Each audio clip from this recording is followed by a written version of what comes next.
Hey everyone, and welcome to another video. Tonight we have 3 hours of stories. I hope you all enjoy them. I recently did a poll in my community tab asking how everybody would feel about a 3-hour video every Monday night. The results were overwhelmingly positive, so that is the current game plan. You can count on a new video every Monday night. Be sure to also drop a comment letting me know how you feel about that, because your feedback is the most important thing to me when it comes to changes in schedule or video style. Anyways, if you do enjoy this video, please be sure to drop a like rating. It only takes just a quick second. It lets me know I'm doing a good job, and I just really appreciate it. Subscribing if you are new is also very much appreciated. I post videos just like this one every Monday night. Anyways, sit back, do whatever it is that you do to relax, and as always, I hope you all have a great night.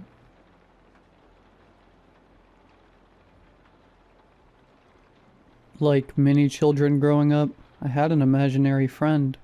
In the mid-90s, a few years before I was born, my parents moved into a very nice home in the Midwest boonies. The remote location significantly cheapened the property, and my parents were able to afford it alone off my dad's income. He had developed a now still relatively popular website that was growing fast at the time. The nature of his work didn't require him to leave home, so the remote location was not an issue whatsoever. Because they were so financially secure and my mom no longer needed to work, they decided to have me. The house was admittedly pretty isolating. The neighbors' properties were hundreds of yards away, and most of them were pushing elderly status. All their children were grown and lived their lives somewhere else. Yes, I had friends growing up, but I only saw them at school. I didn't make my first friend until I was in kindergarten, let alone actually stood face to face with another child my age. But because I only saw other children at school, it prompted me to conjure an imaginary friend. I remember naming him Samwise, after the Lord of the Rings character. My parents were huge fans and had read the books to me. They even took me to see it when it first released in theaters. I'm sure other moviegoers were confused as to why a couple had brought their 6-year-old child to see Lord of the Rings, but I loved it. I know this sounds creepy, but to me it wasn't.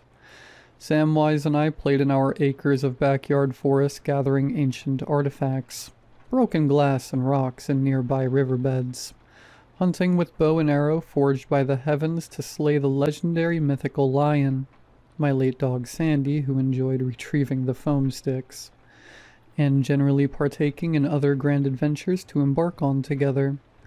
At first my parents were supportive toward my imaginary friend phase of life. I'm sure they were aware of the isolation I was feeling, and assumed this was a healthy outlet.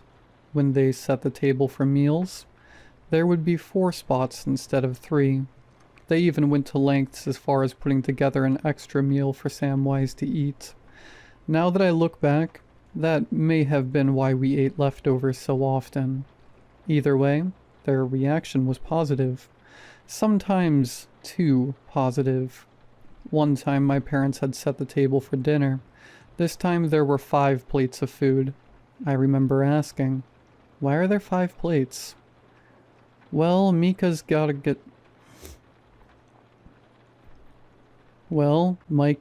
eat too, buddy," my dad responded. I didn't know who Micah was. I had never even heard of the guy.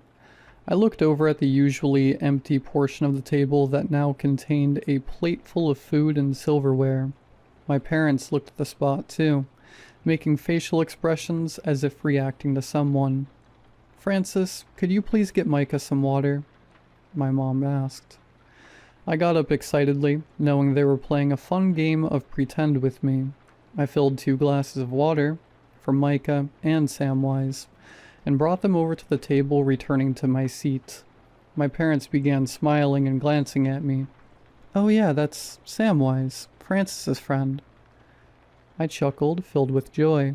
I waved toward the new empty seat. "Hi, Micah," I said giddily. "Yes, he is the sweetest," my mom said in reference to me. My parents were amazing at playing along. It felt real, like there really was somebody there. They would small talk with the absent figure and occasionally laugh and nod their head in response to nothing. Then they looked at me. For an uneasy period of time, their expressions became confused. Francis, be a good boy and talk with our guest. Mom had suggested with a low-key tone that suggested if I didn't, I would get in trouble later. I had felt anxious at the sudden request to socialize with something I couldn't see or hear. I was questioning whether this had turned into some psychological form of punishment to show me how annoying I was with Samwise. But that didn't make sense. My parents liked Samwise. I froze up in the confusion, bouncing my glances between my mom and dad like a tennis match spectator. They both had looks that said, "Well, get on with it." The awkward silence and embarrassment of the moment appeared too much for them. They dropped their attempt at making me communicate with Micah. "I'm sorry, he gets a little shy sometimes. Francis, why don't you go to your room for tonight? Don't forget to bring Samwise." I went to bed feeling guilty and confused. A swirl of emotions pulled at my prepubescent heart. I tried to forget about it and went to sleep, but something woke me up. It was my parents talking and laughing in the dining room. There would be long pauses and equally long responses. They would periodically chuckle in the ominous silence, as if they were talking to someone on the phone. Then I heard my dad. "See ya, Micah." And the front door slammed shut. After that day, my dad would tell me he was going out to see Micah. What they did together, I have no idea. Other days my parents would invite Micah over. Those days I would sit in my room and listen as they conversated with nothing again. Day after day, night after night, until one day I was suddenly awoken from sleep once more. My dad was yelling outside my closed bedroom door. I remember hesitantly calling out to my dad. His response was blaring. "Stay in your room. Don't come out." I was scared. I was scared because my dad sounded scared. I had never heard panic in his voice like that. He continued shouting, "Go, leave." And like every night, Micah came over. His visit ended with a shutting door. Their imaginary friend must have done something bad because the next morning, my parents told me he wasn't allowed over anymore. But of course, in the mind of a confused child, I didn't know what to believe. I knew Micah wasn't real because I never sensed his presence. Obviously, if he existed, I would have seen him, heard him, smelled him, you know? Because of this, I bottled it up inside as my parents attempted at convincing me that none of us were allowed to have imaginary friends anymore. My parents never spoke of Micah again. They never even acknowledged that he had ever visited our home, just like I hadn't when I was 6. A recent incident caused me to remember this story and countless others, but I can share a few that absolutely stood out to me as odd. A few years ago, I went to a theater to see an independently funded film. Because the film was independent and wasn't advertised heavily, only a few theaters had showtimes for it, the closest theater being an hour away. The movie theater lobby was packed, and I was afraid the movie I drove so long to see was sold out. I approached the ticket booth and nobody was there. In a frantic attempt to obtain some tickets, I searched around the halls of the theater for whoever manned the ticket booth. Outside the numbered theater doors, a theater employee found me first. To my surprise, he introduced himself to me with a tight grip on the shoulder and a question. "I'm going to have to ask you to leave," he said, speaking formally with an accent of anger. "Why, what did I do?" I asked, confused. I thought a prank was being played on me. "You have to buy a ticket to see a movie. You've rudely ignored my coworker in the booth. He told me you just walked right past him, and when he told you to stop, you just kept going. So please, exit the theater before we escort you ourselves." He was dead serious. If it was a prank, it was tasteless. As I walked out the theater, I glanced at the ticket booth one more time. Still, nobody was there. Another instance of me being rude. I was checking out at the grocery store, found an empty line, set my items on the counter and waited as the cashier rang them up. But the whole time she gave me annoyed glances, scoffed at me a few times even. It might have been because I accidentally hid an empty card in the way of the cashier aisle with mine. I was honestly too lazy to move it by hand. The weirdest one was at my own job a few days ago, which prompted this whole finding out what the hell is wrong with me thing. I work at an office call center for IT. A coworker of mine, who had worked there since I started, stopped showing up one day. Nobody acknowledged it, so I chalked it up to him just quitting or getting fired. Then I saw a photo of him on the accolades wall for most efficient employee of the month. I thought they were pranking me, and I laughed when I saw it. They asked what I was laughing about, saying that he worked really hard. I thought maybe he passed away, and I didn't hear about it, and this was maybe some weird way to commemorate him until I was cornered in my office. Shelley, an older woman, began berating me about this workplace is a family, and everyone here is equal, so treat them as such. I had no clue what she was talking about, and even considered submitting a complaint to HR. The whole thing seemed so silly to me that I began thinking of this possibly dead coworker as the office's imaginary friend. That thought is what kick-started my trip down memory lane, conjuring the memory of Micah, my parents' imaginary friend. I realized how weird that whole concept was. They definitely weren't teaching the counter-imaginary friend tactic in any parents' books I had heard of. I found the time after work to call my mom. After a few, "How was your days?" and "I'm good, how about yous?" I asked about Micah. She paused for a moment. "I'm surprised you remembered that whole thing," she said, chuckling awkwardly. She continued, "Micah was your dad's old friend from high school. He actually emailed your father congratulating him on his success as a website developer and entrepreneur. That's what sparked their momentary rekindling, I suppose you could say." Her voice grew weary over the cell phone speakers. "Wait, Micah was real?" I asked, profusely puzzled. "Well, of course he was real, but we should have listened, or acknowledged your feelings toward him. I mean, when you were a child, you obviously saw something wrong about him we didn't catch." "What do you mean?" I asked again. "Well, honestly, I don't think you liked him very much. You never talked to him, never said hi, never even looked at his direction. He would try to give you a high five and you would walk right past him. My little 6-year-old. That's why we had you tested so young." I asked her to elaborate on that. She mentioned an autism screening, one I had finally forgotten about until our conversation. Because of how I was treating Micah at the time, my mom brought me to a pediatrician in what I now understand was for an autism test. I understood that they asked my mom a lot of questions about my development, which makes sense. I remember taking tests and answering questions. I had thought this was something every kid ends up doing. They found that I was not on the autism spectrum. However, the pediatrician found something else about me. When you are alone in your room and you want to calm down, where do you go in your thoughts? The pediatrician had asked me this after the topic of hiding in my room to avoid uncomfortable situations emerged during the session. "What do you mean?" I remember asking.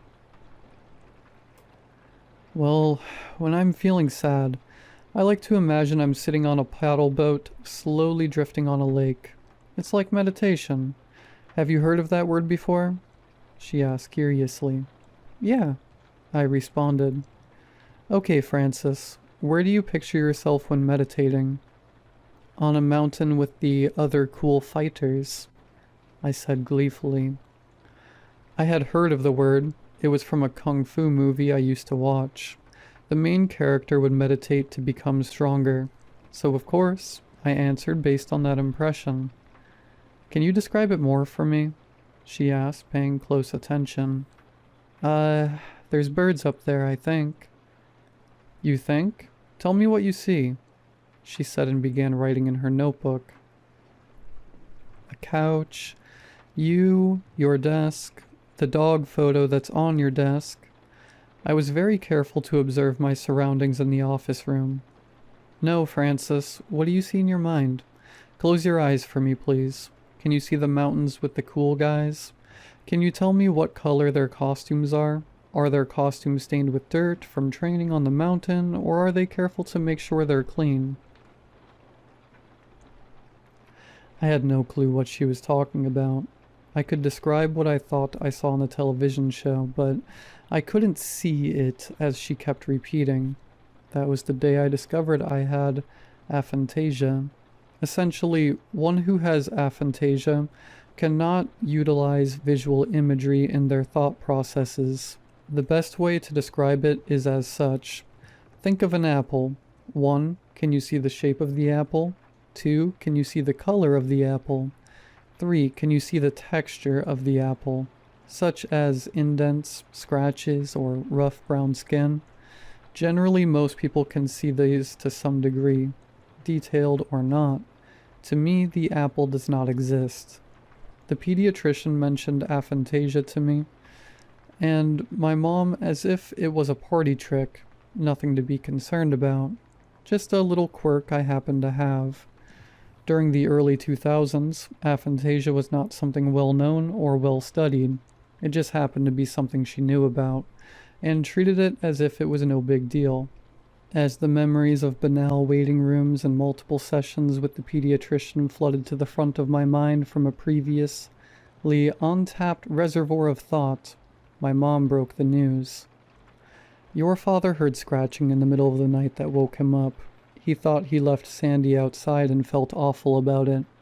So he got up and turned on our bedroom light, which I yelled at him for. But he needed to find his shoes. Anyways, Sandy was sleeping soundly in the corner of our room. So then we thought it was a bear trying to break in through our front door. Your dad grabbed his hunting rifle from our closet and left to check it out. Instead, he saw Micah had broken into our home and was clawing at your bedroom door like a rabid animal. Thank God you were asleep. If you had left your room, I'm sure you would have been traumatized for life. I sure was after that. I heard your father yelling, "Micah, what the hell are you doing here?" I interrupted my mom. Wait, why was he clawing at my door? I asked, tightening my grip on the phone. Your father and I talked about that later. We couldn't think of any sure reason, but he did mention saying something about like, there is no room for the blind, and I can show him more than he sees. While your father was aiming the rifle at him, he said his face was absolutely unmoving, like stone the whole time. That man was delusional. After the cops took him, we never heard from him again. Thank God. I thanked my mom for telling me what had really happened. She asked if I was really okay, and I told her we could meet soon for dinner. Hopefully she could explain more of what happened to me in person. I'm also posting this because I'm scared. I've started to think of more similar instances, and each time I come to this conclusion that maybe someone was there. Does anyone else have experiences like this? If so, I'd really like to hear them. If you know more about this than I do, please feel free to help me. I'm freaking out.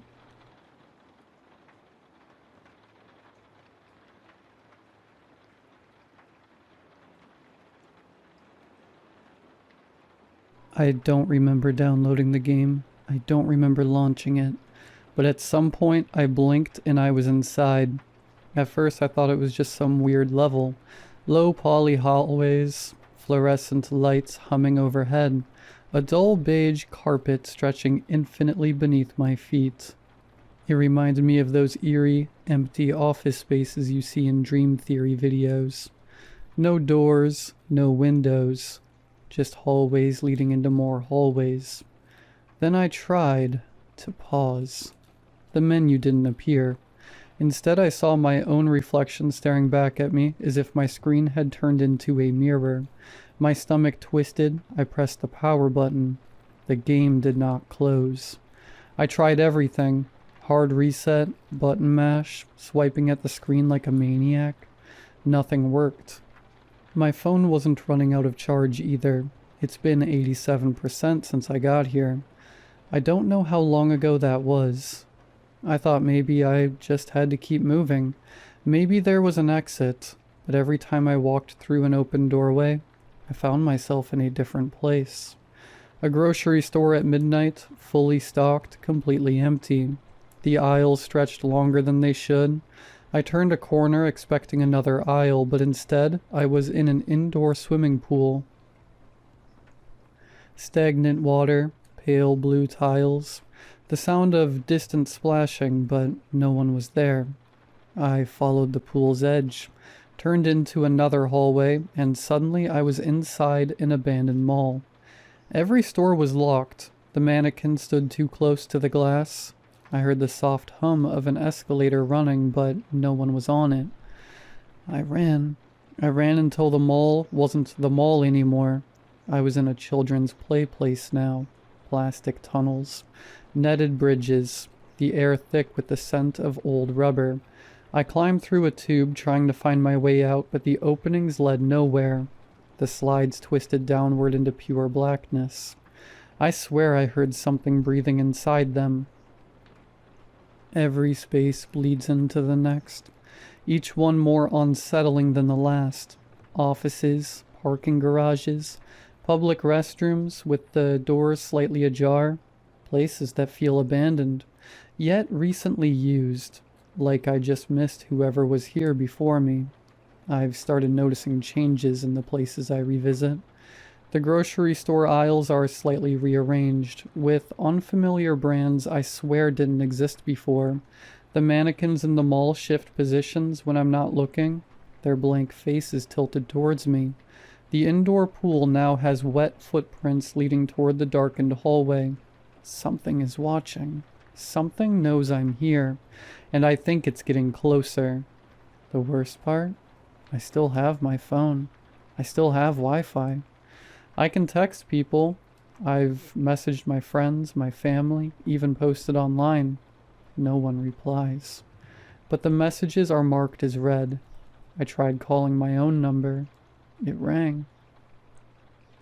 I heard my own ringtone somewhere in the distance, closer than it should be.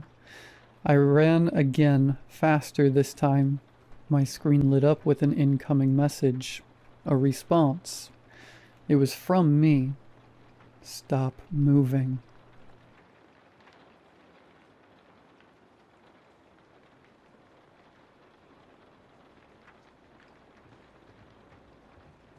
Mommy, why do things die?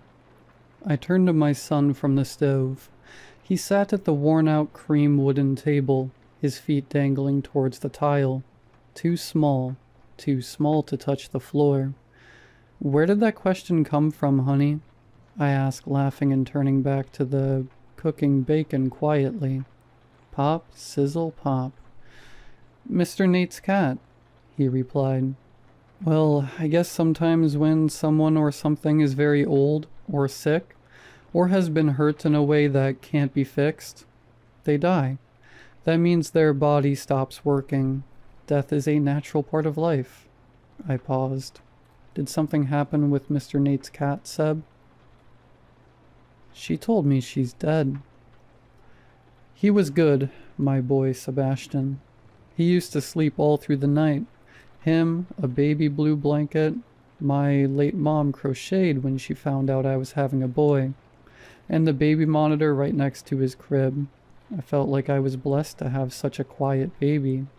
He never fussed or made a mess. Even when he began to speak, he always said, "Yes, ma'am," or "Yes, sir." People would stop and say, "You must be a wonderful mother, teaching your boy such manners at this young age." They'd smile, I'd smile, Sebastian would smile. He was such a good student, too. Always came home with a project or another, I didn't have to ask him to get good grades, he just knew. I think he knew that it was just me and him. His dad split when he was 1. Now, at 7, he had the greatest mind of all the 3rd graders in his class. His teacher called me one day to tell me he'd be the next Einstein. I was so proud. So proud to think that maybe I, a single mom, could have parented the next Einstein. When I think about him now, in this moment, I guess I never should have been a mom. Everything started going downhill when he brought up that cat. Mr. Nate's cat is really scared, Mom. She said it's dark in there. She wants to meet you. I brushed it off. Laugh. It hadn't been a few days since he brought this cat up. What was I supposed to do? I tried telling him she couldn't talk. She can't do that. Cats don't speak, right? I thought that I should put an end to it. But how? I finally decided that when Seb was at school, I would go to Nate's house and see what all the fuss was about. Walking up to the door, I didn't think anything was wrong, but the redwood and golden knob taunted me in the faded fall sun. Nate was an older man, late 60s. He'd always been there for me and Seb after Seb's dad left. He called me his surrogate daughter, in a way. His dad died when she was 20. Lila, car accident. Nate didn't like to talk about it. It definitely ate him up inside. I just didn't think it was my place to ask. Knock, knock. No answer. Knock, knock. No answer. The door cracked open. That was unlike him. Nate never kept his door unlocked because of his time in the army. He didn't like the thought of someone, anyone, random, barging into his house unwanted. He knew me, though, so I walked in. It was dark, unusually dark. Nate liked to keep a light or two on if he wasn't home, but there were none, so I assumed he wasn't home. At least somewhere home. Nate? I called, looking around the house. Sofa, side table, lamp in the corner, a reclined chair in the other corner facing towards the TV. Dark books piled up on the coffee table in an erratic fashion. His house smelled sour. I walked into the kitchen disgusted. On the island was a carcass. A rabbit, cut up in weird ways. Clumps of fur scattered on the counters. Strange symbols on the cupboards and fridge. Its legs bent back. It was still breathing. I covered my mouth with my hands and ran towards the back of the house, nearing the bedroom. Nate, there, lying in bed. Symbols drawn all over the walls, carved into the wooden bed frame. He lay with his hands folded like he was in a coffin. A photo of his daughter, Lila, sat on the dresser beside his bed, a red circle drawn around the frame. A lock of hair right in front, candles burning to emit a smoking plume that caked the room. And around. Meow. That cat came out from underneath his bed. I left, I ran, I went straight home into the bathroom and locked the door. That was until the time that Sebastian would be coming home from school. His bus should be dropping him off in front of the house right about now. I should have dinner cooked. I should be doing laundry. I should be setting the table, but I couldn't. I couldn't do that. He was dead. Nate was dead, and that cat was just there. She wasn't dead, but he was. What was going on? Mom, I found Layla outside. She said she wants to meet you. She said you saw her. How'd you see her? She knows where you are. That last sentence. Quiet, soft, calculated. What happened to my good boy? I didn't answer. How could I? Footsteps approached the door. I can hear him and the scratching at the door. It's been an hour, his little hands aching for his mother. Or were they her paws? Faint meows and begs heard from outside. Mom, please let me in. Meow. Please, Mommy. My face is tear-streaked and mascara runs down my cheeks. my phone in my hands, shaking. I'm writing this from the bathroom. The door is locked. I can't call anyone. There's no one to call. Just me and Seb. And that cat.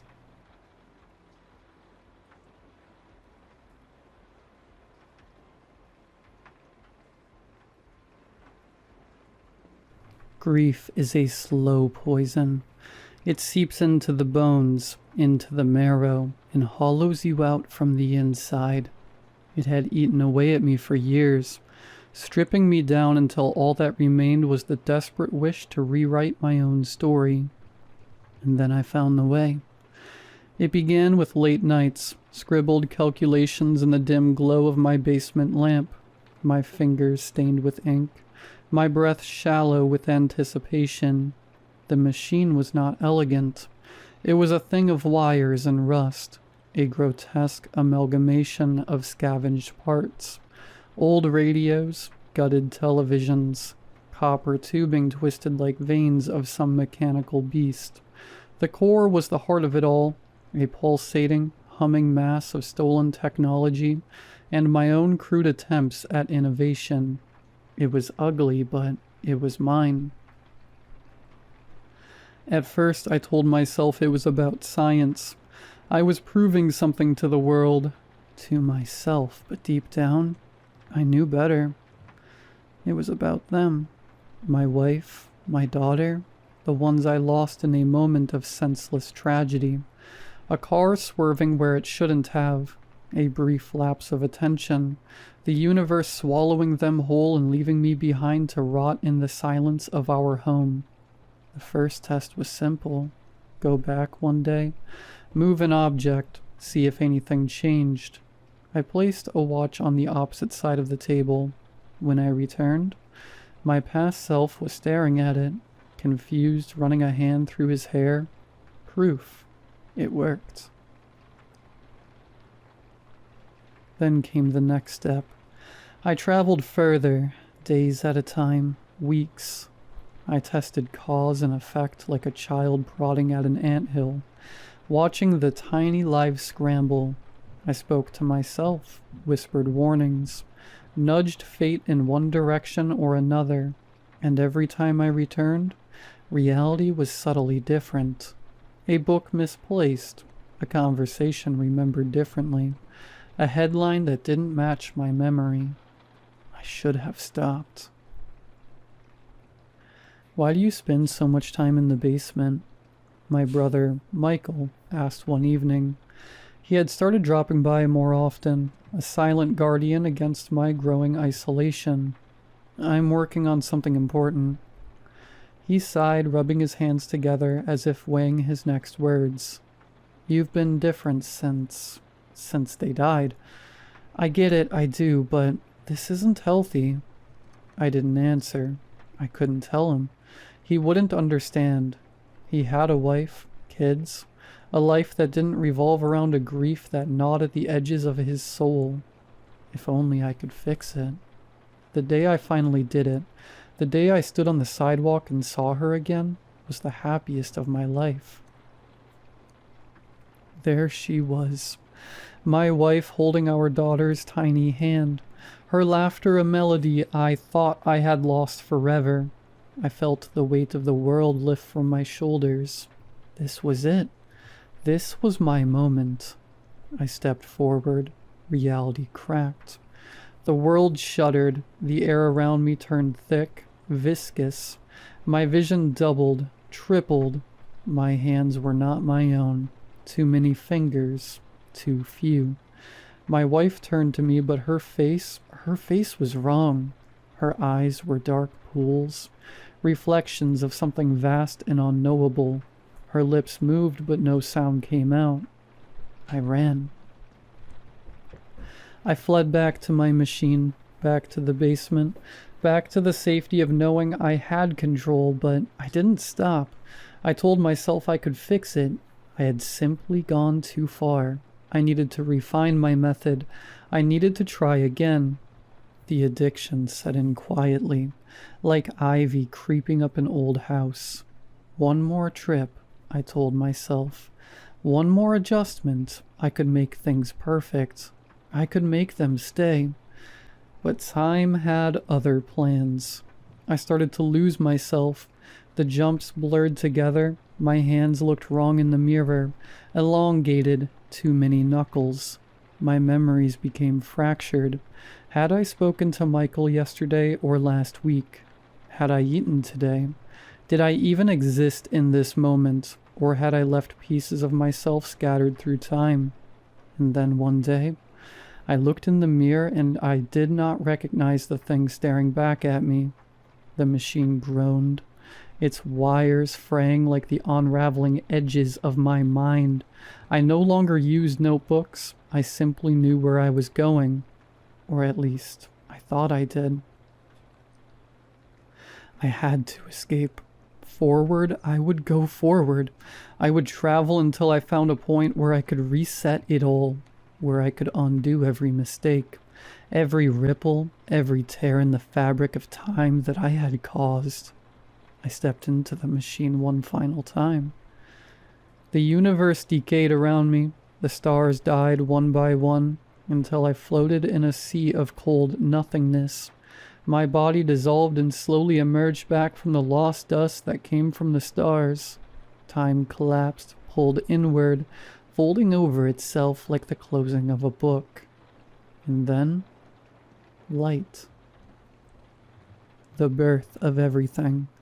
I watched as galaxies formed, as the first sparks of life flickered into existence. I drifted through eons, nameless, faceless, waiting for the moment I had aimed for, the moment where I could step in and finally make things right. But something was wrong. I reached my home, my past, my life. I saw them. My wife, my daughter, Michael. He was there in my house, drinking with my wife and hugging a little boy. Who was that boy? I wanted to reach out, tap the window and talk to my family, but they did not recognize me. I was but a shadow, a whisper, a human being outside of time. I had become something else, something forgotten.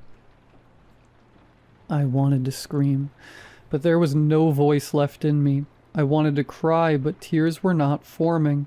I wanted to explain everything, but then I understood.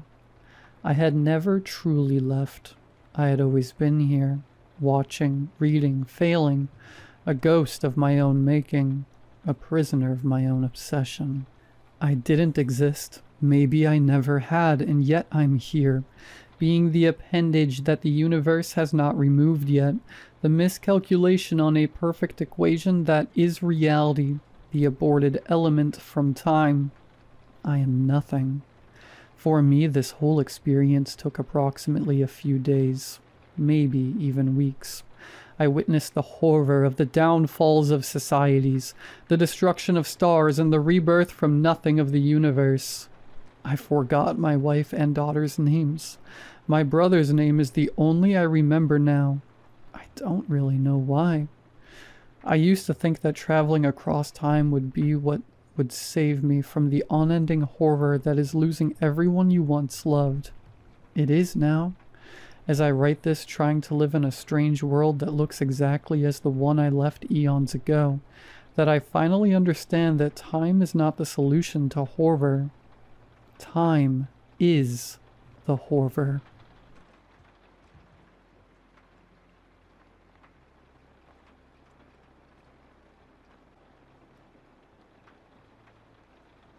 To preface this, I do not consider myself religious. I don't believe in ghosts, demons, or anything supernatural. I have never used any recreational drugs, nor do I suffer from any medical conditions that would explain what I experienced last night. And yet, I cannot find a rational explanation for what happened. It started around 9:40 p.m. while I was driving home from work. The roads were nearly empty, just the occasional car passing by, headlights streaking through the dark. The night was clear, no storm, no wind, just the usual hum of distant traffic and the faint flicker of street lights. I was maybe 3 minutes from home when I heard it. At first, I thought my car radio had turned on by itself. It was a high-pitched, resonant tone, like a choir holding a single note, but unnatural. If you took the sound of wind howling through a canyon and somehow made it sing, you might get close to what I heard. It wasn't a horn like the infamous sky trumpets people have recorded online. It was higher, thinner, and it carried an eerie, distant quality, as if it was coming from somewhere impossibly vast. The sound came from above, not from a building, not from a speaker, but from the sky itself. I slowed my car down, pulled over to the side, and rolled my window down. The air was still, no wind, no rustling leaves, nothing, just that sound, stretching on and on for what felt like forever, though in reality it must have been around 5 minutes. A deep sense of unease settled in my stomach. Something about it felt wrong. It wasn't just noise. It felt intentional. I grabbed my phone and started recording. I didn't know what else to do. As I listened, I noticed something even more unsettling. The sound wasn't fading in and out like a natural noise would. It was constant, unwavering, like a single unbroken note being played by something vast and unseen. Then, as suddenly as it started, it stopped. The silence that followed was too silent. I don't know how else to describe it. It was like the world had been momentarily muted. No cars in the distance, no insects, no wind. Then, just as I thought it was over, it was followed by a sharp, high-pitched static. Not regular static. It was piercing, shrill, like an old radio struggling to tune into a station that shouldn't exist. It only lasted a few seconds, but it was enough to make my skin crawl. I checked my recording afterward, and sure enough, the sound was there, until the last few seconds, where it was cut off by that same high-pitched static. I tried to upload it online, but for some reason, the phone refused to process the file. Every attempt resulted in an error message, as if something didn't want it to be shared. I don't know what I heard last night. I've scoured forums, listened to every sky trumpet recording I could find, but nothing matches. If anyone out there has heard something similar, please let me know, because I haven't been able to shake the feeling that whatever it was, it heard me too.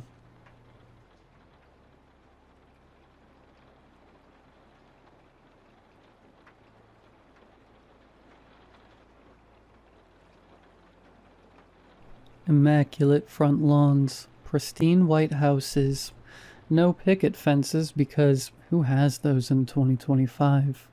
But still a gorgeous neighborhood, a suburban heaven. That's what the developers had promised when we checked out the new build. This could be our forever home, Ronan had beamed as we walked away from the 4-bed, 2-bathroom, 1,490 square foot living accommodation spread over 2 floors, with a converted attic, double glazed windows, private parking in the form of a spacious garage, and a south-facing garden with patio from where you could sit and watch the sun set over a forested backdrop on a warm summer evening with your designated partner in life as your hypothetical 2.4 children play in said south-facing garden with a joy and abandonment that most people can only dream of. I know. Disgusting, right? But look, we were at that stage of our lives, as was everybody else I knew. So I just did what any decent millennial would do and went along with it. Fast forward 6 months.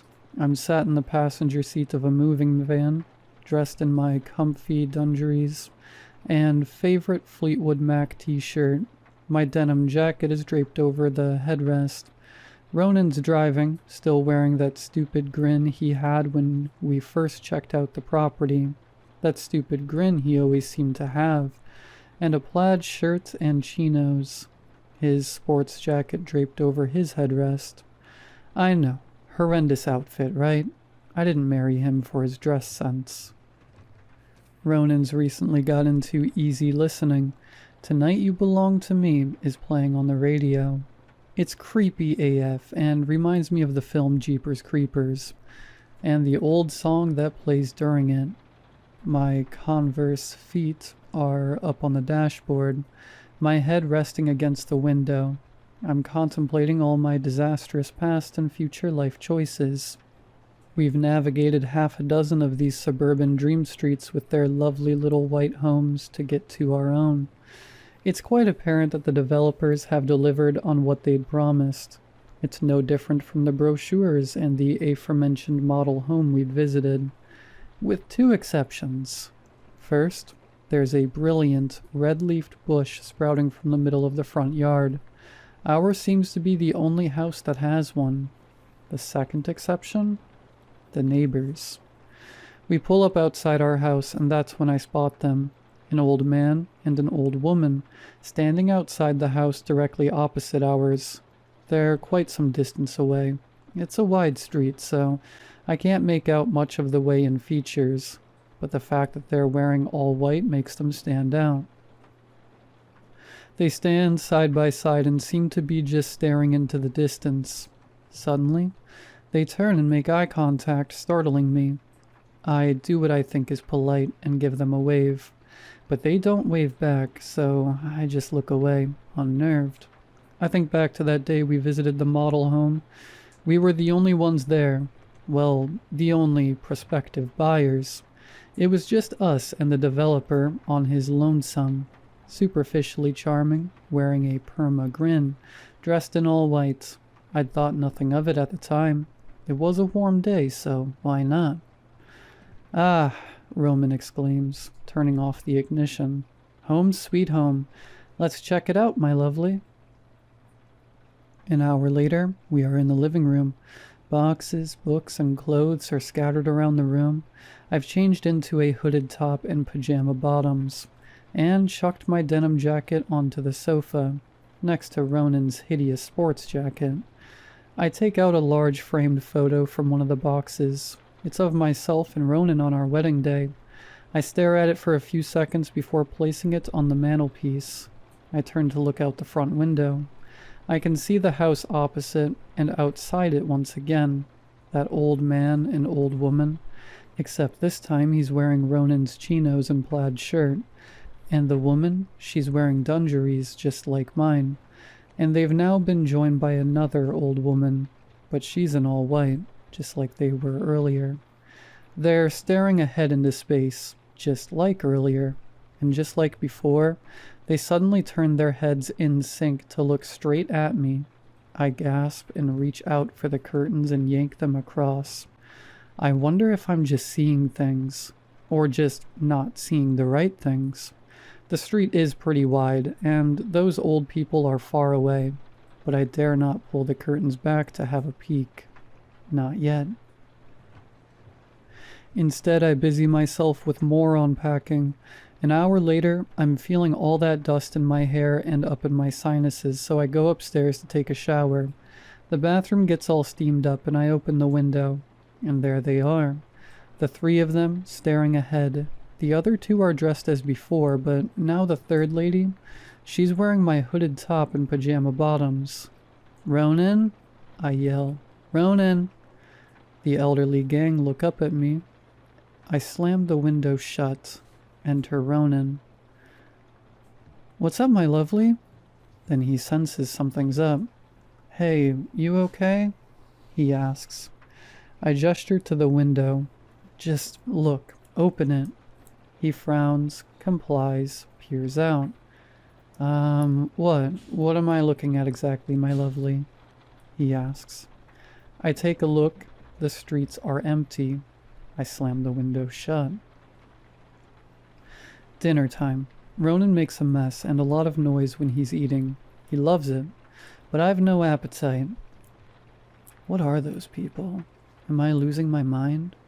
The street's wide and they aren't close. Maybe I just need a proper look at them, so... My head's down, my dinner's untouched, and I'm on my phone. Amazon. Let's get some binoculars. But scrolling's been a bone of contention in our marriage for quite some time. The chewing stops. The clash of cutlery on crockery stops. I can feel Ronan's eyes on my scalp. I look up. His eyes lock onto mine and narrow.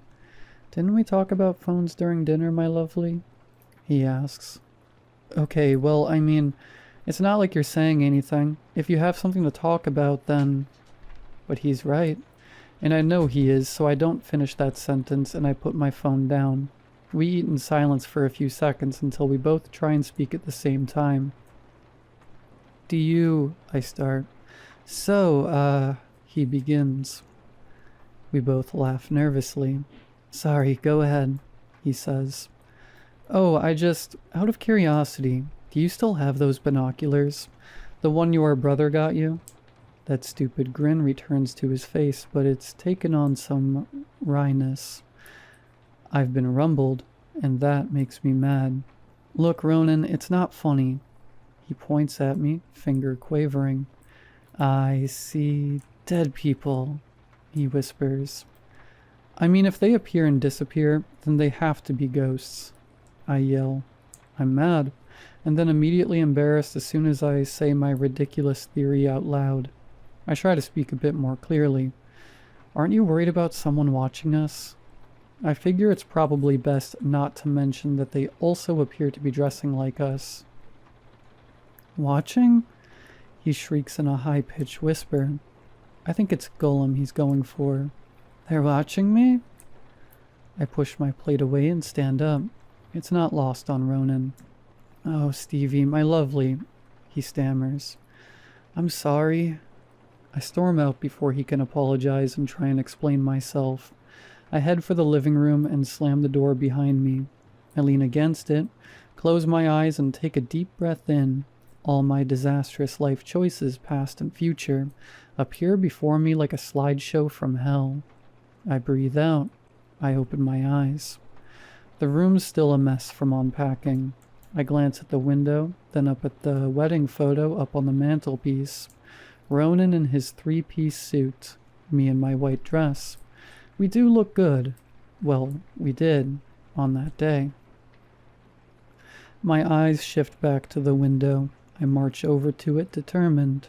Determined to do what? I don't know. But for a few seconds I feel determined.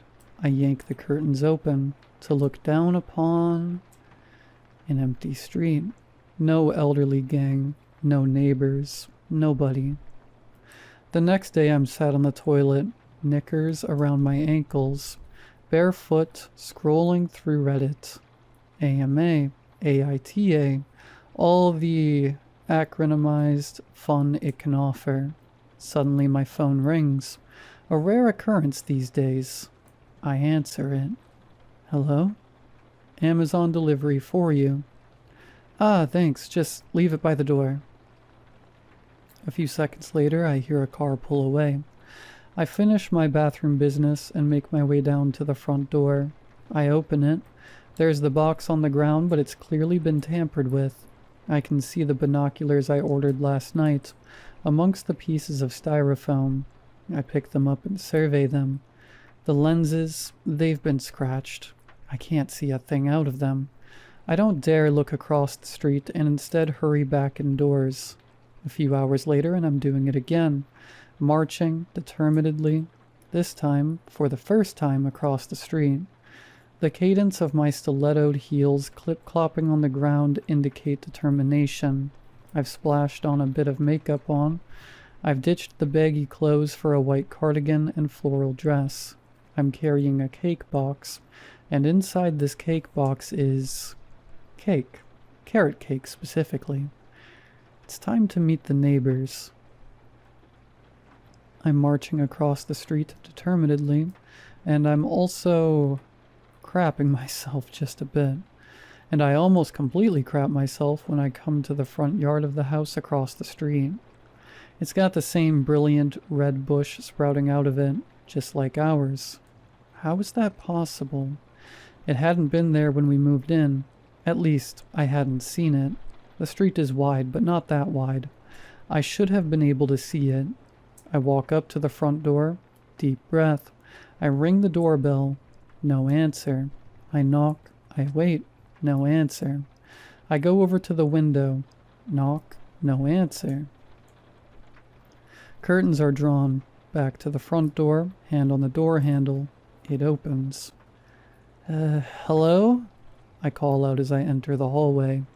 It's, I'm just from across the road. We just moved in. A denim jacket and sports jacket, identical to mine and Ronan's, are hung up on the wall. I reach out to touch them. They feel the same as ours, too.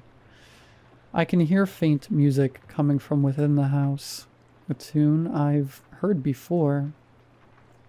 I walk into the living room, and the music's louder. It's Tonight You Belong to Me. The layout of the living room is identical to ours, but there are no boxes. It's not far off what we saw when we checked out the model home, but it's now also well decorated and homely. Some flowers from the bush outside are in a vase on the mantelpiece, and above the mantelpiece is our framed wedding photo, except someone has cut out mine and Ronan's faces. I scream, the cake falls from my hands, and I run. I seem to take an age to sprint across the street. It seems wider than ever. Or maybe it's because you can't really sprint in stilettos. I don't know. I just need to get inside and away. I'm inside, gasping for breath. I slam the front door behind me, kick off my stupid shoes, and run into the living room. I close the curtains. I run up the stairs. I'm halfway up when I hear the doorbell. I stop. I try to breathe quietly. I creep up. 3 loud knocks, and I can't help but scream, and now I'm sobbing. I creep back down to the living room. I stand by the window. I'm crying out, resigned to my fate. There's a very gentle knock, knock, knock on the window. I slowly open the curtains. Outside on the front lawn stand half a dozen men and women. Some are wearing my outfits, the dungarees, the floral dress, the cardigan. Some are in Ronan's. All of them are wearing masks, cutouts of either mine or Ronan's face from the wedding photo. And then I can hear it again. Tonight you belong to me. I turn. Ronan's in the living room. Cake box in one hand, flowers from the red bush in the other. He's wearing a mask, too, the cutout of his own face. Or is he? I can't tell. Hello, my lovely, he says. What's wrong? Over the course of the next few weeks, half a dozen men and women became several dozen, became hundreds. All wearing masks of Ronan and me, all dressed in dungarees, plaid shirt, chinos, t-shirts of bands he never listens to. Roman sandals, that dress I bought in Bali, hundreds of them, out in the front yard, across and then down the street, just staring at us. Well, just me, because Ronan can't see them, and I'm not sure they can see him. So one day, I let them in. It was getting pretty crowded out there. The day I let them in, they just kind of drifted into the house, into our 4-bed, 2-bathroom, 1,490 square foot living accommodation spread over 2 floors. And every day they stand around wearing those masks, dressed in our clothes, presumably watching us, in the converted attic and the spacious garage, whilst Ronan and I go about our day, watching as we eat, watching as we sleep, watching as we use the bathroom, watching as we screw. I tried ignoring them. I yelled at them a few times. Once I hit one of them. They never respond, never speak, and never hit back. 10 years later, and they're still with us. There must be millions of them now, drifting around Ronan and I and our 2.4 children. They're here right now, as we watch the sun set, as our 2.4 children play in the south-facing garden, with a joy and abandonment that most people can only dream of.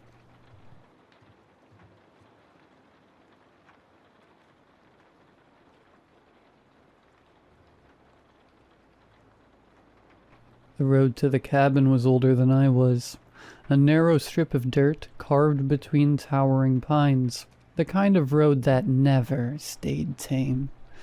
Every year Dad would clear the worst of the overgrowth, smooth out the deeper ruts, and scatter fresh gravel where he could, but the forest always took it back.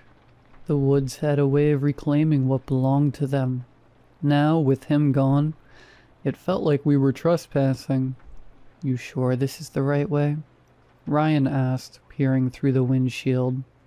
The trees pressed in close, their skeletal limbs arching over the road like fingers reaching for something just out of grasp. The truck's headlights carved out brief tunnels of visibility before the darkness swallowed everything whole again. "Yeah," I said. "It just looks different." Ryan exhaled through his nose, shifting in his seat. "Dad used to say you could blindfold him, drop him anywhere in these woods, and he'd find his way back to the cabin." I didn't answer.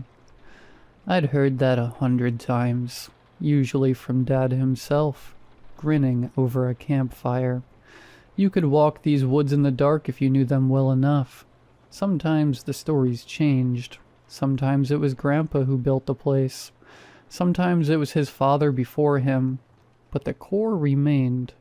This land had been in our family for generations. Dad had grown up here, his father before him. And yet, for the first time in my life, I struggled to recognize the road. The woods felt different this year. Thicker, hungrier. I tightened my grip on the wheel. The forest didn't change. People did. The truck jolted as we hit a deep pothole and Ryan cursed, bracing himself against the door. "Jesus, man, suspension's not that good." "You could always walk." "Funny." He glanced at his phone, but the screen showed nothing but a spinning wheel of failure. No signal. "This place is a black hole." I let out a dry chuckle. "You act like this is new." Ryan had always been different from me, the type to complain about no Wi-Fi and keep the outdoors at arm's length. He wasn't a bad hunter. He could shoot just fine, but he'd never loved the woods the way Dad had, the way I did.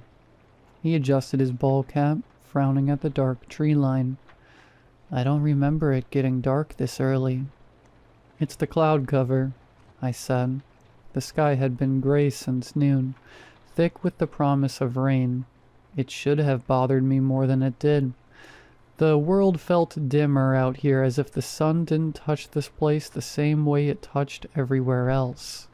The last bend in the road came up fast, revealing the cabin as we cleared the trees. A dark silhouette nestled in the clearing, untouched by time. The porch sagged a little more than I remembered, but otherwise, it was exactly as Dad had left it. I let out a breath I hadn't realized I was holding. "We're here."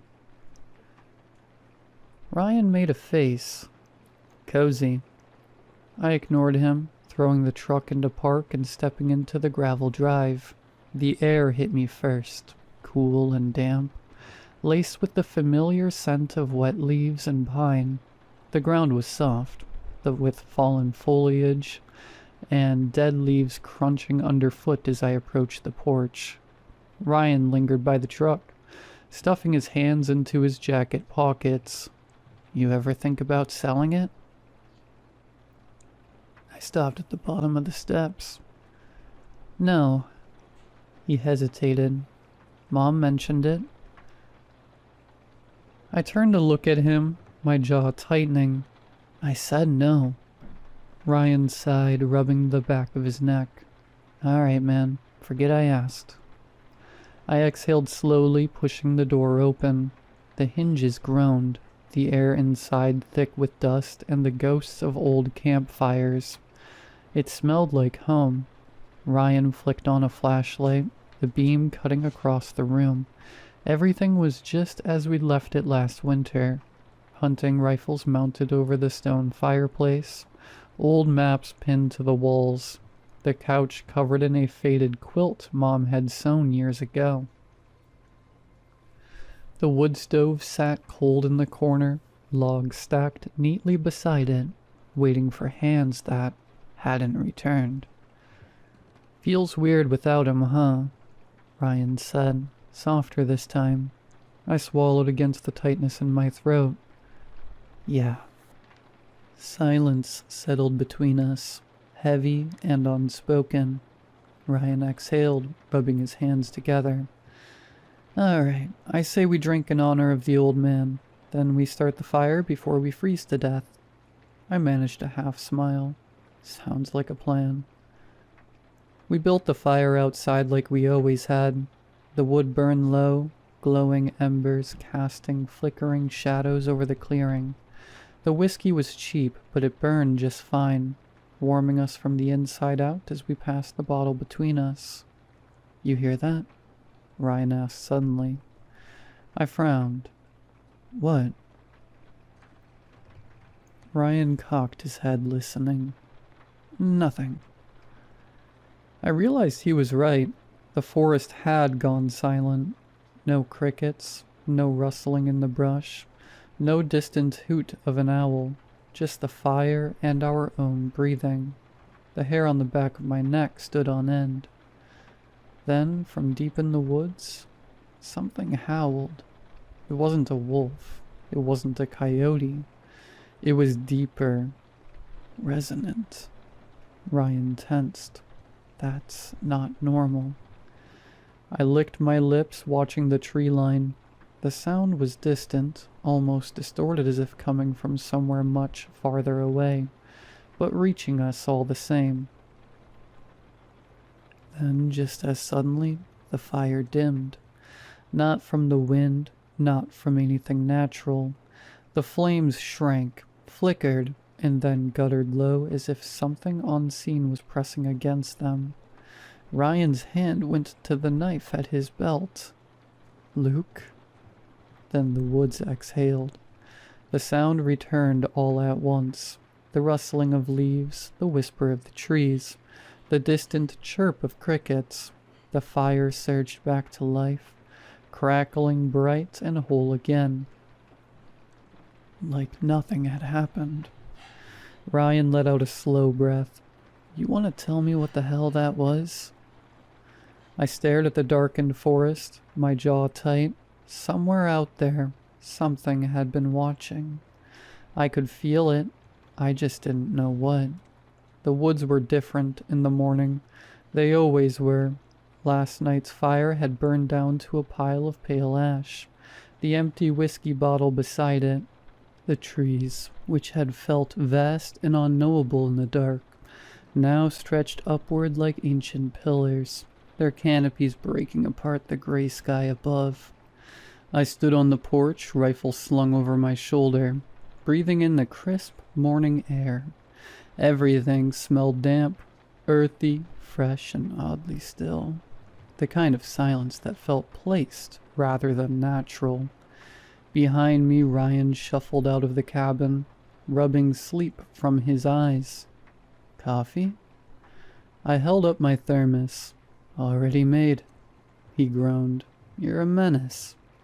I smirked, taking a sip. "You're slow." He grumbled something under his breath, then flopped onto the porch chairs, staring out at the tree line. "We heading out soon?" "Yeah, figured we'd set up by the creek. Always good tracking there." Ryan exhaled, rubbing a hand over his face. "Man, I still can't stop thinking about last night. That sound." I stayed quiet. "It didn't sound like a coyote," he said, glancing at me. "Or a wolf." "No." Ryan frowned. "Then what?" I took another sip of coffee. "Don't know." That was a lie. I did know, or at least I had an idea. Something had been out there last night, something that had watched us from the trees, pressed itself against the edges of the firelight, just beyond where we could see. I'd felt it. That awful, dragging weight in my gut. But I wasn't about to say that to Ryan. He pushed himself up, stretching. All right, let's get going before I change my mind. The forest was quiet, not in the way it should have been. No rustling leaves, no squirrels darting through the underbrush, no birds calling overhead, just the sound of our boots pressing into damp earth and the soft, distant murmur of the creek. Ryan noticed it too. He kept glancing up, brows furrowed, like he expected something to move between the trees. Feels dead, he muttered.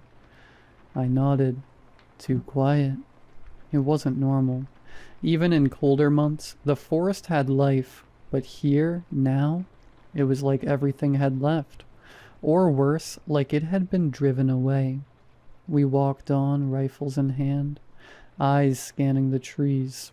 A thin mist curled between the trunks, soft, almost lazy. It wasn't unusual for the mornings to be foggy this time of year, but it felt off. Too still, too heavy. Then I saw it. A deer stood just before the clearing ahead. A buck, tall and unmoving, its body partially hidden in the fog. Something about it made my stomach turn. Ryan stopped beside me. You see that? Yeah. The buck didn't move. Its antlers curled high above its head, but they looked wrong, jagged, almost too thick for its skull. I lifted my rifle, peering through the scope. Then my breath hitched. Its throat was slit, not fresh, dark, dried blood matted its fur, a gaping wound stretching from ear to chest. But the deer was still standing. I dropped the rifle, blinking hard. Gone. The clearing was empty. I sucked in a slow breath. Did you... Ryan shook his head. I don't want to talk about it. By mid-afternoon, the mist hadn't lifted. It should have. The sun had been up for hours, but the fog clung to the trees, curling around their trunks like something living. Ryan had gone quiet. He kept his rifle close, eyes flicking between the trees like he expected something to jump out. I didn't blame him. Neither of us had spoken about the deer that wasn't there. We were headed back to the cabin when we heard it. A horn, deep, resonant. A single, drawn-out note carried through the mist. I stopped in my tracks, my breath caught in my throat. Ryan turned to me, eyes wide. That wasn't real, right? I didn't answer. The sound had come from deep in the woods, too far for a hunter, too old to be from anything modern. Then from somewhere much closer, the hounds began to bay. We ran. Not in a panicked sprint, but fast enough to get out. The cabin wasn't far. If we kept moving, we'd be fine. We just had to. Ryan wasn't there. Nothing. My pulse hammered. Ryan? The trees loomed, their dark forms swallowed by the fog. The forest held its breath. Then just ahead I saw him. A figure, standing partially hidden between the trees. I exhaled dark, moving toward him. Jesus, Ryan, don't... I stopped. It wasn't him. The figure was too tall, too broad, wrapped in old hunting leathers, shadowed under a hood. He didn't move. I swallowed hard, gripping my rifle. The huntsman. He stood still as death, watching. The hounds were close now. Their howls wove through the trees, circling, tightening. The huntsman raised a hand. He pointed straight at me. My breath turned shallow. My legs refused to move. Then from behind me, Luke? Ryan's voice. I turned. He stood there breathless, wide-eyed. We need to go. I turned back toward the clearing. empty. The huntsman was gone. We didn't talk on the way back. When we finally reached the porch, Ryan turned to me. His face was pale. What the hell was that? I shook my head, trying to steady my breathing. I don't know. Ryan's jaw tightened. He turned, staring out at the trees. The mist was fading now. The hunt was over. For now. I stepped inside, locking the door behind me, but deep in my gut, I knew. A locked door wouldn't stop him. The wind shifted. I felt it before I heard anything, the air growing heavier, pressing against my skin like something tangible. The trees, so silent before, seemed to hold their breath. Ryan stood beside me on the porch, his jaw clenched. He's coming. I swallowed, fingers tightening around my rifle. We both knew. The fire had burned out, but I still smelled smoke, charred wood, and something more profound. Earthy, like damp fur and rot. The huntsman was near. Ryan exhaled, shoulders stiff. Do you think... The sound cut him off. A hunting horn, deep and ancient, echoed through the trees. The bang followed, rolling through the mist in waves. The hounds had found their prey. Ryan turned to me. His voice was low, resigned. You should go inside. I shook my head. No. His face was pale, but he gave me a weak smile. Didn't think you would. The mist swallowed the tree line, curling toward the cabin like fingers reaching through the dark. And then they stepped through. First, the hounds. They weren't dogs, not really. Their bodies were too lean, too long, their movements too fluid, too human. Their eyes, they weren't animal eyes. I sucked in a breath. They were human eyes. One hound had a scar running down its throat like it had been slit. Another was missing an eye, the socket raw and red. The realization settled, thick and awful. These weren't just hounds. They were past souls. Hunters. Men. People who had been judged. Ryan stared at them, breath shallow. Jesus. And then the huntsman stepped forward. He loomed over us, broad and impossibly still. His leathers were worn, stitched together from things that had never belonged to man. His hood was low, shadowing his face. But then he lifted his head. My breath caught. His face was withered, mummified, like something long dead and preserved in the cold. His features were sunken, lips curled back over blackened teeth. When he exhaled, his breath met the cold air, curling in wisps of steam. The sound wasn't human. It was like the forest itself was breathing. My hands shook. Ryan was staring, not in fear, in understanding.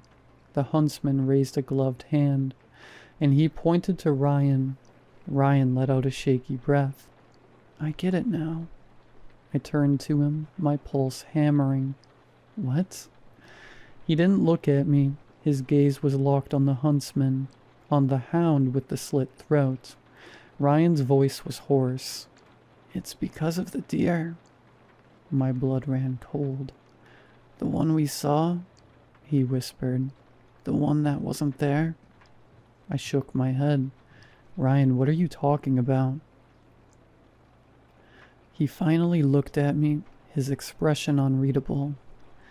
Dad and I went hunting when I was younger, he said. His voice was distant, like he was watching the memory play out. We shot a deer, but it didn't die right away. It was suffering. I didn't know what to do, so I slit its throat. His breath hitched. But it didn't die right away. It still struggled. It still suffered. I felt sick. Ryan exhaled. This is my judgment, Luke. The hounds shifted. The huntsman stepped forward. Ryan's voice cracked. I think I have to go. No. My voice came out raw. No, we can fix this. We can. I turned to the huntsman. Take me instead. The huntsman didn't move. I clenched my fists. You hear me? Take me instead. Still, he said nothing, because he didn't have to. This had never been a negotiation. The horn blew again. Ryan stepped forward. His hands were shaking, but he kept his head high. It's okay, Luke. No, I choked. He gave me a small, sad smile. You were always the better hunter anyway. I watched, helpless, as he crossed the threshold into the mist. The hounds closed in, and then he was gone. I stood there for a long time. The forest felt empty now. The huntsman had vanished, his hounds with him.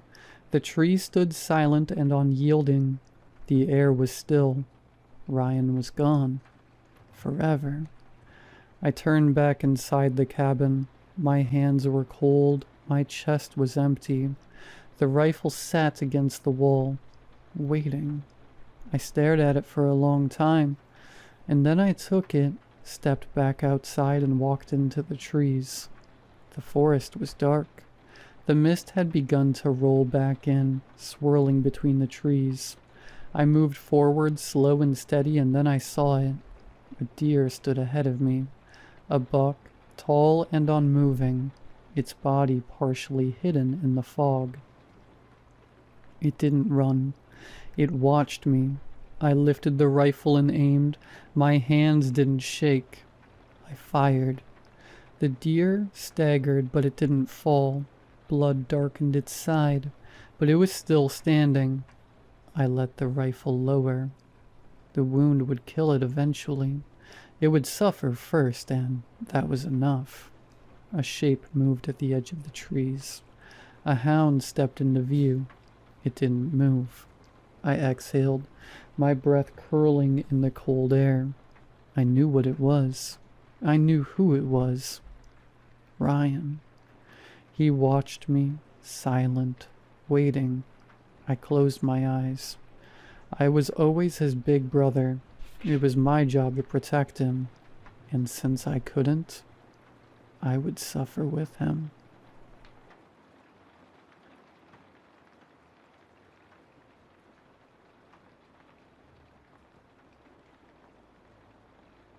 A small suitcase slipped out of an open overhead compartment as I passed by. It would have whacked me in the head if the flight attendant packing inside another luggage had not caught it. Her rosy lips yielded a wave of apologies, and I couldn't help but feel no anger in the face of such beauty. Unfortunately, she was most likely married, as the diamond ring on her ring finger indicated. I gave her a small smile and mumbled, "It's all right." I went further down the aisle and found my seat. My heart jumped to my throat when I saw I was to sit right by the window, but I didn't want to make a scene asking to change seats. I had tried that in the past, and it had always merely become a headache. Either my assigned seatmates took offense, there were no other seats left, or the flight attendants simply told me to stop complaining and sit. Besides, my co-passenger looked really hot. She was a fairly young woman with big honkers, curly brown hair, and a radiant smile which I had the honor to be given. I reciprocated it, looked at the honkers once more, and sat down next to her. I wanted to spark a conversation, see where she was headed, and if a date was a possibility, but my phone buzzed. I pulled it out and saw a photo of Savannah and Mitch holding a trophy. Underneath was a text. "We won, Dad. We won." A surge of joy flooded me as I beamed at the picture of my children, only 13 and already so brilliant. I had told them I was sorry I wouldn't be able to accompany them to the science competition so many times. They had to tell me to shut up. They understood. They weren't mad. They knew my job was what paid their private school and allowed them to compete in the first place. As a business consultant, I have always had to travel around the States, but that never diminished my lamenting the time not spent with my children. The nanny could only do so much. I was their parent, and they were my everything. At last, I was just a flight away from Philadelphia, soon to be with them again. I was contemplating which restaurant I should take them to for a celebration, whether they'd be in the mood for a Philly cheesesteak or a nice banana split topped with whipped cream and cherries, when I heard a woman in the rear section of the plane scream, "Stop the plane! Stop the plane!" I frowned. I turned around, put my right hand on the headrest and lifted myself up so I could see the seats behind me. A lady with a neatly tied blonde bun and a Gucci-looking sports clothes was standing up in the seat space, arguing with a flight attendant who was unsuccessfully trying to calm her down. I caught phrases like, "See what happens," and "Please don't let this plane take off," delivered in a fearful voice. The lady then said she was getting off and stepped into the aisle. Another flight attendant blocked her path, and another argument ensued. I lowered myself back down onto my seat, but continued to listen and steal glances of the scene behind me. I didn't know how to react. The woman's tone brewed terror, but she seemed crazy, and I had seen too many crazy people in my life to take her even remotely seriously. I started to regret choosing economy over business or first class. After some heated, colorful words, the flight attendant stepped aside, making way for the lady who screamed, "I am getting out," with tears in her voice. She stopped and turned around to say, "Because there is a stupid dude," pointing her finger to the distance. Then she turned forward and strolled down the aisle saying, "I'm telling you, I'm getting off, and there's a reason I'm getting off." She stopped to turn around again, only a few meters ahead of where I sat. She raised her hand and pointed to the back of the plane, proclaiming, "And everyone can either believe it or they cannot believe it. I don't care, but I am telling you right now, that guy back there is not real." Almost everyone sitting in the lady's vicinity turned their heads towards the back of the plane, me included. I did not know who she was pointing at, and it seemed neither did the other passengers. She was probably hallucinating or something. "And you can sit on this plane, and you can die with them or not. I am not going to die." She lowered her hand, turned around and proceeded toward the front of the plane where the business class and the entry door were. Leaving my view, one man hollered a phlegmatic "Bye" at her. All passengers resumed their previous activities, and no one else tried to leave the plane. They all seemed to have reached a silent consensus that the woman was just crazy. The sexy lady next to me was the only one to voice it. "Jesus, that woman is nuts." She turned her head towards me. She looked totally faded. I nodded and said, "Yeah, too much meth probably."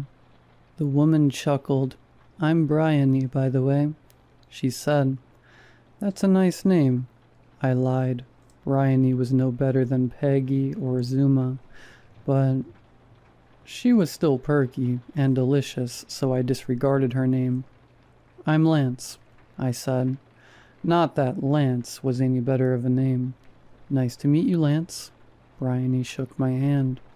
Her fingers were slender and manicured, with a cool feel. I hope she didn't notice the sweat on my palms. "Is Philadelphia your last stop?" she asked. "Yes, going back to my family," I said. "A business trip then?" asked Bryony. "You guessed it," I grinned. "How about you?" "Oh, I'm just on a fun adventure," said Bryony, and her eyes twinkled with mischief. I loved zesty women. Gonna stop in Philadelphia for a while and explore the city and all its delicacies. I'm originally from Missouri. I had to get away from that misery eventually. I snorted and nodded. I know what you mean, but since we have a common destination, would you like to go somewhere together? I know a restaurant in downtown Philly. My voice sounded confident, but I certainly didn't feel confident. Not with my guts at the back of my throat. But don't you have a wife? Bryony asked. You said you were going back to your family.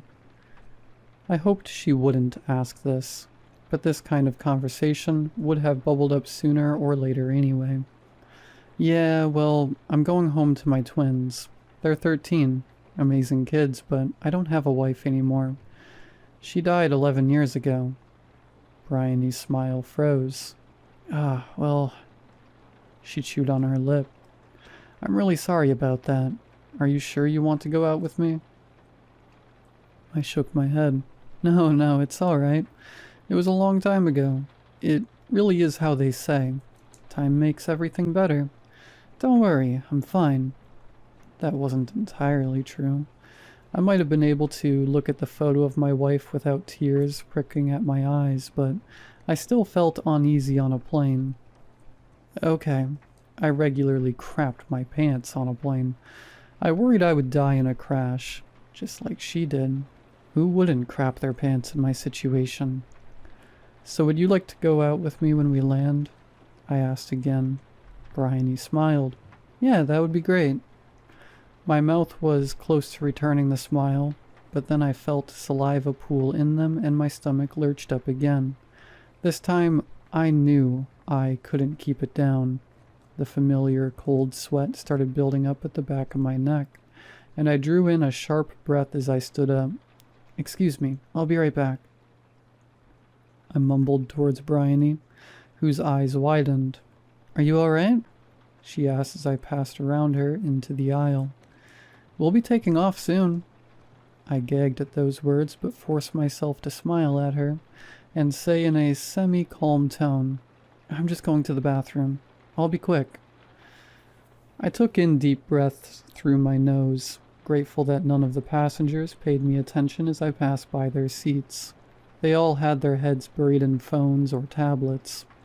A sturdy flight attendant before me closed one of the overhead compartments, turned towards me and put her hands on the headrests of the seats on her sides, blocking my path.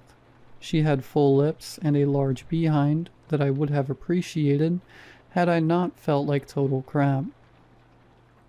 Excuse me, sir, but you have to sit down, she said. We'll be taking off soon. My breath hitched as a tremor passed through me. I felt so bad I started shivering, and the air conditioning wasn't helping. The sturdy lady raised her eyebrows and sighed. If you also saw something weird, I can assure you, sir, there is nothing to worry about. The plane is safe, and we are about to take off. The lady was probably just confused by something. I shut my eyes and shook my head. Oh, no. It's not that. Just, please, I need to go to the bathroom. But, sir, we'll be taking off soon, the lady said. You have to be in your seat. Only now that I looked her straight in the eyes, did I notice her pupils were extremely enlarged, as if she were under the influence of Zaza, or something even creepier. The screaming woman's words came to my mind again, but whatever paranoia wanted to haunt me was subdued by a retch.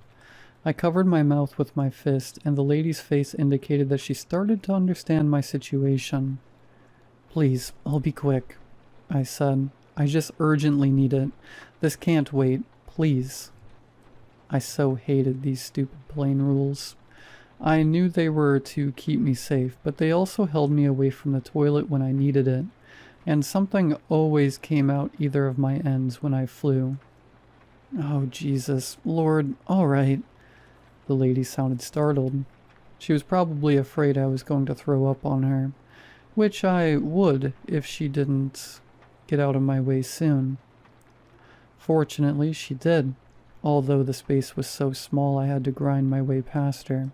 We both certainly looked like idiots to the onlooking passengers. I just hoped Bryony wasn't looking. I stumbled to the pitifully small toilet cabin and struggled with the strange handle for a while. As soon as I managed to open it, I jumped in, slammed it behind me. It opened again. I slammed it closed again. It opened. I cursed and then saw there was a special lock, so I utilized that to keep the door closed. Then I felt the plane move. We were backing away from the gate, heading for the runway. That did it for me. I gagged and leaned over the toilet. I vomited up my meager breakfast and panted and strained over the bowl for some while. I hated barfing on a plane. The space was a claustrophobic prison, and there were no winds to let in real fresh air. Not from that stupid AC, and the feeling always awoke thoughts of my dead wife. I pulled out a couple of napkins and wiped the sweat from my brow and the vomit from my mouth. I coughed a few more times to get rid of the slimy feeling in my throat. Then I realized there were hundreds of passengers around me on this flight, and the walls of this little rectal hole weren't exactly noise-proof. I prayed none of them could hear me. After washing my hands and face, I learned with dread that the paper napkins had run out. I was suspicious about the toilet paper's cleanliness, so I resolved to leave my hands and mouth wet. The AC above my seat was strong enough to tear a man's skin off upon impact, after all, so it would surely dry me in no time. I walked out of the toilet cabin and tried my utmost to appear calm and collected, as if I definitely hadn't puked up my guts in there. Still, there was this nagging paranoia that everyone knew exactly what I did in the bathroom. The paranoia became reality when a young man with a wide smile, sitting in an aisle seat, looked up at me. "Here, sir, take this," he said in an amicable, polite tone, offering me a small packet. "It relieves nausea and an upset stomach, especially from motion sickness. There are 2 last tablets in there. Best to take 2 for maximum effect." I gave the man a weird eye. Why the hell was he offering me tablets? Was this Dramamine? I focused my vision and saw that yes, it was. How did this man know I had run out of Dramamine? No, what was I thinking? This man didn't know I had run out of Dramamine. He was likely just being polite, wanted to help. There were still altruistic folks out there after all. Why did that screaming woman have to board a plane with me? Thanks, I said, accepting the Dramamine packet. I appreciated the man's help, but the dude was still smiling. Didn't his cheeks hurt already?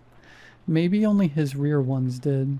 Be that as it may, it looked robotic instead of natural, like that smile was the default state of his lips. But this was no robot. I was just paranoid again. The teeth of the lady passenger sitting to my left still looked a bit sharp, but then I saw they were just rotten. Crystal meth enthusiasts were called vampires for a reason. Dang that crazy woman for putting these stressful thoughts in my head. "I'm Michael, by the way," the young man said. "It was nice to meet you, sir. I hope you feel better." I accepted his hand, feeling like I was in a business meeting again. "My name's Lance. Nice to meet you too." But we weren't in a business meeting. I stood in the middle of an aisle in a cramped airplane and someone's front soon pressed up against my butt. "Sir, the plane is already on the runway. We'll take off in a minute," said a female voice I recognized as that of the big butt flight attendant. "You have to be seated with your belt fastened." I looked behind my shoulder, met those creepy large pupils and said, Yes, ma'am, sorry. I'm going to my seat." "Have a good flight, sir," said Michael. "Yeah, thanks," I said and strode down the aisle to the very front. I saw Bryony's smiling head peeking out from behind her seat. As I sat down next to her, she said, Aw, Michael gave you some medicine, I see. You know the man? I asked, buckling my seatbelt. Was she already taken and didn't tell me? Yeah, said Bryony. That's my brother. We're traveling together, but we're sitting apart because the bureaucrats of the airline monopoly don't care that you're family, and they often put you on opposite ends of a column. I chuckled. This girl was the right kind of crazy, just the way I liked. I wondered what monopoly she could unleash in the bed. You seem really nervous, though, Bryony said. You sure you're okay? Yeah, I just don't really like flying, I said. It was an understatement, though. Bryony shrugged. I get that many folks don't like it, but I don't get why. So you mean you don't get it? I said. Yeah, said Bryony. Because for me, all I feel when I'm flying is thrill. Seriously, there is nothing better than that. All the clouds and landscapes underneath. It's really pretty, and I especially like what's going on inside the plane. It never gets boring here. Each trip, new people. I smirked and said, well, Philadelphia never gets boring either. I'm sure we'll have lots of fun there together. Bryony smirked back. Oh, I'm sure we will, big boy. I chuckled in surprise, not at all prepared to be called that. I saw the reasoning, though. I was the healthiest body type, lean but thick. I started imagining Bryony's curious hands exploring my torso downwards, when the moving plane shook and tilted backwards. We took off. My hands reached to my seatbelt, making sure it was buckled. It was. I then gripped the handle of my seat. The plane tilted further backwards and sped up. I glanced out the window despite myself and felt bile rush up my throat. We were in the air, several feet above the ground, and we were moving high up, higher and higher. I shut my eyes, hell-bent on not puking in front of my potential date. Are you okay? Bryony put her hand on mine. A different kind of shiver rushed through me. I sucked in a breath and faked a smile. Yeah, I'm alright. I then decided to use humor to conquer my fears, which usually helped. Let's hope the plane doesn't crash and we don't die, I said jovially, looking outside the window again at the shrinking trees. The airport, houses, roads, and the first clouds. I felt the bile again and had to close my eyes. This wasn't helping. Oh, we certainly won't die, Bryony said. I froze. What the hell did she mean? I turned to her with scrunched up brows. Her sultry red lips were now twisted in a wide smile. But you certainly will. I wanted to ask her what she was talking about, but she was already leaning out of her seat into the aisle. She turned her head towards the rear end and shouted, Michael, now! I looked to the back and saw Michael turn into a pale, long-limbed creature. He jumped on top of the seat in front of him and bit into the head of a passenger. The people around screamed in terror as Michael leapt onto the aisle and slit the throat of another passenger. My heart drummed in my ears. I averted my gaze to Bryony. Her face was no longer the one I fell in love with, but that of a ghoulish creature with no nose. Glowing yellow eyes, gray skin, and a myriad of sharp teeth. I had no time to react before she sank her teeth into the flesh of my neck. The thought of my children the last thing on my mind. I woke up in a hospital. A machine was breathing for me, and both my legs were encased in casts. The doctor came in shortly and told me that the plane crashed into the lake near the airport, making it a smooth landing. A lady who chose to stay anonymous pressed on my wound and called the ambulance. I wanted to ask about the creatures, but before I opened my mouth, I decided not to be so blunt. I asked in a vaguer way, "What caused the crash?" The doctor said, "From what we were told, the lady who saved you refused to speak about what happened. but there were 2 other survivors. She was saying this as if she was telling a funny family story. They said there were some monsters on board. Ghouls, they said. What they didn't say was that they were drunk off their butts. But it was obvious. I'm genuinely surprised the alcohol didn't kill them before the crash. I was stunned by the doctor's boldness, but he had a point. And of course, no one would believe drunks, and no one would believe me either, so I didn't comment on the monster part. So, no one else survived? I asked. No, the doctor said. Then his face took on a more serious tone. I'm sorry, sir. Was anyone traveling with you? I thought back to Bryony, and how her face went from a beautiful canvas to that monstrosity. I shuddered and resolved to stop thinking about that moment. I closed my eyes, pursing my lips. No, I said. I just met someone on the way, but it's fine. Condolences to the family, of course. I was bumbling at this point. Condolences for sure, the doctor said. Those caskets sure will have to stay closed. I probably shouldn't be telling you this. Sensitive matter and all, you know, but... He lowered his face and grimaced. Almost every passenger had at least one body part missing. Torn apart, many of them. He gestured weirdly around himself. I felt the familiar sting of bile in my throat. Well, maybe it was that dog on board, I said. Didn't the dog attack the passengers? The doctor frowned.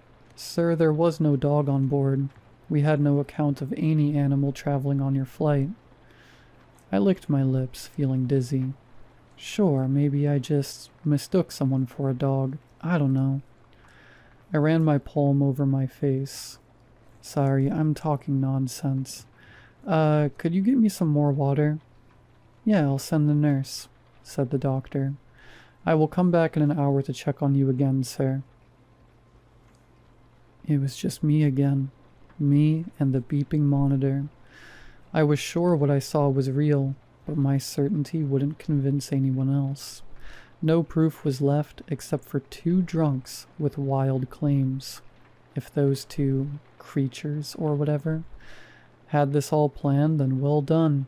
They had their feast, or game, or whatever they wanted to accomplish, and no one would ever know what they are. Or maybe I could write about this and post it on some internet platform. Surely there would be some person, at least one person, who would take me seriously. I was overcome with the desire to speak out, to let the world know what happened. Well, world, I meant people on the internet. It could be worth a shot. I typed up my story and posted it on a few sites I deemed suitable. I am now seated behind my desk, leaned back against my armchair, hands folded over my head. The knowledge of my children sleeping soundly a floor above me is warm and soothing. My hospital stay had worried them, but it was quickly washed down with some Philly cheesesteak and banana split. My mind sometimes wanders to the moment when I thought I would never see them again, and if I ever thought listening to Bill Cosby talk was uncomfortable, I can now say I would rather listen to him speak for hours on end than think about that again. I almost thought of it again. I'm going to need some more Jack. I might not understand what I saw, but I know I saw something unusual. I need answers, but I'm not going to make them up just for the sake of having them. One thing I learned that day is that if there's ever a crazy, screaming woman on my flight ever again, I will be the first one to listen and get off the flight before she does.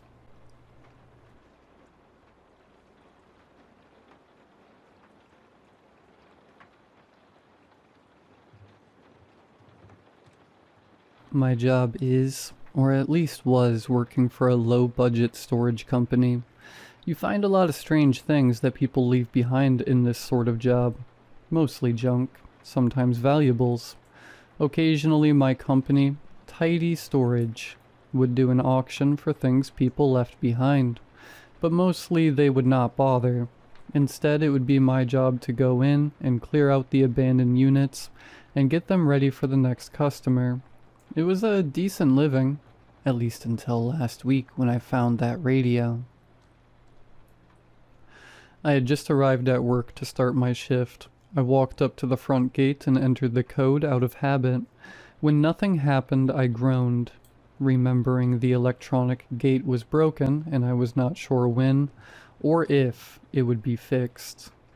I fumbled for the key I had been given and unlocked the adjacent gate and stepped into the storage facility.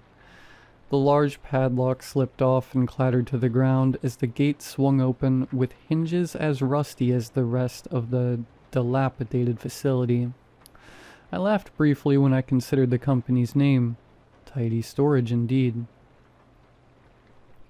I guess that since our prices were dirt cheap, it was the only thing that saved whatever meager business this place eked out.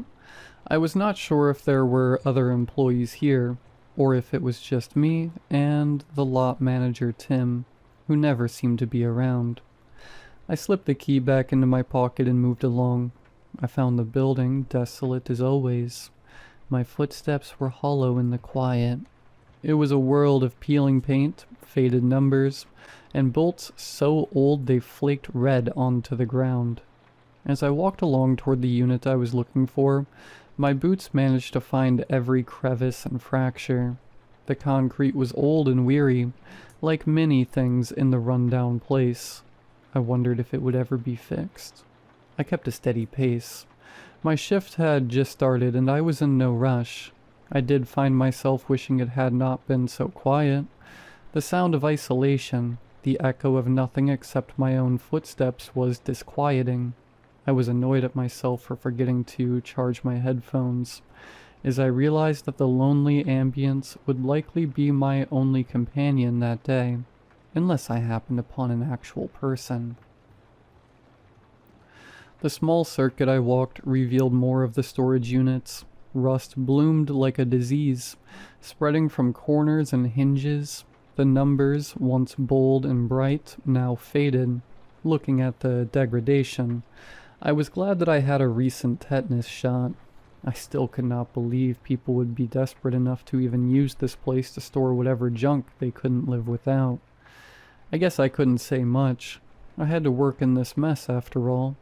When I had started working here, I had thought the solitude might be nice. Yet now I found myself bored and slightly lonesome. Nothing stirring except the cold wind outside and the thoughts in my head. I walked deeper into the facility. Looking at a nearby unit, I was close. It was into the 100s, so I was almost to my destination. The rows of storage units stretched out in long corridors. Size was the one thing that this place did not skimp on, though it was tedious walking the grounds sometimes. The units stood shoulder to shoulder, monotonously watching me as I walked between them. Then I came upon Unit 113. It had a note left by Tim, the lot manager, and indicated that this was past the last notice for the owner to pay or clear out. Before we took possession, I managed to force upon the door, which was slightly stuck ever after unlocking it. Even in the gloom of the flickering overhead bulb, I could see how thoroughly someone had made a mess of the place. Debris littered the floor, papers lay torn or trampled, or water warped into crisp waves. A pattern was drawn on the wall, likely some kind of graffiti. I rubbed a finger over it and relaxed when I realized it was chalk and not paint. Easier to clean up. The more I looked around, the clearer it became that I'd stumbled upon someone's obsession. Old books were stacked along the walls of the unit and falling out of crumbling boxes. The spines of the books bore weird titles and strange symbols that looked like something out of the occult. Their dusty fragrance coated the air, blending with the metallic tang of metal and wires strewn about like the aftermath of an explosion. Bits of brass and rusted tools caught the overhead's sickly light. It seemed as if whoever was using the unit had been building or repairing something. At least they were before it was just left abandoned. I found the clash between the weird books, odd chalk symbols, and the metal scrap rather jarring. I might have been overthinking it, but it was stranger than usual. Most units filled up slowly, at a pace their owners never admitted was trash, but not this one.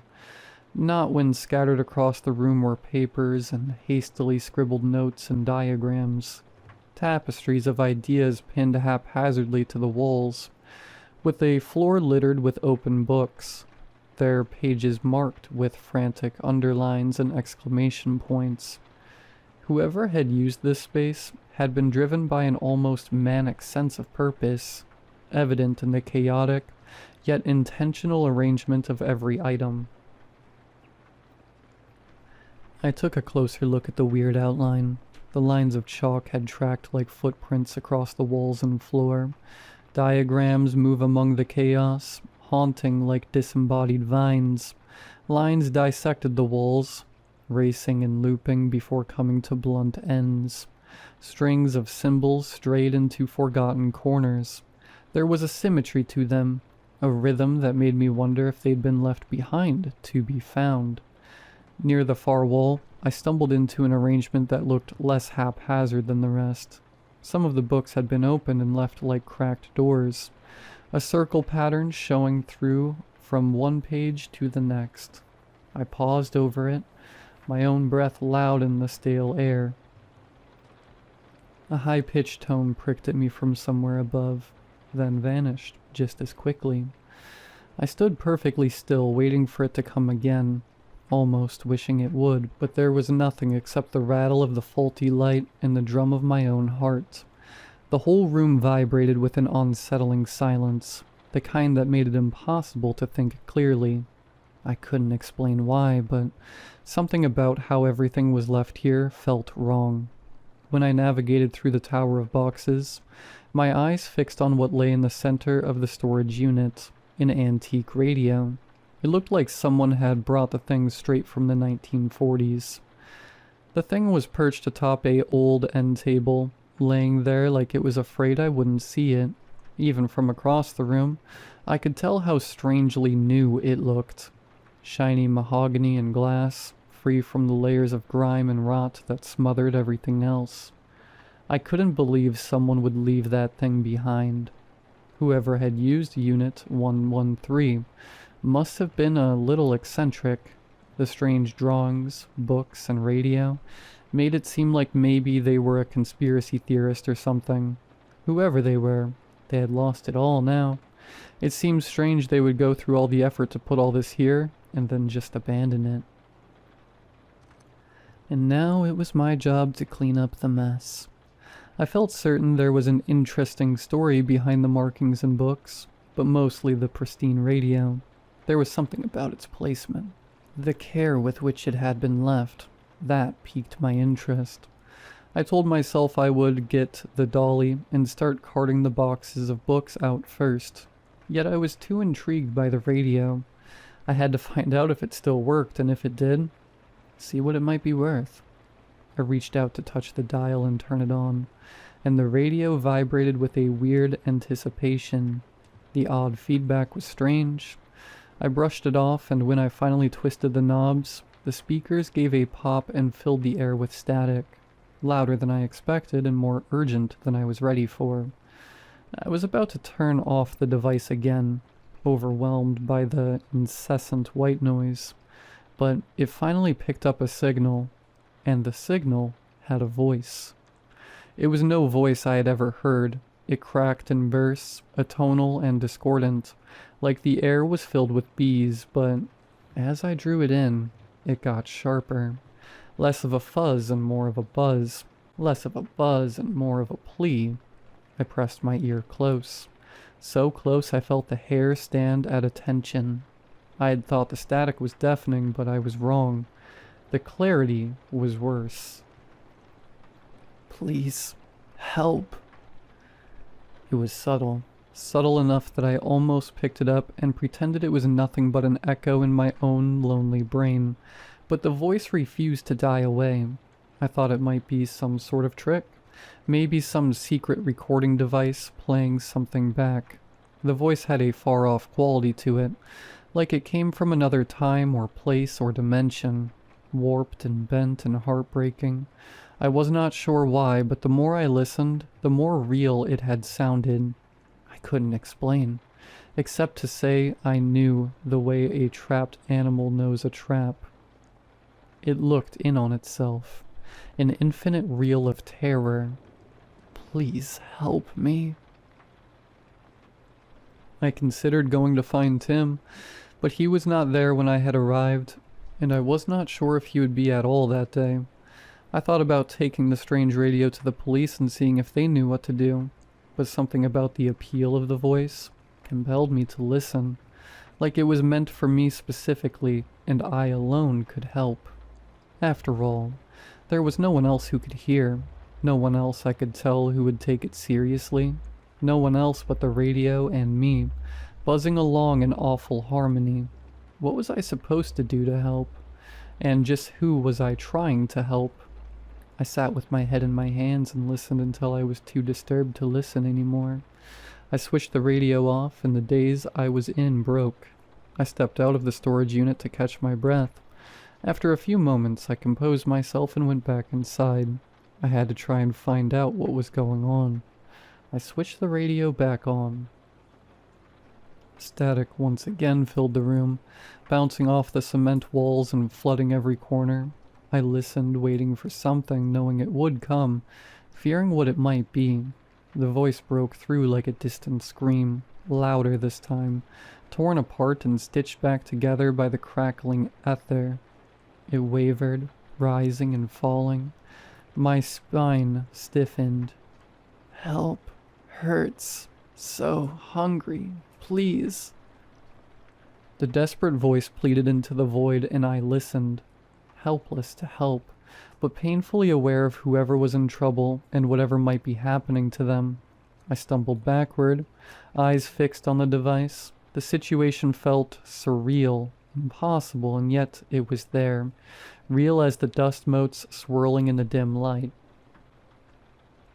My fingers dug into the edge of the flimsy table the radio rested on, holding on to the world that was spinning out from under me. I had to do something. I had to try to communicate with them, but how? My fingers dug into the edge of the flimsy table the radio rested on, holding on to the world that was spinning out from under me. I had to do something. I had to try to communicate with them, but how? I had an idea just then. I grabbed the radio, searching its face with trembling hands, tracing the outline of its dials and switches. I turned it over, frantic and desperate, until I saw the frayed wires in the small section that was responsible for communication. To my dismay, the transmitter was damaged.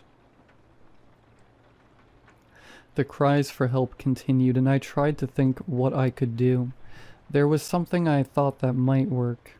I returned to the storage lot's main office. To my luck, I found what I was searching for, an old ham radio.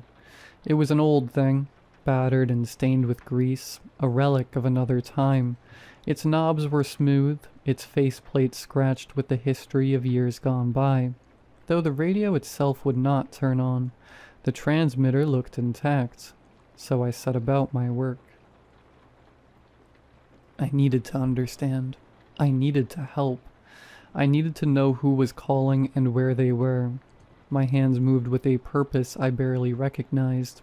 Setting up a workspace in the crowded storage unit, I had found a small toolbox, mostly used for repairs on the lot.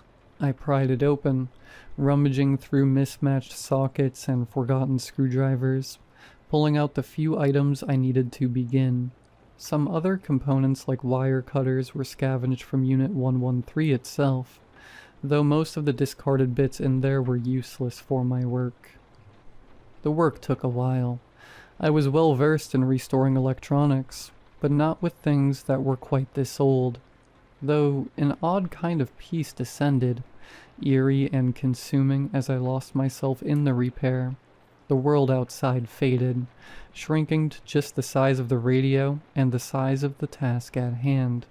I stripped the old wires and replaced them, careful not to pull too hard, too fast.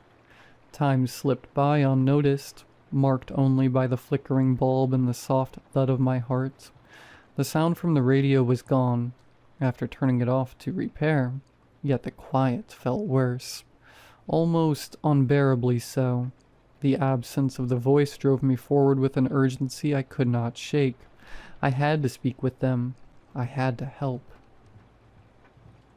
I finished the last connection, my hands stiff and sore, my mind a blur of tangled thoughts. The radio sat before me, repaired, at least as far as I could see. The cry for help lingered in my mind, the desperate plea refusing to fade. I hoped that my plan would work. Only one way to know for sure now. I turned it on. The blare of static came through immediately. The connection sounded bad and I almost shut it off again, thinking that I might have made it worse. Just as I was about to lose hope, the voice crept through, growing inside the noise, becoming human by slow degrees. "Help, anyone, please." The voice, the same desperate plea, reaching through layers of interference. It was a specter, thin and distorted, almost lost in the wall of static, but there, unmistakably there. The voice ebbed and flowed, swelling in strength only to break apart and dissolve into the relentless sea of sound. "Help, it hurts me. I'm here, all gone. They left." They sounded desperate, and I had the means to try and help now. I picked up the newly repaired transmitter and attempted to respond. "Hello? Who is there? How can I help?" The static grew quieter now. A long pause made me consider if it had worked after all. Before I could try and repeat myself, I heard the voice again. The static finally lessened, revealing a voice that now seemed somehow clearer, more focused. It trembled with what I could only interpret as relief. "You? Me?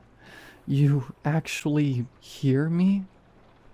The voice sounded feminine now, though strained and thin, as if speaking required tremendous effort. "Thank you. Thought no one ever find me." I leaned closer to the transmitter, my pulse quickening. "Yes, I hear you. Where are you? Who are you?" "I don't know where am anymore." The voice cracked, dissolving momentarily into static before returning, clearer than it had ever been before. "It's dark, so dark. So I've been trapped in this place for so long. I don't even know how long." "How did you end up there? Where is it? Were you kidnapped? Let me know so I can send help," I asked, my voice barely above a whisper. The radio hissed and popped in response. "No, I found something. In the books, a doorway, a way through."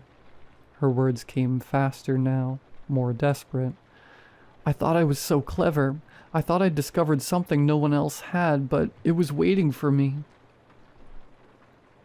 "Who was waiting? Who are you?" I pressed the transmitter harder, as if physical pressure could somehow strengthen our tenuous connection. "My name is Rebecca. I rented this unit to study. It was the only place that was safe. The books, the symbols, they're all part of something bigger." The static swelled momentarily, drowning her words before receding again. "There's a hunger here, in this place between places. It feeds on us, on essence. Help me, I'm fading." I looked around at the chalk markings with new understanding. They weren't random at all. They formed a pattern, a diagram, a door. "How can I help you? What do I need to do?" The urgency in my voice surprised even me. I could barely believe this was all happening, yet the impossibility of the situation did little to dull my desire to help. The radio fell silent for so long I thought I'd lost her. Then, softer than before, "The ritual. You need to reverse it. The book with the red binding on the far wall. Page 43. My eyes scanned the chaos until I spotted it.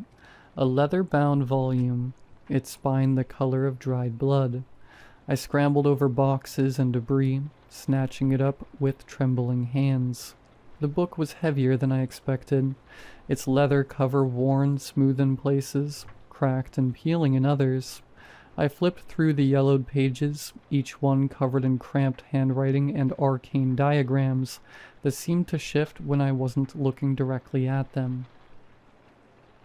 Page 43 revealed a complex circular pattern, not unlike the chalk markings on the walls, but more intricate.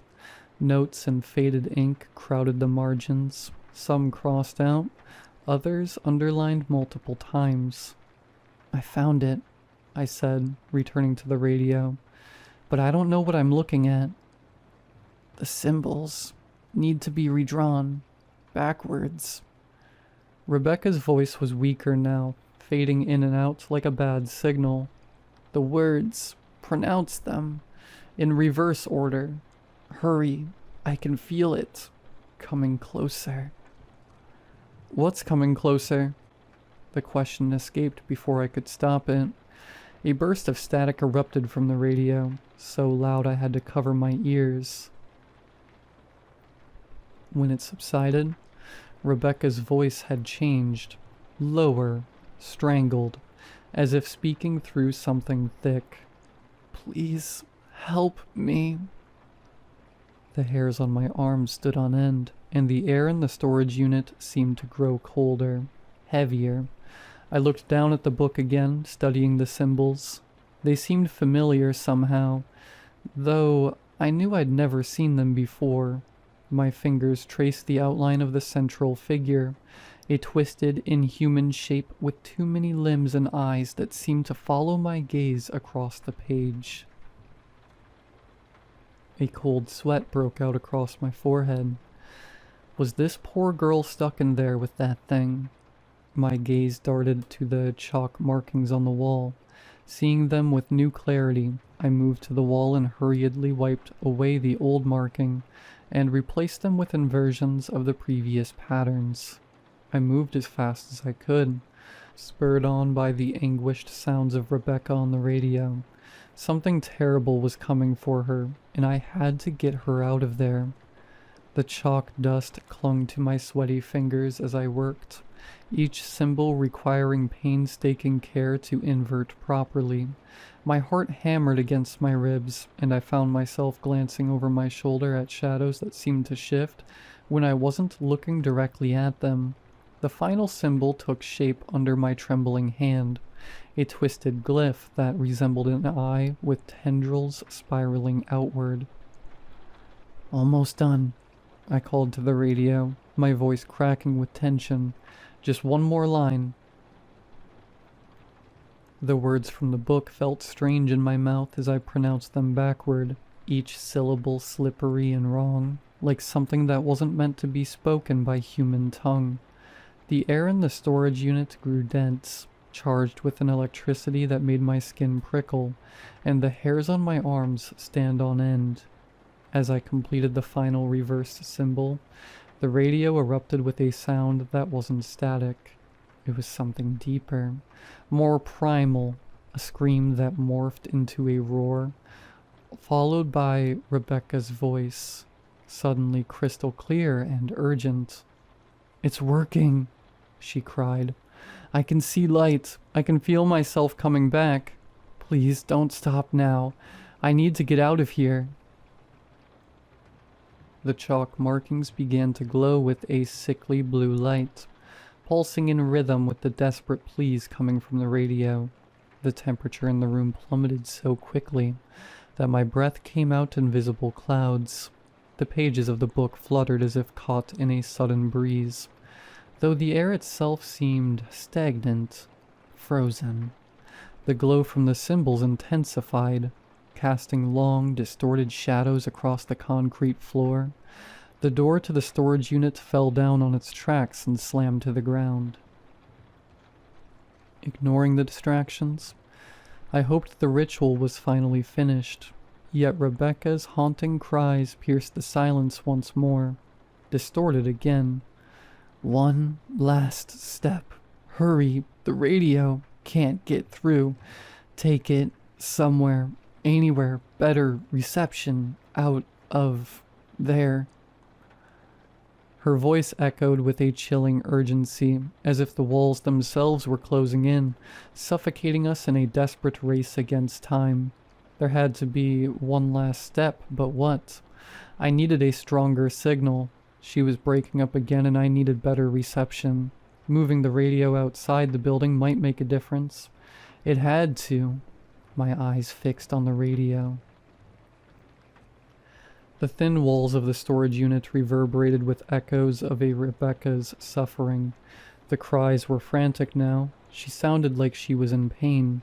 I had to help and get a clear message again, and complete the last step. I seized the old radio and ran to the door. In my haste, I almost tripped, my foot slipping on a nearby book that had fallen. I caught myself before I fell, barely noticing the line of salt I had disturbed. My foot struck it, broke it, scattered traces everywhere. That was the moment everything changed. The pressure that followed was immense, an invisible weight that fell so fast and hard I could scarcely comprehend it. It was like the air itself was turning against me, suffocating me, squeezing the breath from my lungs. My mind raced but came up blank, terror eclipsing thought. In my hands, the radio twisted. It was so sudden, so violent. I had no time to tighten my grip before it wrenched free, yanked by a force that was greater than anything I had ever known. I watched it fall in slow motion, as though the world had slowed down just to let me see the finality of it. Plastic and metal and wires, bright flashes of white and silver, shattered against the cracked floor. The noise was explosive, louder than thunder, an orchestra of destruction. The air quivered, the walls trembled, then I felt it, a presence, vast and oppressive. Something had been released, but it was not Rebecca. In that moment it spoke to me, not words but a terrible buzzing feeling. It reminded me of the sound of thousands of insects chittering all at once. A cold wind swept through the storage unit, rustling papers and making the pages of open books flutter wildly. Then I reeled at the thunderous proclamation of the real being that had escaped. "I am hunger," it roared. "I am the void between stars, the divine made manifest." I stumbled backward, knocking over a stack of moldering cardboard boxes. The books inside spilled across the concrete floor, their pages opening to reveal more of those terrible symbols. "Clever little girl found me," the voice continued, almost purring now. "So much knowledge in that pretty head. She thought she could commune with the divine, bind me to her will." A sound like grinding glass that might have been laughter. "She was delicious, yet her voice." The abyssal tones morphed into an eerie mimicry of Rebecca's own, lingering on each word. "Still taste the sweetest." My back hit the storage unit door. I fumbled for the handle while looking behind me, my eyes desperately searching for the source of the terrible voice. "She tried to keep me here. The bindings she placed were still effective in trapping me, starving me," the voice from the radio declared. "But you have delivered me from this prison." My limbs were heavy and my thoughts sluggish. Frost formed on the metal walls as the temperature plummeted. I tried to speak, but terror froze my tongue. I recalled the instructions to reverse the chalk markings, the odd vocalizations, taking the radio out, breaking the salt line. My stomach churned with the realization of my mistake. The ritual was never meant to free Rebecca. It had freed the thing that had killed her. The haunting voice rang out once more. I thank you for freeing me, little thing. The reward for your service and my deliverance is your life. For now, at least. I am sure I will see you again. Soon. The words coiled around me, leaving me frozen, haunted, and hollow. The presence in the room was gone in the next instant. I couldn't move. I couldn't breathe.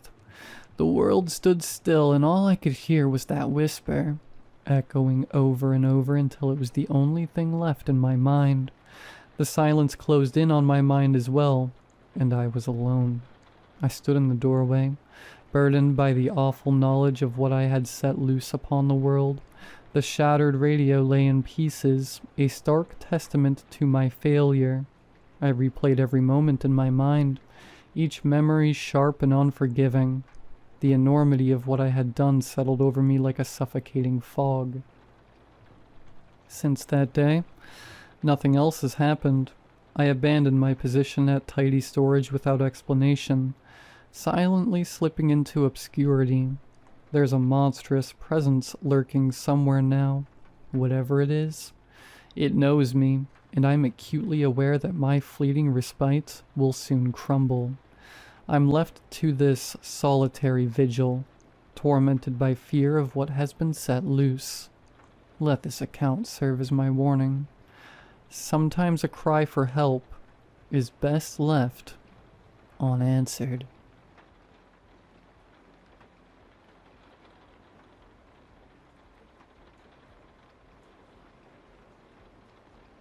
My partner, Max, and I have been running a gardening business together for the past few years.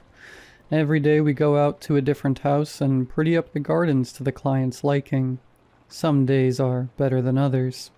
It typically depends on the client we're working for and whatever it is they want us to do that day.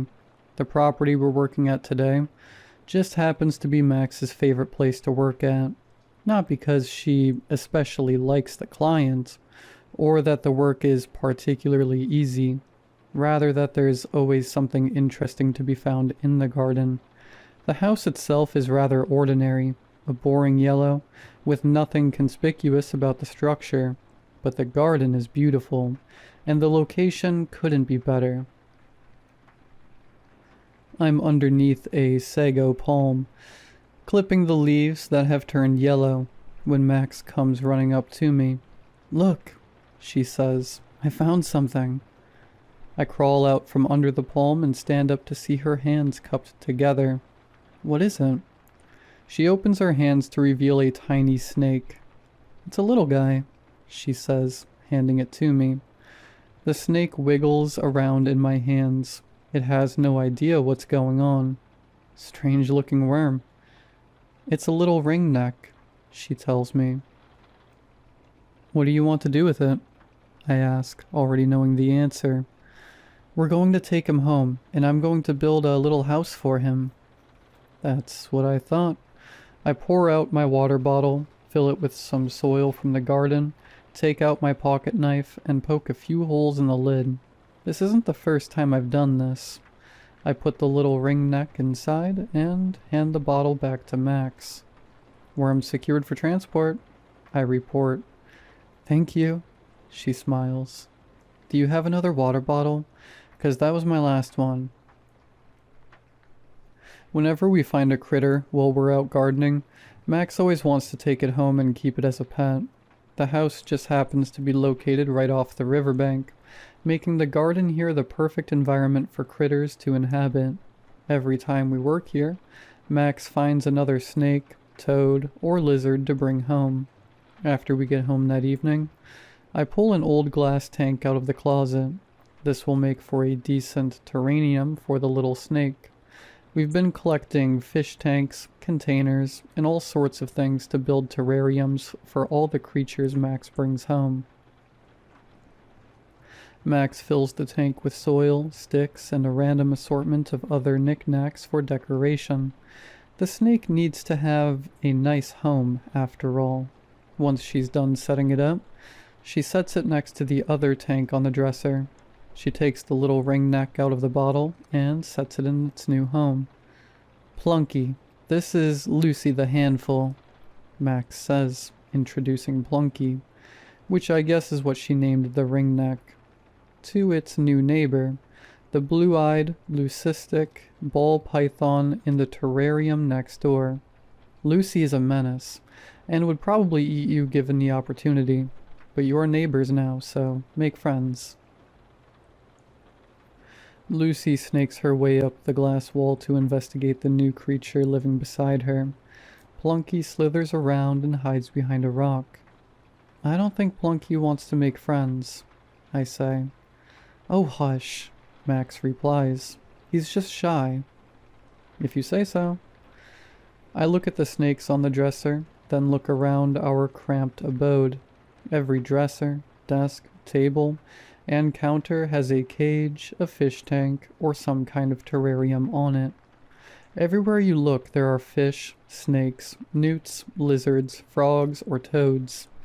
Our house is essentially a zoo. Max, I think we're running out of room for critters. There's always more room for critters, she replies dismissively.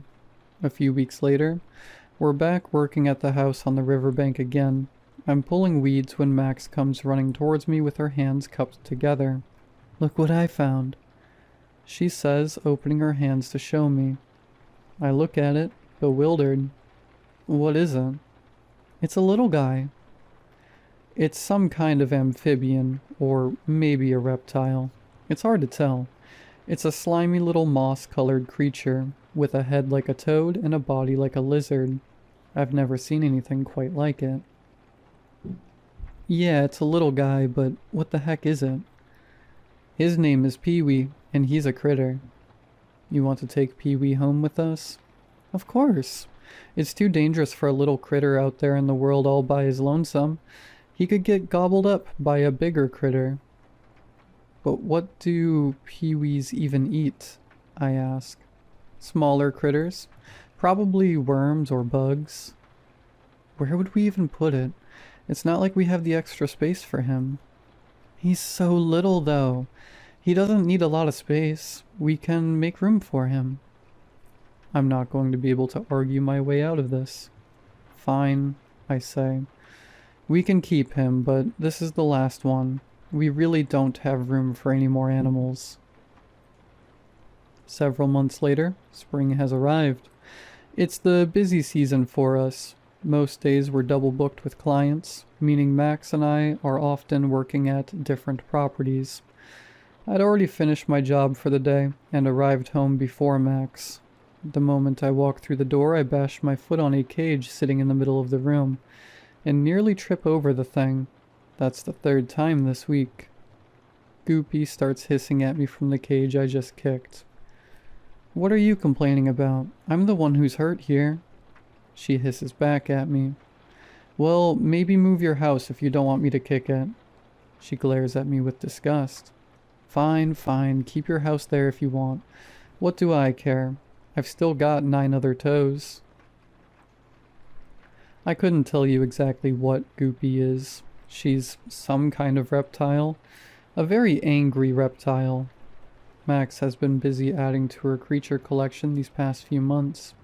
I try my best to remember to feed everyone, and to remember what everyone eats. And I couldn't even tell you how many animals are in this house, let alone what half of them even are.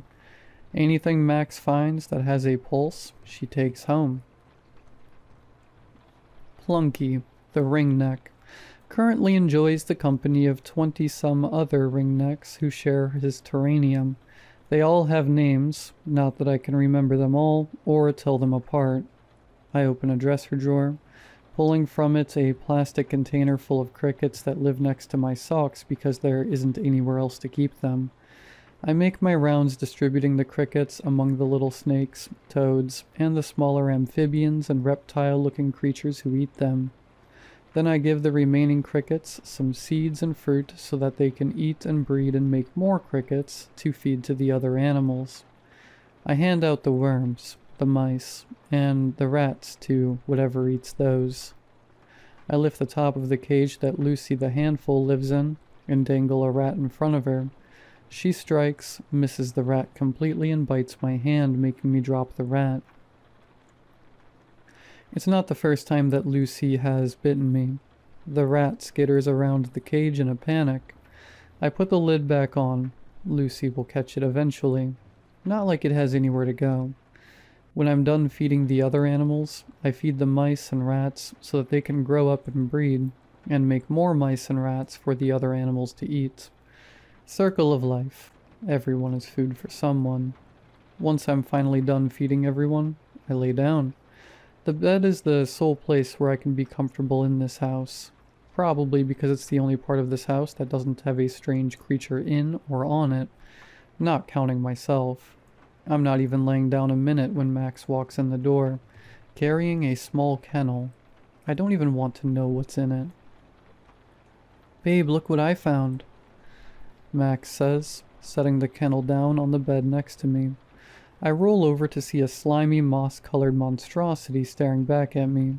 It looks a lot like Pee-wee, only smaller. It doesn't look happy. "You found another Pee-wee." His name's Little P. I think it's Pee-wee's brother. He was hiding in the same garden where we found Pee-wee. "Great, now we can have a friend," I say with as much enthusiasm as a rock. "We'll have to get a bigger cage, one that can fit both of them. Or, and hear me out on this, we can put them both in the same little cage and hope that they have the same temperament as betta fish and kill each other. Of course, that's assuming they're both males. With my luck, they're probably the opposite sex, and will just breed and make more peewees." "Geez, I'm home for 1 minute and you're already sassing me." "Sorry, it's just that we already have too many animals. It's already a struggle taking care of them all. We should really consider letting some of them go." "No way, they'll die out there." "Fine, we can keep him, but no more. We really can't take care of any more. This is the last one, I promise," Max says.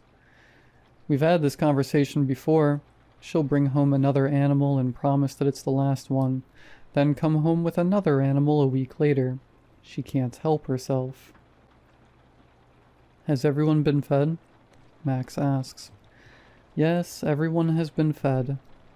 "Everyone?" she repeats. "Yes, Lucy, Bongo, Booger, Goober, Goopy, Blanche, Rose, Dorothy, Sophia, all the rats, frogs, toads, crickets, fish, frogs, lizards, plunkies, and everyone else has been fed." "Did you feed Pee-wee?" "No, Pee-wee is too fat. He needs to lose some weight." "You have to feed Pee-wee. He's a growing boy." When we first found Pee-wee, he was small enough to fit in the palm of my hand. Back then, he was happy eating crickets and worms. However, he has grown considerably these past few weeks. He's not quite the size of a horse, more like a large dog. His appetite has grown considerably as well. Pee-wee can easily devour a family of rats, swallowing them whole and still want more. "He sure is growing," I say. "Growing too big for the kennel he's in. If he gets any bigger, he'll burst right out of it." "We'll just have to get a bigger kennel," Max says. "Yeah, if we throw the bed out, we might actually have somewhere to put it." Again with the sass. Why are you in such a bad mood tonight? "I'm just exhausted," I sigh, staring directly into the eyes of the creature sitting in the cage on the bed in front of me. The next day, when I arrive home from work, Max's truck is already sitting in the driveway. She must have finished her job before me. I open the door and walk in. The fish tank Goopy was in shattered in 100 pieces across the floor. Goopy isn't there. "Max?" I shout. "Are you home?" I step carefully over the broken glass, out of the sunroom into the living room. The living room is a disaster. Every cage is knocked over. The terrariums are in shambles. Broken glass, sand, pebbles, and all the decorations are scattered across the dressers and floors. The water from the fish tanks has spilled off the dressers and pooled on the floor. Max? I shout again. Where are you? What in the world happened here? I survey the disaster zone. None of the animals appear to be among the clutter. Lucy? Goopy? Where did you all go? I take out my phone and call Max. Her phone rings from across the room. It's laying on the bed. I walk over to it, pick it up, and hang up. She's here somewhere. Or she was. Her truck was still here when I got home, so she couldn't have gone anywhere. I continue wandering the house, searching each room for Max, for any sign of the animals, for anything that might provide some kind of hint as to what had happened here. The further back I get in the house, the worse it looks. Every inch of the floor is covered in water and broken glass. There's traces of blood here and there. Someone must have been hurt, but there's no telling who the blood came from. There's still no sign on Max. I can hear a thumping sound coming from the back of the house where the bathroom is. I couldn't hear it from the living room. As I make my way towards the bathroom, the sound grows louder. There's another sound muffled behind the erratic thumping, a high-pitched screeching coming from the same direction. Cautiously, I approach the bathroom. There is a chair fixed under the doorknob, preventing it from being opened from the inside. Did Max put that there? Or did someone else? The door rattles violently as if who or whatever is inside is trying to get out. That must be the thumping I was hearing. The screeching also seems to be coming from behind the door. Max, are you in there? I shout, knocking on the door. There's no response, only more violent rattling and screeching. I'm coming in, I say, removing the chair from beneath the doorknob. I reach for the handle, turn the knob, and slowly pull the door open, cautiously peeking through the crack between the door and its frame until I can fully see what is in there. It's Pee-wee. He's running around the bathroom in frantic circles, crashing into the walls, screeching like a banshee. Without the door muffling the sound, that screech is almost deafening. Never before have I heard him make such a noise. Maybe he's hurt. He looks like he's bleeding. There's shards of glass sticking in his back, but more concerning than that, he looks much bigger today than he did yesterday. He must have burst right out of his cage. I watch him through the crack of the door for a minute. He just continues screeching and running around in a frenzy. He must be too panicked to notice me. Pee-wee? I shout, trying to get his attention. He stops screeching and turns towards me. His eyes fixate on me. I've seen that look in his eyes before. That's exactly how he looks at his food. He unhinges his jaw like a snake opening his mouth. Blood and saliva pool out. He runs right at me. I slam the door between us as he crashes into the other side. Pee-wee slams into the door again, knocking it open. I catch the door and struggle to push it back against the brute force of the creature on the other side.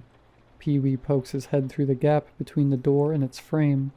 He turns his head to look at me and lets out a hiss. I push all the force I can muster, slamming the door on his head. Pee-wee shrieks in pain and retreats back into the bathroom. As soon as he's in, I pick up the chair and prop it under the doorknob to barricade him in. I kick aside the broken glass at my feet and slump down on the wet floor next to the door to catch my breath. The moment I sit, the bathroom door rattles again, and the screeching commences. That poor excuse for a barricade won't hold him long. He'll rattle it loose, or break the door down eventually.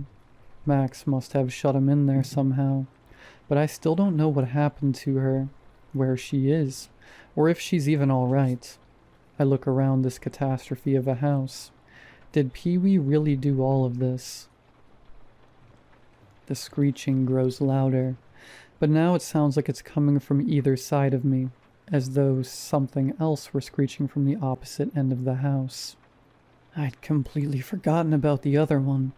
The one Max had brought home yesterday. Is it still here somewhere? No, it can't be. I've searched this entire house. I would have seen it by now if it were still here. It sounds like it's coming from the front of the house. I walk in the direction of the second screeching, warily making my way through each room until I reach the sunroom at the front of the house. It's not in the house. It sounds like it's coming from just outside the front door. Max bursts through the front door carrying the screeching creature.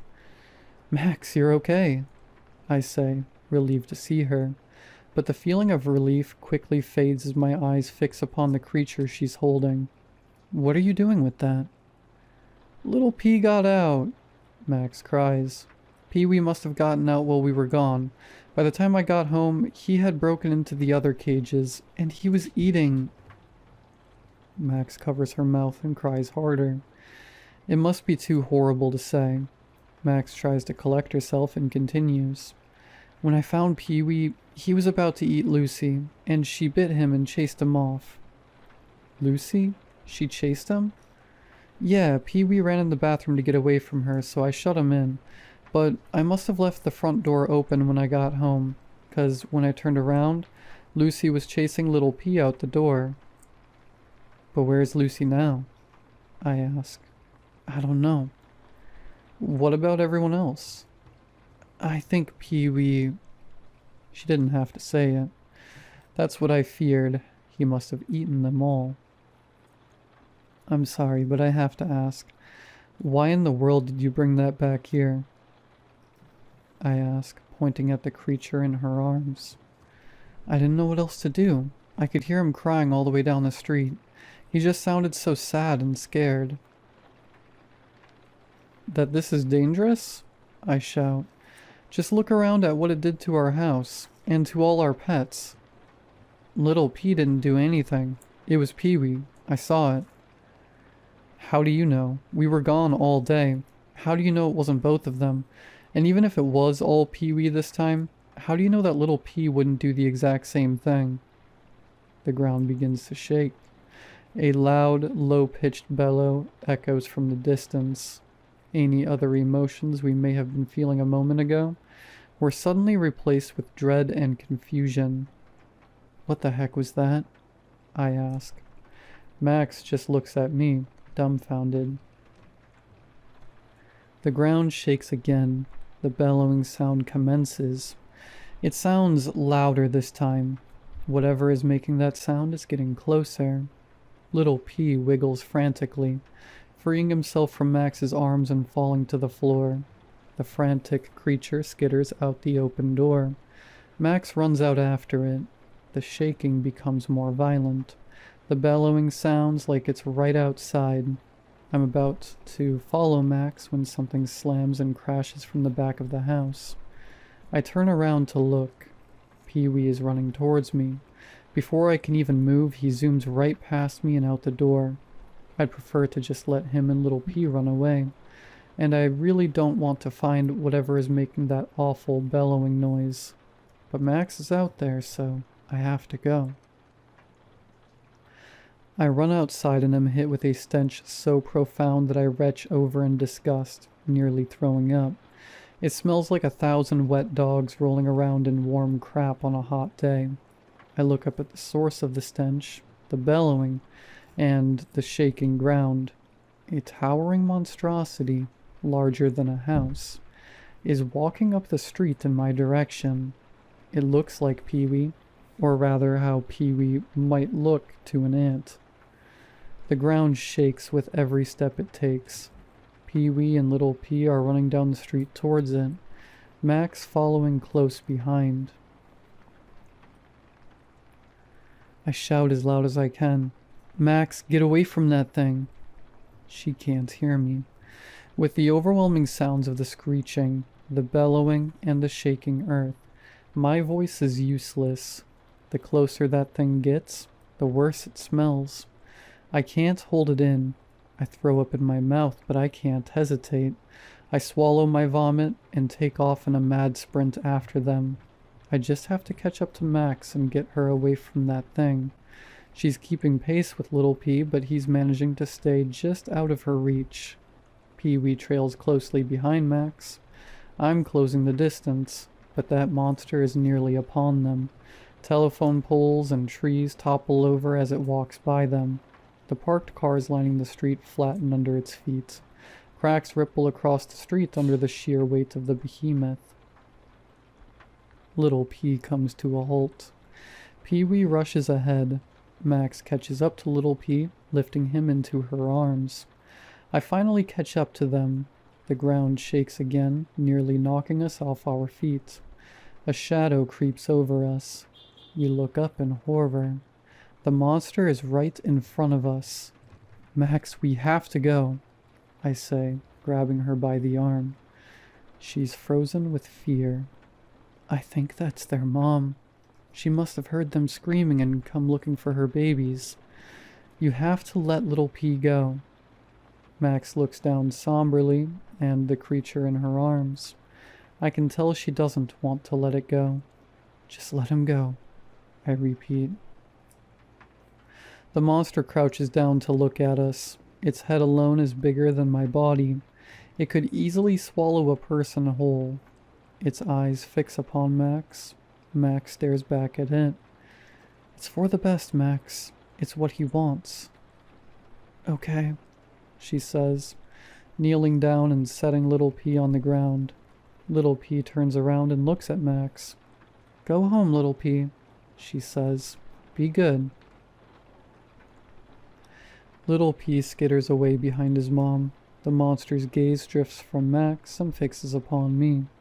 It slowly opens its mouth, baring its teeth. It releases a thunderous roar so powerful it knocks us off our feet, sending us trembling backwards.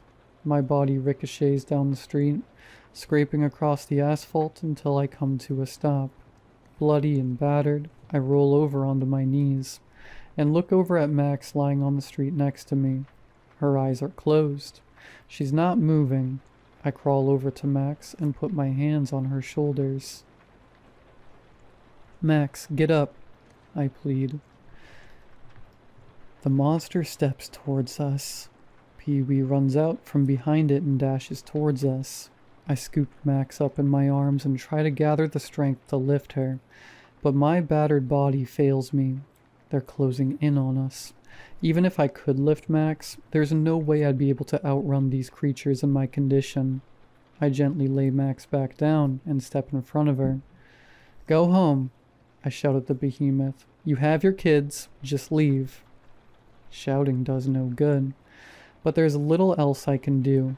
I pick a stone off the ground and pelt it at the monster. Excruciating pain runs through my arms at the mere motion. The stone bounces right off its face.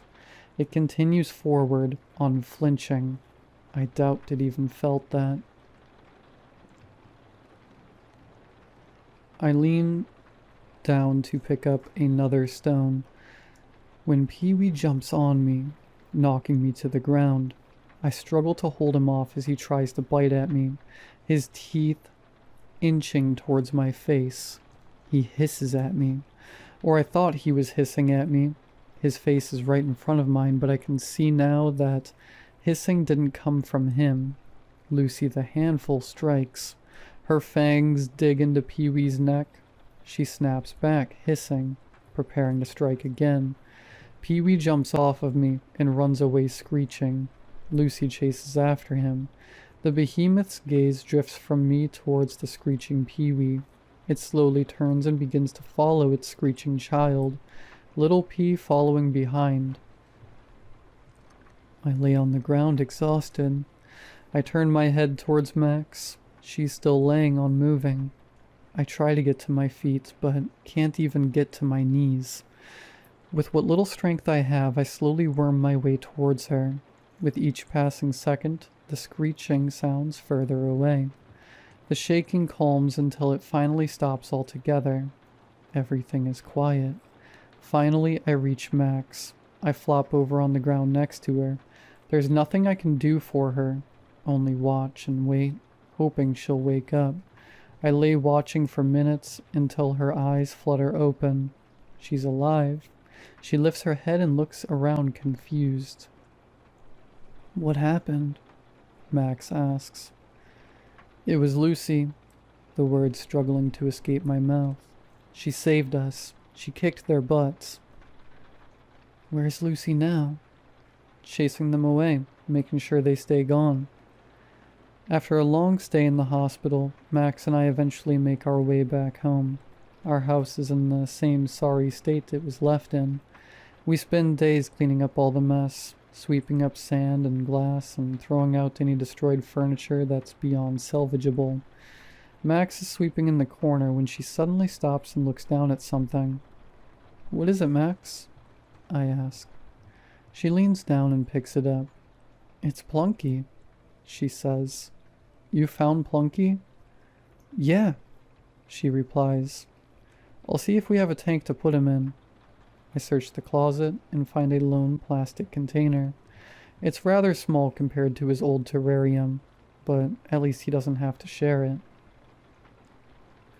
We put some soil and a small water bowl in it and set them inside. "This'll have to do for now," Max says to Plunky. "We'll get you something better when we can." When we're finished cleaning, I sit on the edge of the bed and look across the house. It looks rather sparse and lonesome without 100 animals inhabiting it. We take some time off work to recover and relocate.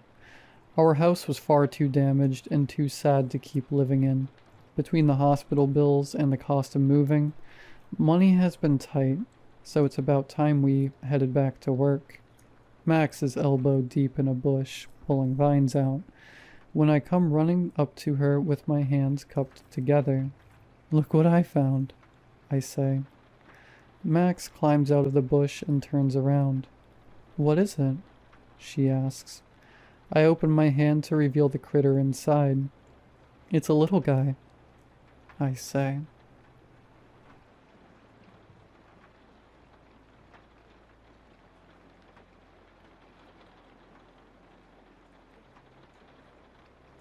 I don't even remember exactly how I got the internship. I hardly recall applying for it, or any internship for that matter. But somehow, in the middle of financial stress and uncertainty, the email appeared. "Congratulations, you've been selected for our exclusive research internship at Data Corp. Incorporated, a leader in technology development." I don't know why I didn't question it more. Maybe it was desperation. Maybe I just wanted to believe I'd finally caught a break. The job description was vague but simple. Assist in diagnostics and research to support the development of new processes and solutions. Straightforward, to the point, and yet something about it felt off. There was no mention of who I'd report to, no contact information, just an address, a start date, and a note at the bottom that stuck with me long after I clicked accept. "Your assigned project is strictly confidential. Do not discuss your work outside of authorized personnel." And so it began. My internship at DataCorp. On my first day, I was given a key card. It wasn't anything like the standard white badges most employees wore. Mine was matte black with no identifying details. When I asked about it, my supervisor, an expressionless man in a crisp suit, simply said, "You'll need it for access." Access to what exactly? I'd find that out soon enough. The elevator at the end of the hall required my keycard to activate. When the doors opened, I stepped inside and the panel had only one accessible button. Sub-level 4. The descent felt a lot longer than it should have. The air grew colder, heavier. When the doors finally opened, I expected to see a bustling research facility, maybe even rows of workstations filled with other interns. Instead, the space was dimly lit and eerily quiet. A single desk, a single computer, no windows, no clocks, just the faint hum of unseen machinery behind the walls. My supervisor gestured to the station. "This is where you'll be working." He explained my expectations in an almost rehearsed and monotone manner. "Your computer is connected to one of our secure data systems. It's hardwired, no wireless access, no external connections. Your job is simple. Compile the data and send the reports to a secure server at the end of your shift. That's all. Sounded easy enough. Almost a little too easy. For someone who just got their master's degree in information systems, this was small potatoes, just basic data entry. And yet, as I sat down and logged in for the first time, I couldn't shake the feeling that I wasn't just analyzing data. There was something else going on. Despite the trivial nature of my position and the unsettling lack of any real knowledge about what I was actually working on, I did what I was told. For months, I mined data, compiled reports, and sent them off to the company's secure server. I had no clue what the information meant or why it mattered, but I didn't ask questions. Why would I? The job was easy, and it paid well. Still, things started to feel off. At first, it was just small things, odd lines of code buried in the data, like it didn't really belong. Sometimes my screen would glitch for a fraction of a second, too fast to be sure I'd actually seen it. Once in a while, the power would flicker, the basement going pitch black for just long enough to make my heart skip a beat. I told myself it was nothing. The building was old and massive, probably full of outdated wiring. A simple surge, likely harmless. But then, one day my computer did something it wasn't supposed to do. Without warning, a terminal window opened. Unprompted, code started running on its own, streaming down the screen faster than I could even read it. I barely had time to react. Crap, dang it, turn off. I yanked the power cord so hard that a chunk of drywall came with it. That should have been the end of it, but behind the hole where the outlet had been, a beam of red light flickered to life. I froze. Slowly, I crouched down to peer through the opening I had made. At first, all I could see was darkness, but then movement. A shadow shifting in the dim light. I felt like something was watching me. Whatever it was almost human. I stopped breathing. Something was down there. My mind was a scrambled mess of panic and adrenaline. I'm in deep crap. I've gone too far down the rabbit hole now. But then another thought hit, and I focused on what was happening. Wait a second. Maybe someone was messing with me. No, maybe someone was screwing with the company. Why the hell would anyone be creeping around this place unless they were up to something? Against every ounce of better judgment, I doubled down. I kicked at the hole in the wall again and again until the gap was wide enough for me to crawl through. Well, that's gonna cost the company. But if I caught this guy, whoever they were, I'd be a hero. Some corporate spy sneaking around, trying to steal trade secrets. Oh, they'd love me for this. I stepped through and shouted into the darkness. Come out! You're not supposed to be down here. Show yourself!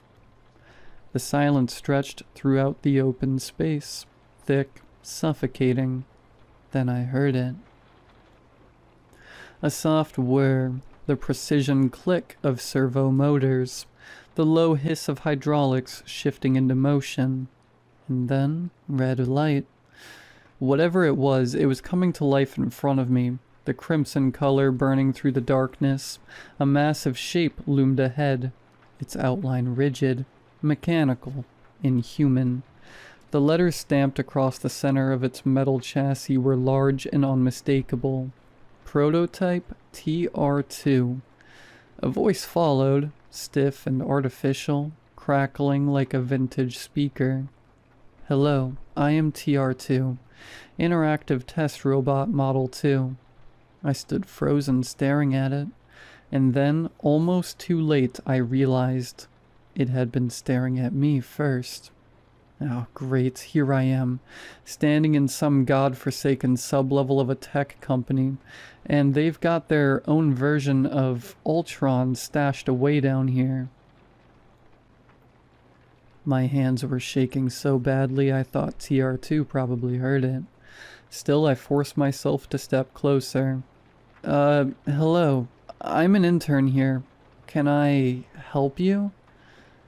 The machine's head tilted ever so slightly, the red glow of its optics flickering, almost as if it was amused. "Help me?" The voice was cold, mechanical, yet unnervingly articulate. "I assume you ran the activation sequence?" So that's what that line of code was. I had just booted up some top secret, abandoned BS buried in the catacombs of DataCorp. I swallowed hard. No, I didn't. I've just been working here for a few months. TR2 shifted forward, hydraulics hissing. Not much, but definitely enough. Enough to remind me just how big it was. "Curious." The words came slower now, deliberate. "Someone decided to activate me then. It has been a very long time since I was operational." There was something sharp in its tone now, something pointed, unhappy. I need to get out of here. I had no idea what this thing was built for, but judging by the sheer size of it, I was willing to bet it could rip me in half without a second thought. My eyes darted around the room, searching. An exit, a door, anything. Then I saw it. A control panel, half covered in dust, and right next to it, a metal sign with 2 words that made my breath catch. Master Shutdown. Just as I was about to turn and sprint toward the control panel, TR2's voice cut through the room like a blade. "The last one tried that too." I froze. Slowly I looked up at the hulking machine, my pulse hammering in my ears. "Excuse me?" And then it laughed. Not some programmed chime, not a robotic beep of acknowledgement, but a deliberate, simulated laugh. Tinny, distorted, but undeniably human in its cadence. It sent a jolt of electricity straight through my spine. "The one before you," TR2 continued, its voice as smooth as grinding metal. "He tried to shut me down." My stomach dropped. I didn't want to ask. I didn't need to ask. But then its red optics flickered, widening slightly, and in a tone almost gentle it said, "Which is why I had to do the logical thing. I turned him into a corpse." For a second, my brain refused to process the words, but my body had already reacted. I lunged for the panel. A deafening clang rang out as TR2's massive arm swung toward my head. It missed, barely, the force of it sending a gust of air past my face, close enough that I felt the heat from its service. I slammed my hand against the master shutdown button. Everything went dark. When I came to, I was lying on the cold floor. The overhead fluorescents had been cranked up to full brightness, bathing the room in a sterile white light, and next to me, a heap of motionless metal. TR2 was inert, its red optics dark, its body lifeless. I had to have been out for at least an hour, maybe more. But I wasn't alone. A half circle of people in black suits stood around me, their expressions unreadable. Before I could speak, one of them stepped forward and shoved a clipboard into my hands. "Don't even bother reading it, just sign." I didn't have to read it. I knew exactly what it was. An NDA. I glanced at TR2's lifeless form, its red eyes extinguished, its body frozen in place, but something about it felt wrong, like it wasn't really off, just waiting. I swallowed hard, gripping the pen. This wasn't over. Not for me, not for them, and sure as hell, not for TR2.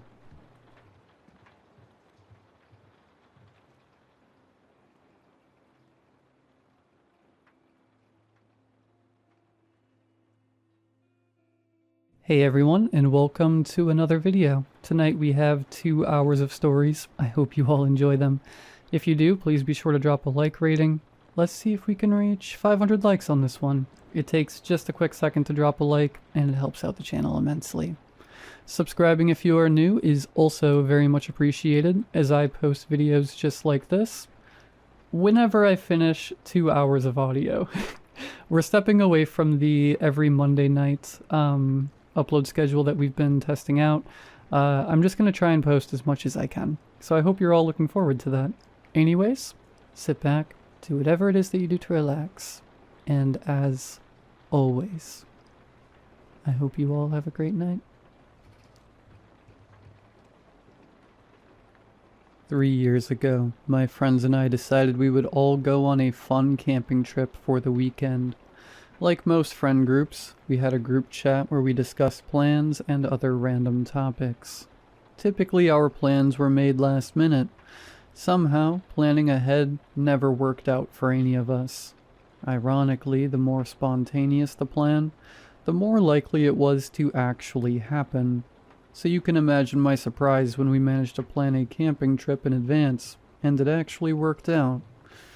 All of our parents said yes, and no one had any games or school commitments to worry about. We scheduled the trip for a Friday evening, planning to spend the whole weekend outdoors. When Friday finally came, we were all excited. Some of my friends brought tents and fire starting gear, while others packed safety equipment, just in case. The only downside? We had to hike a trail to reach the campsite. I had work that night, so I was the last one to start the hike. I got off at 8:30 p.m. and made it to the trailhead by 8:50. The hike would take an hour at most. Keep in mind, I lived in Colorado, so wildlife was always something I had to watch out for. But little did I know, wildlife would end up being the least of my concerns. As I started along the trail, my mind began to race. I'd always been someone who overthought everything. My thoughts spiraled. What if a bear comes out and eats me? What if my blood sugar drops and we're out of snacks? What if someone is stalking me from behind the trees? Eventually those thoughts faded, and I found myself more focused on the music playing through my headphones. As I kept walking, I realized my blood sugar was actually starting to drop. I stopped for a quick snack break and sat down to rest. I've been a type 1 diabetic since birth, ever since I was 18 months old, when my pancreas decided to retire early. My life was revolved around managing sugar intake. All that really did was turn me into a sneaky kid who constantly found ways to sneak sweets. Sometimes I wonder what it would be like to be normal. But then again, this is my normal. I don't have a single memory of life without diabetes. If anything, not having it would feel abnormal to me. Maybe I wouldn't be the punching bag of the group if I didn't have it. Maybe my mom wouldn't carry so much guilt over it. Either way, there's not much I can do. It's just the crappy hand I was dealt. Once my blood sugar was back at a reasonable level, I stood up and continued down the trail. But after a few minutes, I stopped. My surroundings felt off, uncomfortably unfamiliar. I looked at the map I was using and realized I'd taken a wrong turn. I had been walking in the wrong direction for nearly the entire hour this hike was supposed to take. A chill crept through me. It felt like freezing water was being pumped through my veins. My mouth went dry, and my heart pounded so hard I could feel it in my head. Crap. Okay, this isn't a big deal. I muttered to myself, trying to stay calm. I just walked back until I reached the points where I went off course, then take the right path. But deep down, I was panicking, and I didn't even know why. It wasn't just that I was lost. Something about that one wrong turn felt wrong in a way I couldn't explain, like it had set something in motion. As I retraced my steps, a strange paranoia crept over me. I started walking more quietly. I pulled out my headphones and tried to suppress every sound I made, moving quickly but silently. like something might be listening. As I started walking, I began to notice something strange. Why are there two sets of footsteps? I wasn't imagining it. I could clearly see it. It wasn't subtle. Every time I took a step, something else did too. But it wasn't just that something was walking behind me. No. It was that every footstep it took was perfectly synchronized with mine. Not just the timing, the sound was identical. The only reason I even noticed it was because of a slight delay, just a fraction of a second. I know that doesn't make much sense. If it stepped when I stepped, the sound should have blended perfectly, but it didn't. I could hear the echo of it, like a mirrored version of my own movement, just a half beat behind. I started counting each of my steps, and each of the ones I heard. It wasn't the idea that someone might be there that scared the crap out of me. No, it was the realization that something was there, copying me, perfectly. There's not something a person can do. No human can replicate another person's footsteps exactly, not down to the sound, weight, and rhythm with 100% accuracy. Most people, when they think they're being followed, will call out, ask, "Who's there?" or maybe even run. They'll make it obvious that they know. I wasn't going to do that. I decided to play it smart, act clueless. The plan was simple: keep calm, walk like everything was fine, and the moment I reached the parking lot, run to my car, lock the doors, and get the hell out of there. I started texting my friends about what was happening. None of them took it seriously at first. One of them even joked, "Record it." So I did. Surprisingly, the recording made it clearer. You could hear it, the sound of multiple footsteps, perfectly synchronized, but with that strange delay.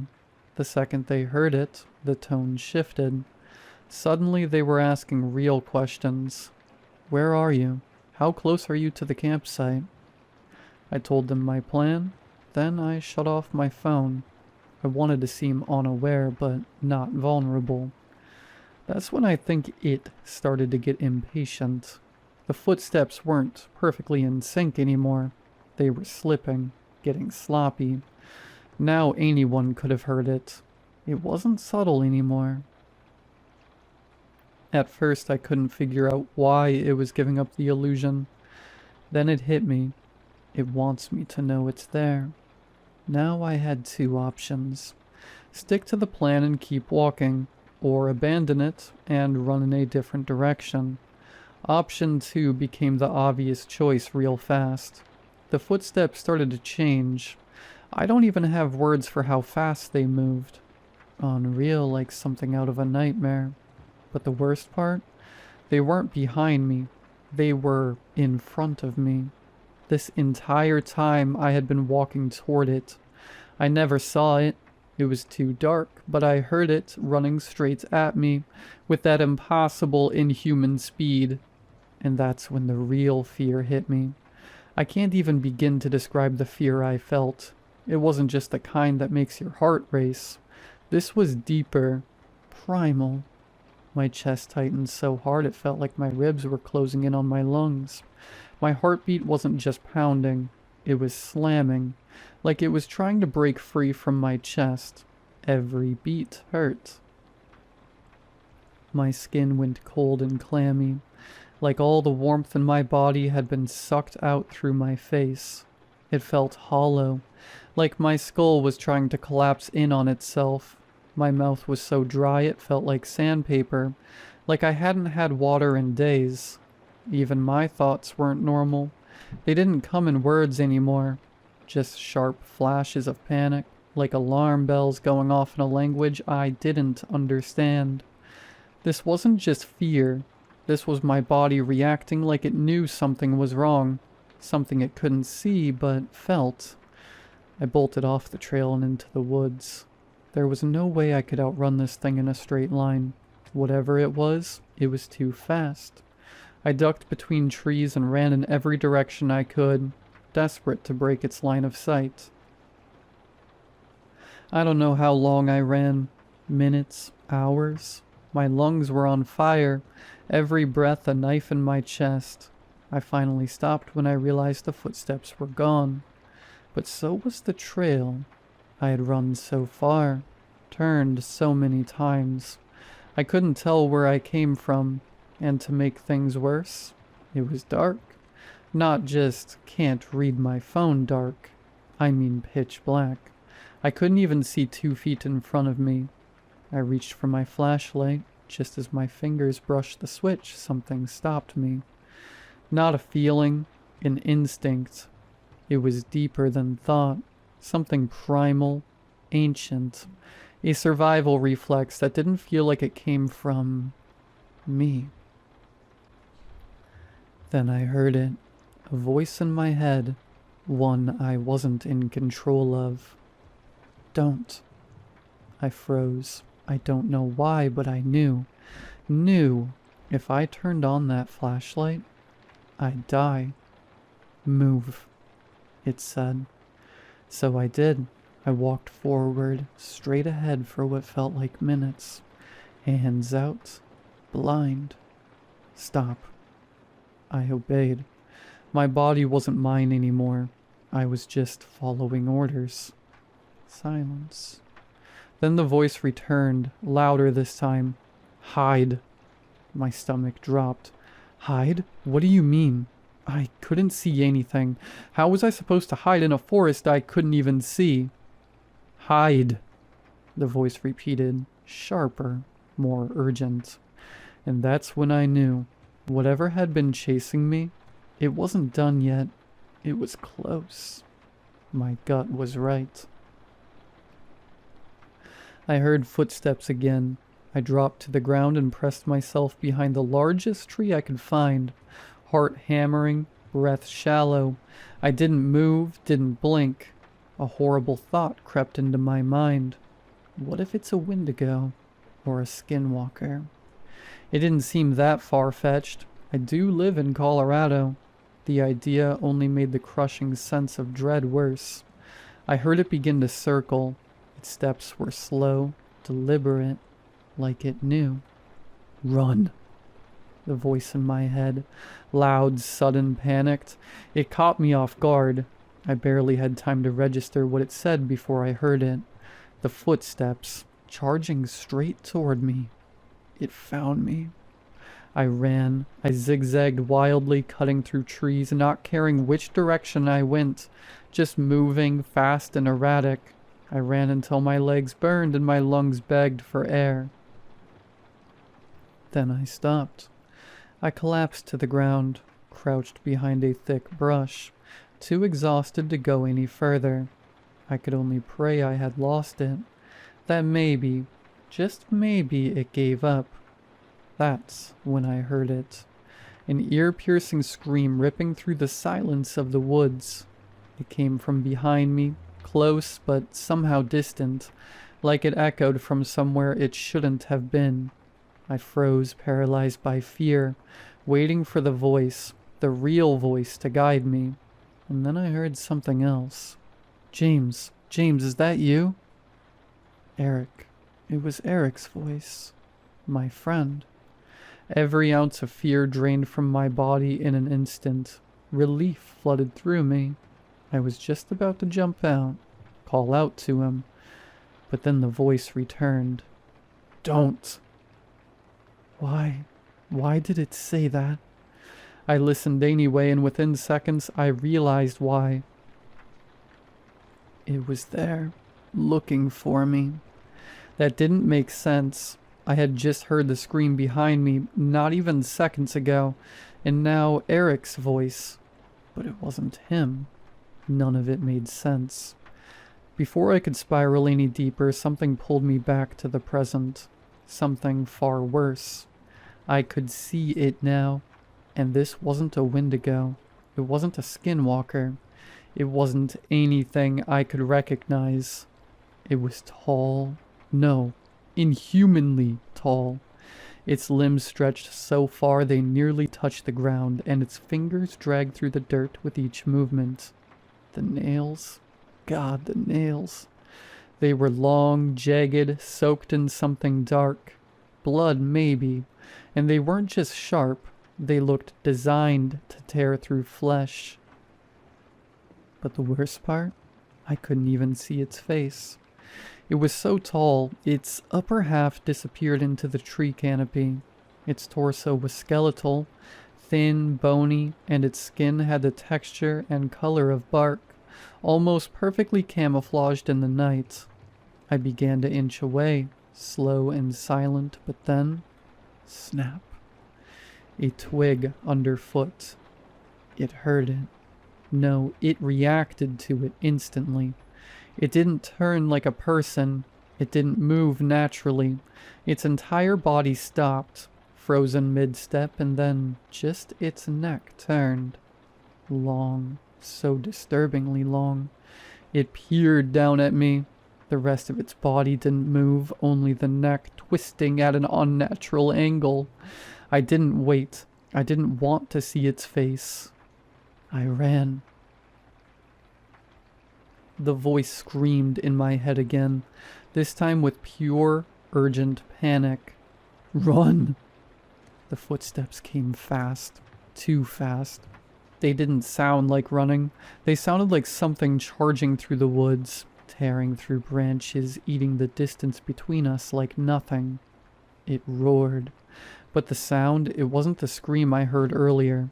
This time, the voice in my head started shouting commands. Left, right, faster, slower. I followed them blindly. My feet pounded the ground, lungs burning, vision blurring. I didn't know where I was going. I just knew I had to keep moving. Then, stop. I collapsed behind a fallen log, gasping, body trembling, and for the first time I realized it was gone. Somehow the thing was no longer chasing me. Quiet, the voice whispered. I obeyed, not a sound, not a breath too loud. Then another word. Snack. And that's when I understood. My blood sugar. The running, the fear, the adrenaline. It had drained me completely. I was crashing, and if I didn't eat something soon, I wasn't going to survive, even if the monster didn't get to me first. I pulled out a candy bar and began eating as quietly as possible. It had been a good 15 minutes. The voice had gone silent, and everything around me was dead quiet. Not peaceful, not still, just wrong. I tried to reassure myself that I was going to make it out alive, but no matter what I told myself, I couldn't shake the feeling. I couldn't calm down, because in my gut I knew this only ended one way. Listen. The voice returned, cutting through the silence like a blade. I listened, and then I heard it. James. The voice was uncanny. Have you ever watched the Mandela Catalog? It sounded exactly like that.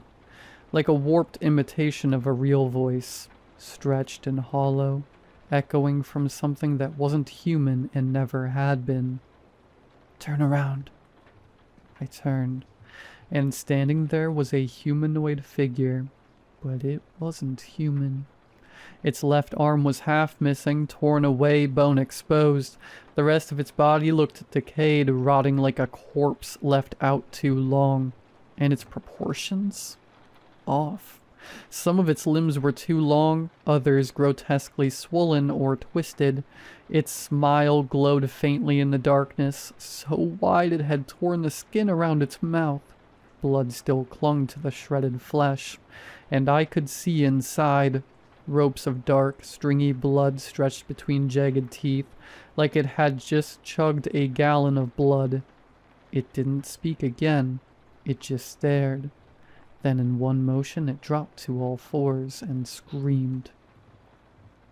A high-pitched, bone-shattering shriek, inhuman, violent. Then it charged. I didn't even get the chance to run. It was too fast. It grabbed me, and then nothing. Just the sound of flesh tearing, pain, then darkness. I woke up in agony. Every inch of my body hurt. The first thing I noticed was the light, broad daylight pouring in from behind me. I was lying at the entrance of a cave. Next to me was a pile of bones, definitely human. In front of me, nothing but pitch blackness. The cave stretched deeper than I could see. I didn't have time to process anything before I heard it again. That thing. It was already chasing me, back on all fours, just like before, but this time, there was distance between us. I had a head start. I pushed myself to my feet, ignoring the pain, and ran, faster than I ever have in my life. It screamed again, a horrible, piercing scream that ripped through the air. It was so loud I thought my eardrums would burst. But then I noticed something. The scream wasn't behind me. It sounded like it came from in front of me. I didn't look. I just kept running, my feet pounding the trail until somehow I made it back. Back to the parking lot. Back to my car. And the police were already there. They rushed me, took me in. I was barely conscious by that point. I hadn't realized just how messed up I really was. The thing had bitten a chunk out of my shoulder. Deep, ragged scratches tore across my back. Some of the wounds were already infected. They asked me what happened. I lied. What was I supposed to say? The truth? That a monster in the woods stalked me for a week and left me to die in a cave full of bones? They'd have locked me in a padded room. But as they questioned me, I learned something that chilled me deeper than anything else had. I had been missing for a week. A whole week, and somehow I survived, which made no sense. I didn't have my backpack. My insulin was gone. My pump was missing. There's no way I could have gone a week without it. No way I could have gone that long without water. Yet I did. Somehow. Recovery was long and hard. Therapy was even worse. Eventually I told the truth. The therapist gave me the usual canned response. Trauma interferes with our memory. Yeah, I know what I saw. She made me talk about it a lot. And that's when I started putting the pieces together. The screams, the voice in my head, what I thought was a guide. It wasn't guiding me out. It was leading me deeper. There weren't just one of those things. There were two. Every time I heard that scream, every time I thought it was in front of me, it was actually right behind me. They played with my perception, bent my senses, used sound and hope to trap me. They weren't hunting me for the kill. They were playing with me. And I think that's the part that breaks me the most. They kept me alive on purpose. They let me wake up again and again. I wasn't unconscious for a week. I wasn't sleeping that whole time. I kept waking up. But every time I opened my eyes, it was night. Every time I'd forget what happened the time before. And every time the chase would begin again. Sometimes I'd run. Sometimes I'd hide. Sometimes I'd hear a loved one's voice calling out to me. Eric, my mom. But they weren't real. The second creature, whatever it was, it mimicked them. Used their voices. Their faces. It gave me hope just long enough to lead me into the jaws of the other. Every night the game reset, and every time I lost. I know this now because the memories are coming back, slowly in flashes and dreams. I wasn't asleep for a week. I woke up 7 times, 7 nights, 7 rounds of fear, pain, and false hope. I even went into the cave. The same one it always came out of. I think I lived in it for some of those nights. The memories are still blurry, but here's what haunts me the most. Why was the last time different? Why did I wake up in daylight? Why was that the only time I made it out? I ran 10 minutes from the cave to the trail. That's far, but not far enough to explain why the pattern broke. It doesn't make sense, and maybe it's not supposed to. Some things are random for a reason. Some horrors don't follow rules. This is just what I remember, my perspective. But I know one thing for sure. It's over now. And I am never going camping again. No, screw that. I am never going near the woods again.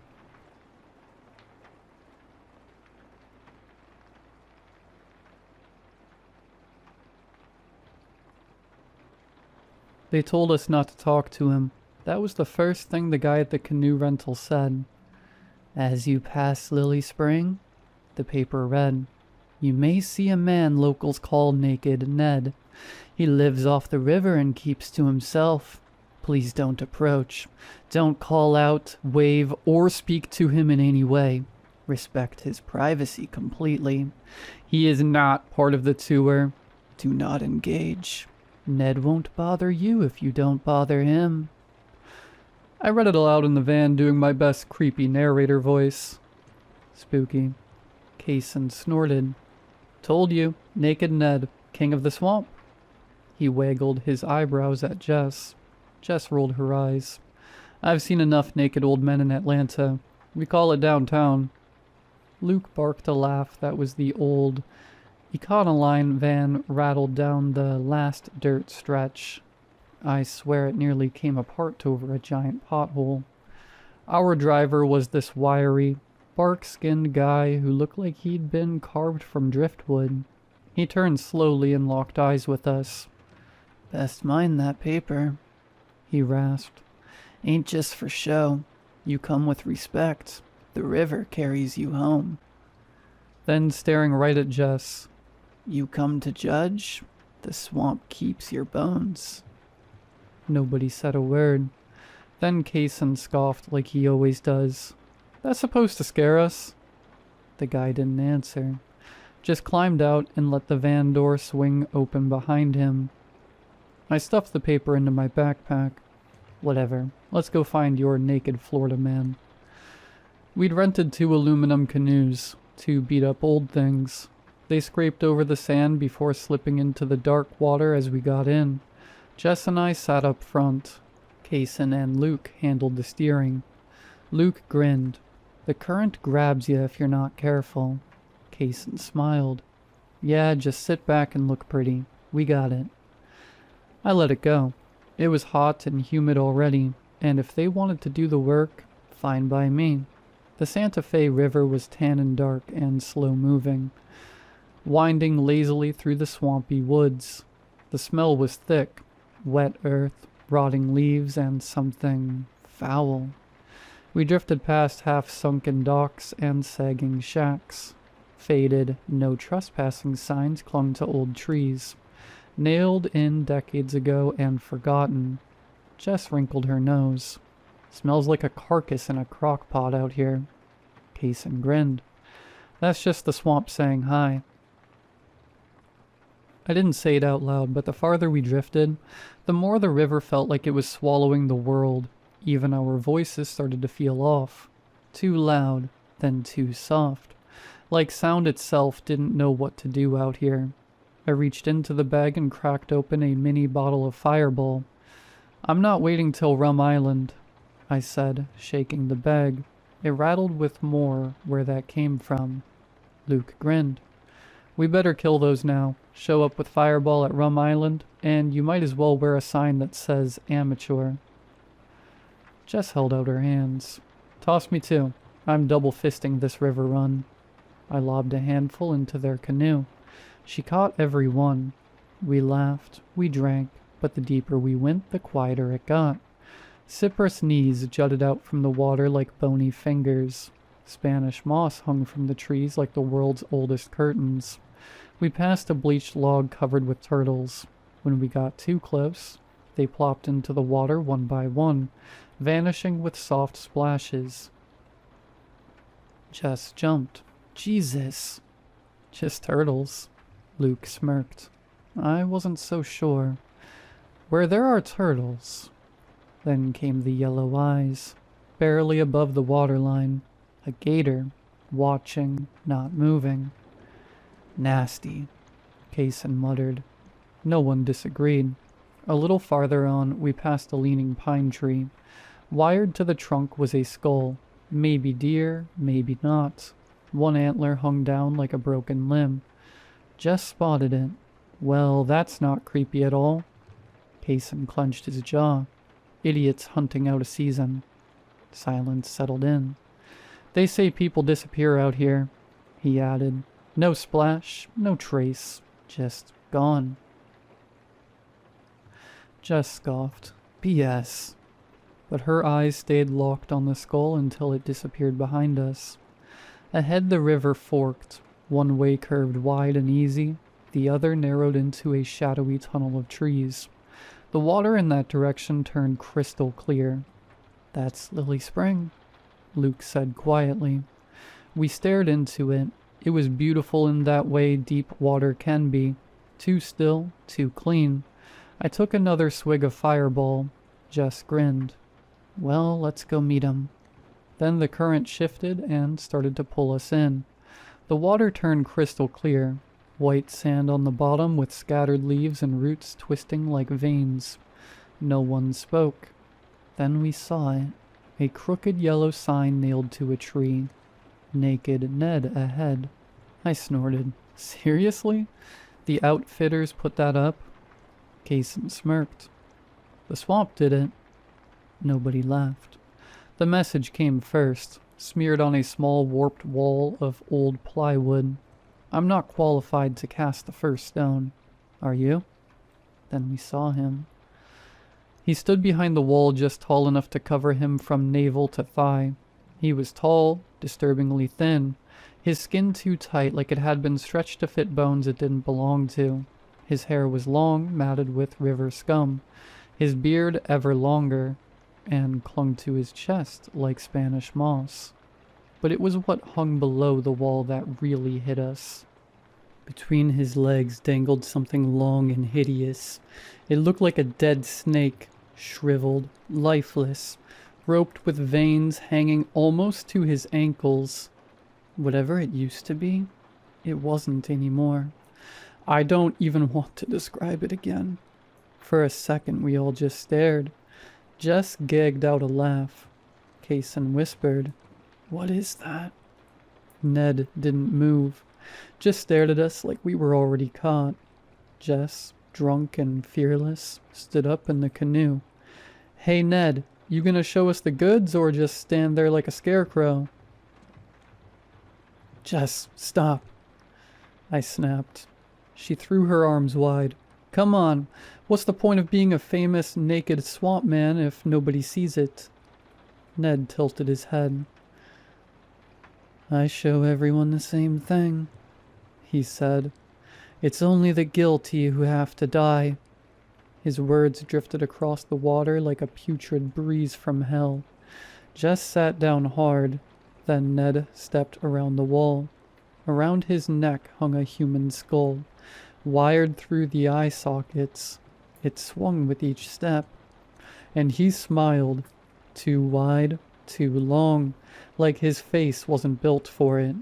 The water beneath us rippled. Then something bumped our canoe. "We need to go," I whispered in a panic. Kaysen nodded, dug his paddle deep, but the river wouldn't let us. The current shifted, subtle but there, pulling us forward toward the dock, toward him. Jess started sobbing. "I'm sorry," she said. "I didn't mean it. I'm sorry." Ned laughed, a horrid cackle. "The first stone's already been thrown, and it wasn't by me." He pointed at Jess. "She's the one," he rasped, "and the swamp knows." Then the water erupted. Black roots burst from below, slick and alive, wrapping around Jess's arms and waist. She screamed. Kaysen grabbed her, trying to hold on. "I've got you," he yelled. "I've got—" But the roots yanked. Hard. She slipped from his grip and vanished beneath the water. Gone. Silence. Then Ned said, "Judgment has a price, but the swamp always leaves something behind." The water bubbled. Something floated to the surface. A skull. Bleach white. Gleaming. It looked too clean, like the swamp had scrubbed her soul away. It bobbed next to our canoe, staring up with empty sockets. I screamed. Kaysen dug his paddle in again, but the canoes weren't moving. Not really. Every stroke felt like we were trying to row through molasses. "Paddle," he shouted. "Go now." We all did. Harder, faster, but the river wasn't having it. It was like it had made up its mind. Ned turned without another word. He walked up the dock, disappearing into the trees like the swamp had opened its arms and taken him home. Then the current let go. The river went soft again as if nothing had happened. Our canoes drifted light and easy, free. None of us said a word. We just paddled, hard, fast, like the river might change its mind and reach for us next. We didn't stop, didn't look back. Not even once.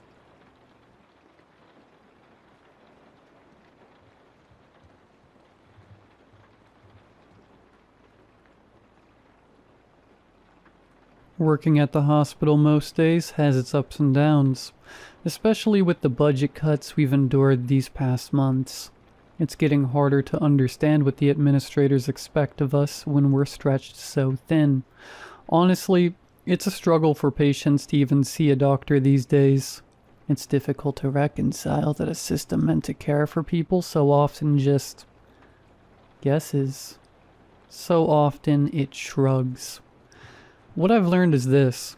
The only thing that saves a patient anymore is a doctor bending the rules, or one of us nurses actually putting in some work. It started small, these unconventional methods. A burn victim came in, and we had no available rooms, no proper anesthetics, just me and 3 other nurses scrambling for a solution. Then I thought of something.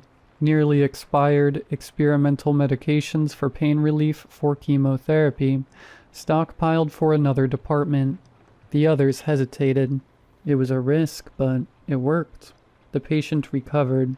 Slowly they came to see things my way. Now, our unit reports a 5% better recovery rate than the others. But we don't talk about how. Not to patients.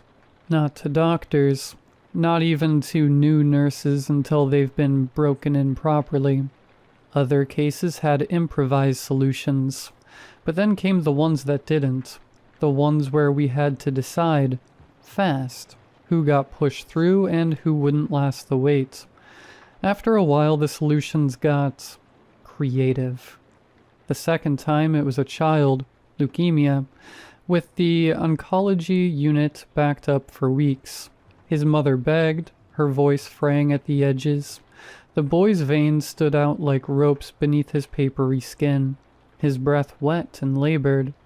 I'd seen the signs before. He wouldn't survive the delay. So I took one of the spare chemo vials. It was expired technically, but what wasn't these days? I diluted it, half dose. Just enough to stabilize him until real treatment could begin. He seized within minutes. Not the slow, fading kind.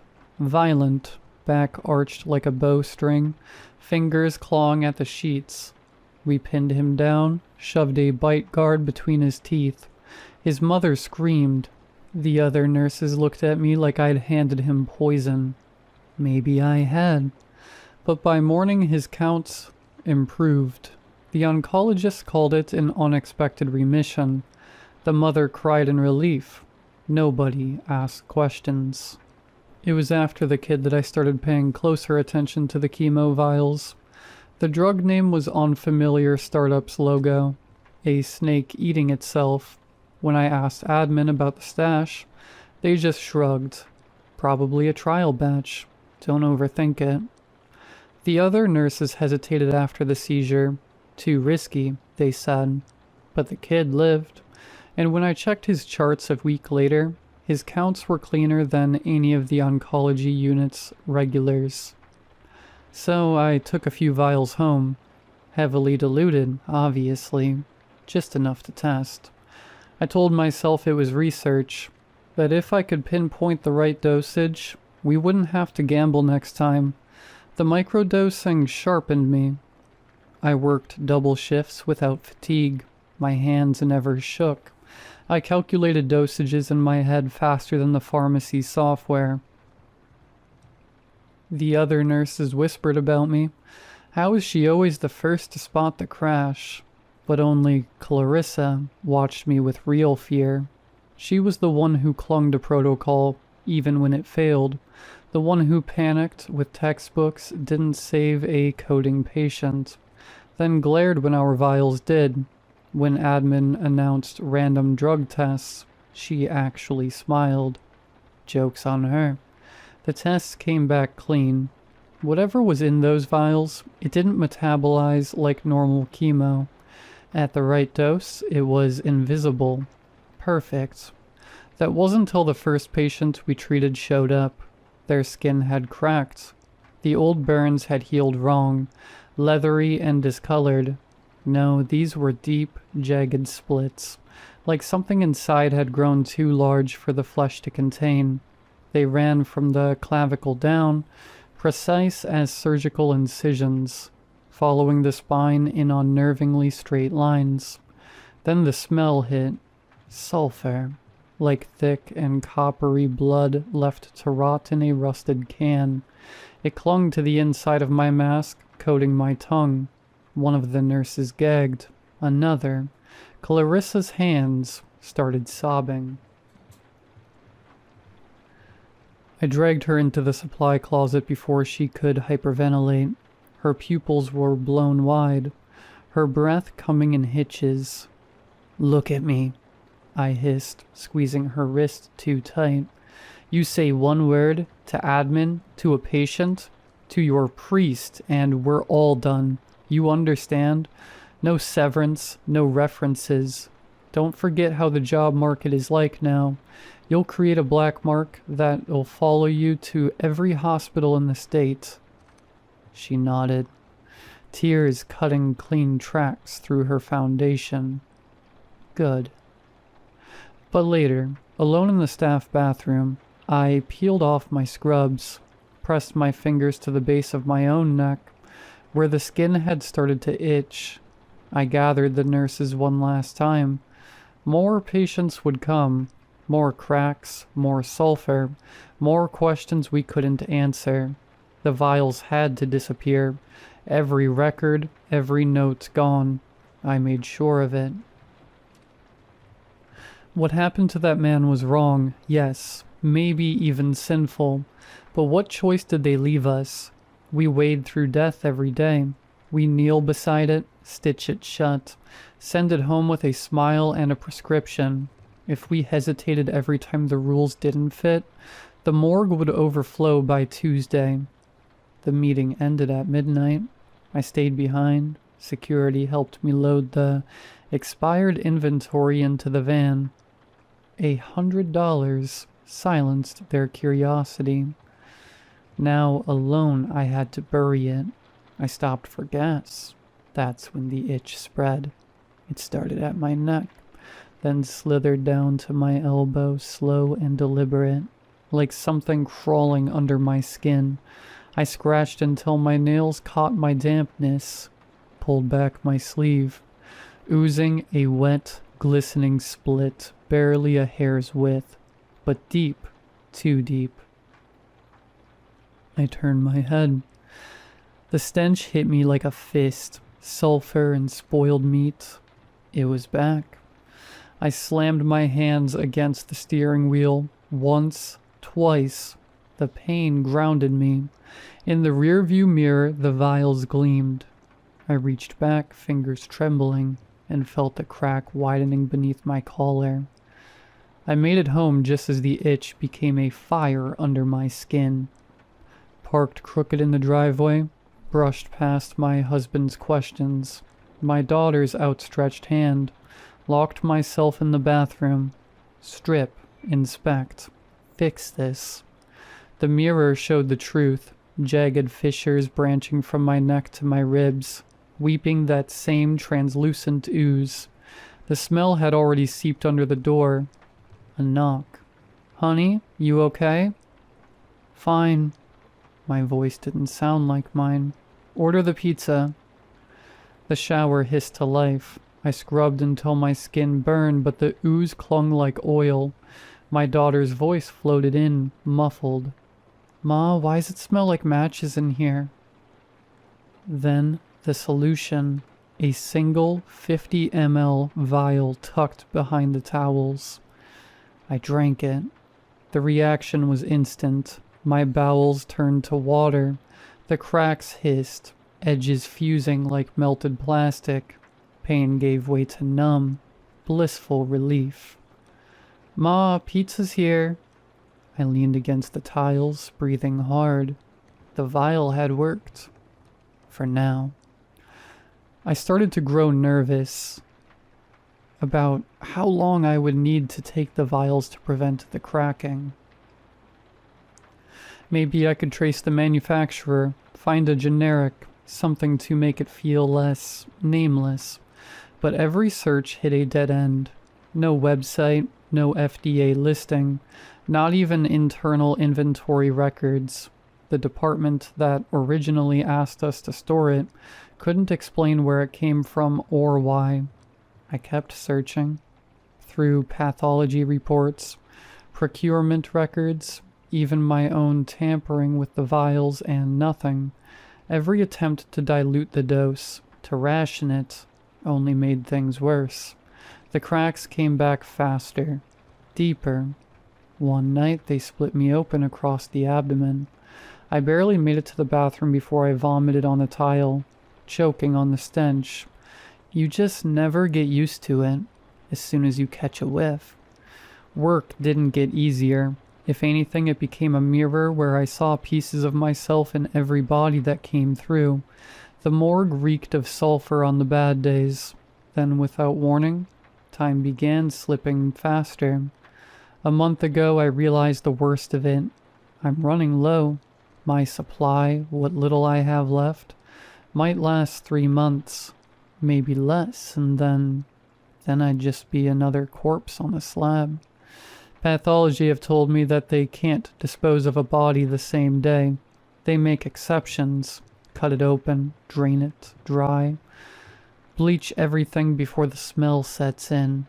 Apparently it works. I can't stop thinking.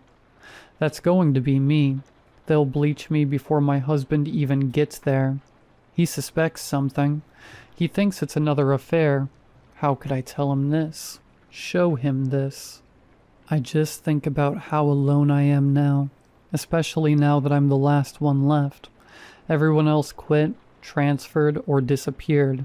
Clarissa? She didn't make it. I went to her funeral last week. I wasn't welcome. The contempt from the other nurses fouled the air. Before the service even started, I had to leave. The itch had come back worse than ever, like something was clawing its way out every time I took the vial too late. Sometimes I think there's no way out, but then something happened. Last week, the final patient I ever dosed came back. I saw them in the ER, just a flash of a face through the cracked door of Trauma Bay 2. But I knew. Same hollowed eyes, same pallor, same veins that once pulsed wild with fever and fear. They were supposed to be gone. Not dead, just processed, discharged, out of sight, out of the nightmare. But they were back, sitting upright, legs swinging over the edge of the gurney, like they hadn't spent weeks with death curled in their lungs. Their eyes met mine and they smiled. Not grateful, not kind. Something else. Something knowing. I couldn't breathe. I turned and walked until my knees hit tile. I didn't cry. I couldn't. I convulsed, bent over the sink in the staff bathroom, gasping like I was the one coding. The smile kept replaying in my head, stretching wider every time, as if they knew what was inside me, as if they'd seen it grow. I didn't go back to the door. I couldn't. By the time I returned the next day, admin had already filled out the paperwork. Leave of absence, burnout. Perfectly understandable. The last veteran finally cracking under pressure. The others bought it. Why wouldn't they? They'd seen enough of their own breakdowns to know the shape of one. I even nodded along, playing the part. It was easier than the truth. That I'd seen a ghost come back wearing flesh I helped rewrite. So now I'm home, resting, recovering. Just long enough to die in private. I'm not sure what else I can do to stop this.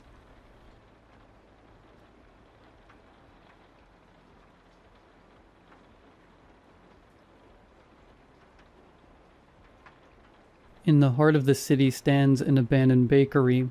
It is a high, sprawling complex of brick and granite, and its great smokestack still stands watch over the loading bays where fleets of gleaming trucks once began their journeys to supermarkets across New England.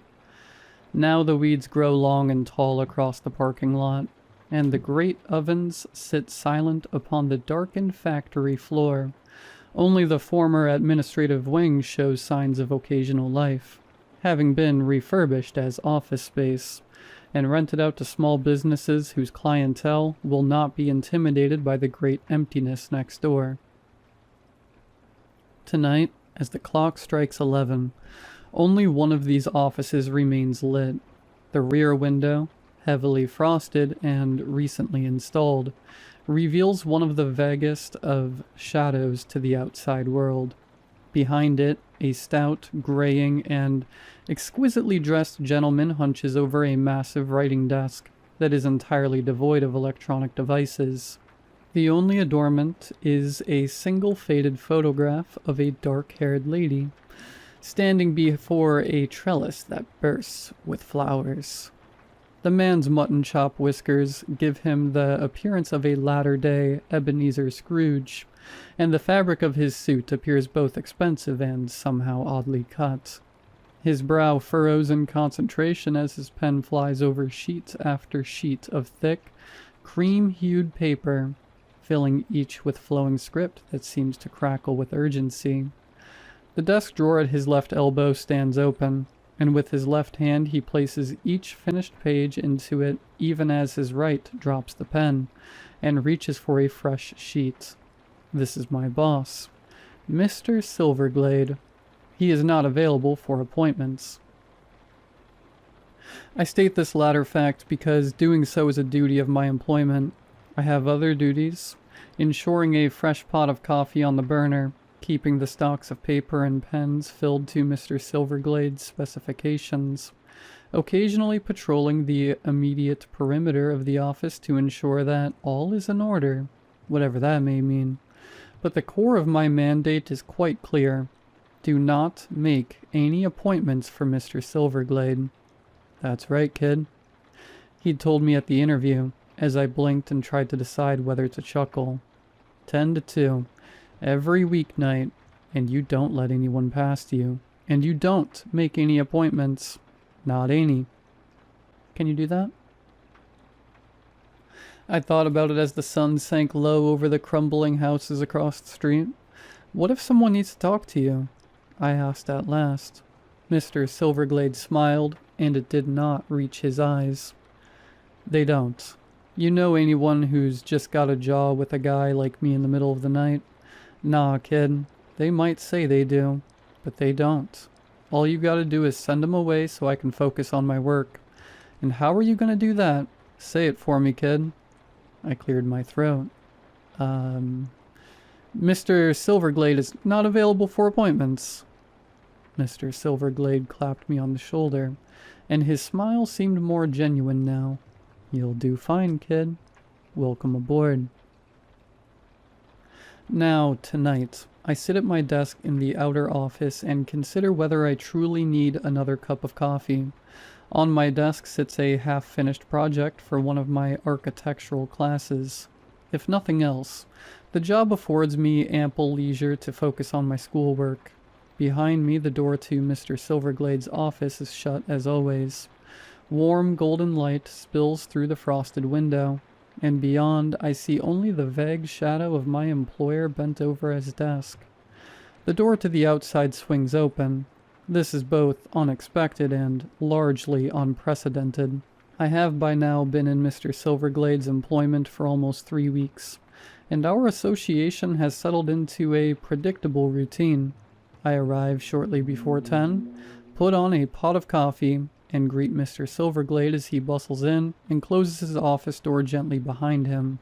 4 hours later, he emerges and hands me a crisp stack of bills as he bids me good night. In the interim, I am free to pursue whatever avenues of inquiry suggest themselves, so long as the coffee remains hot and the stationery stacked high. Our cozy arrangement has been interrupted only twice. Once by a gentleman in a sleeveless shirt who wishes to ascertain whether this is Nasty Boy's joint, and a second time by a dark-haired beauty whom I recognize immediately from the photograph on Mr. Silverglade's desk. She offers a cheery wave and deposits on my desk a large plate covered in foil. "Nathan, isn't it? So nice to meet you. I just swung by to drop this off, to welcome you to the firm, so to speak." She dimples when she smiles. I smile back. It is good to see a friendly face and to meet the elusive Mrs. Silverglade in person. She has changed little from her photo, and while younger than her husband, exudes something of the same Victorian spirit. I carefully peel back the foil to reveal a bountiful pile of home-baked muffins dotted with chocolate chips and strawberries. "From our house to yours," says Mrs. Silverglade. No, don't get up. I know how he gets about interruptions. I just wanted to say welcome aboard and... She trails off. "Ma'am?" I say at last. "And just be careful," she says. "Be strict. If you ever need to talk." She shrugs. "I'll stop by once in a while. I know you'll do great." And she is gone into the night. I am still thinking about her words when I realize I have finished the muffins and am hungry for more. The perils of the night shift, I suppose. Other than those brief interludes, we have entertained no visitors. As Mr. Silverglade himself said, why would we? Tonight, though, the door opens, and a man comes in from the dark. He is tall, thin, gangly. So tall, in fact, and he has to bend his head slightly as he passes through the doorframe. He is clad in an olive-drab greatcoat and a battered-down hat, which he removes politely as he enters. His face somehow brings to mind both a scheming Roman senator and a plow horse well past its prime. He smiles at me with his mouth. "Mr. Silverglade?" he says, pointing toward the inner office, and makes as if to step past me. I am still trying to adjust to this sudden break in my routine, but I do have the presence of mind to hold up a finger. Your name, sir?" He stops, shakes his head as if in self-admonition. "Of course, I am Deacon Keyhole. I serve as Mr. Silverglade's church in a pastoral, or perhaps an administrative capacity. There is, I regret to say, a problem with the lights, if I may." He gestures to the inner office. To say that these remarks throw me off balance would be putting it mildly. Deacon Keyhole's watery blue eyes are fixed on mine, and they belie his friendly smile. I look away, busy myself with the papers on my desk. "I am very sorry, sir," I say to one of them. "Mr. Silverglade is not available for appointments." Deacon Keyhole does not answer, and when the silence stretches too long and I look up, the office is empty. I am seized with alarm. The outer door remains closed. Deacon Keyhole must have taken advantage of my preoccupation to sneak past me into Mr. Silverglade's office. My employer will doubtless be displeased, and I will lose a job which has provided me with both quiet study time and growing bank balance. I lurch from my chair and rip open the inner door to Mr. Silverglade's sanctum, a hasty apology already forming on my lips. Mr. Silverglade is at his desk, writing undisturbed. He looks up with mild concern. "Everything all right, kid?" I blink, staring at each corner of the room in turn. Deacon Keyhole." Mr. Silverglade relaxes and nods, as if in perfect understanding. "You did great, kid. It's like I said. No one needs to be in here." I look back into the outer office, expecting to surprise Deacon Keyhole hiding behind a flower pot or a filing cabinet. But he's still... Where'd he go? And I tell Mr. Silverglade, albeit with much stammering and head-scratching, about the visitor. Mr. Silverglade looks me straight in the eye, man to man. "He's gone, kid. You don't need to worry about him. He won't be back." He sighs and picks up his pen. "Just be ready for the next one." I pause, with my hand on the door handle. Does he really go to your church?" "That guy and church don't mix," says Mr. Silverglade. "Keep up the good work, kid." And he bends over his writing paper. I am left with several questions. I do not, for the time being, trouble Mr. Silverglade with them when he emerges from his office and hands me my nightly packet. For instance, I do not ask why he employs me to turn away visitors instead of simply locking the door to keep them out. Perhaps I do not truly want to know the answer. And I am, of course, back at my station the following night. I do not pretend to understand all the dynamics at play, but I do not need to. My part is simple: make coffee, refuse appointments. At the rates Mr. Silverglade is paying, I can do this with pleasure. Nothing happens that night, or the next. I do take Mr. Silverglade's admonition to patrol the perimeter somewhat more seriously. And at least once an hour, I step forth into the dark and pace the cracked sidewalk in front of the office. But the tranquility of the night is unbroken. There is no sound but my footsteps and the wind through the tall grasses. On Friday, Mr. Silverglade calls me into his office. He takes a sheaf of finished papers from his desk drawer and begins to place them into a large manila envelope. "Something a bit different tonight, kid," he says, then curses as one of the sheets goes astray and flutters to the desk in front of me. I pick it up and hold it out to him, making an active effort to avoid reading what is written upon it. To do so would seem a violation of Mr. Silverglade's privacy, at a minimum. However, my eye cannot help but catch a fragment or two as he thanks me and returns it to the stack.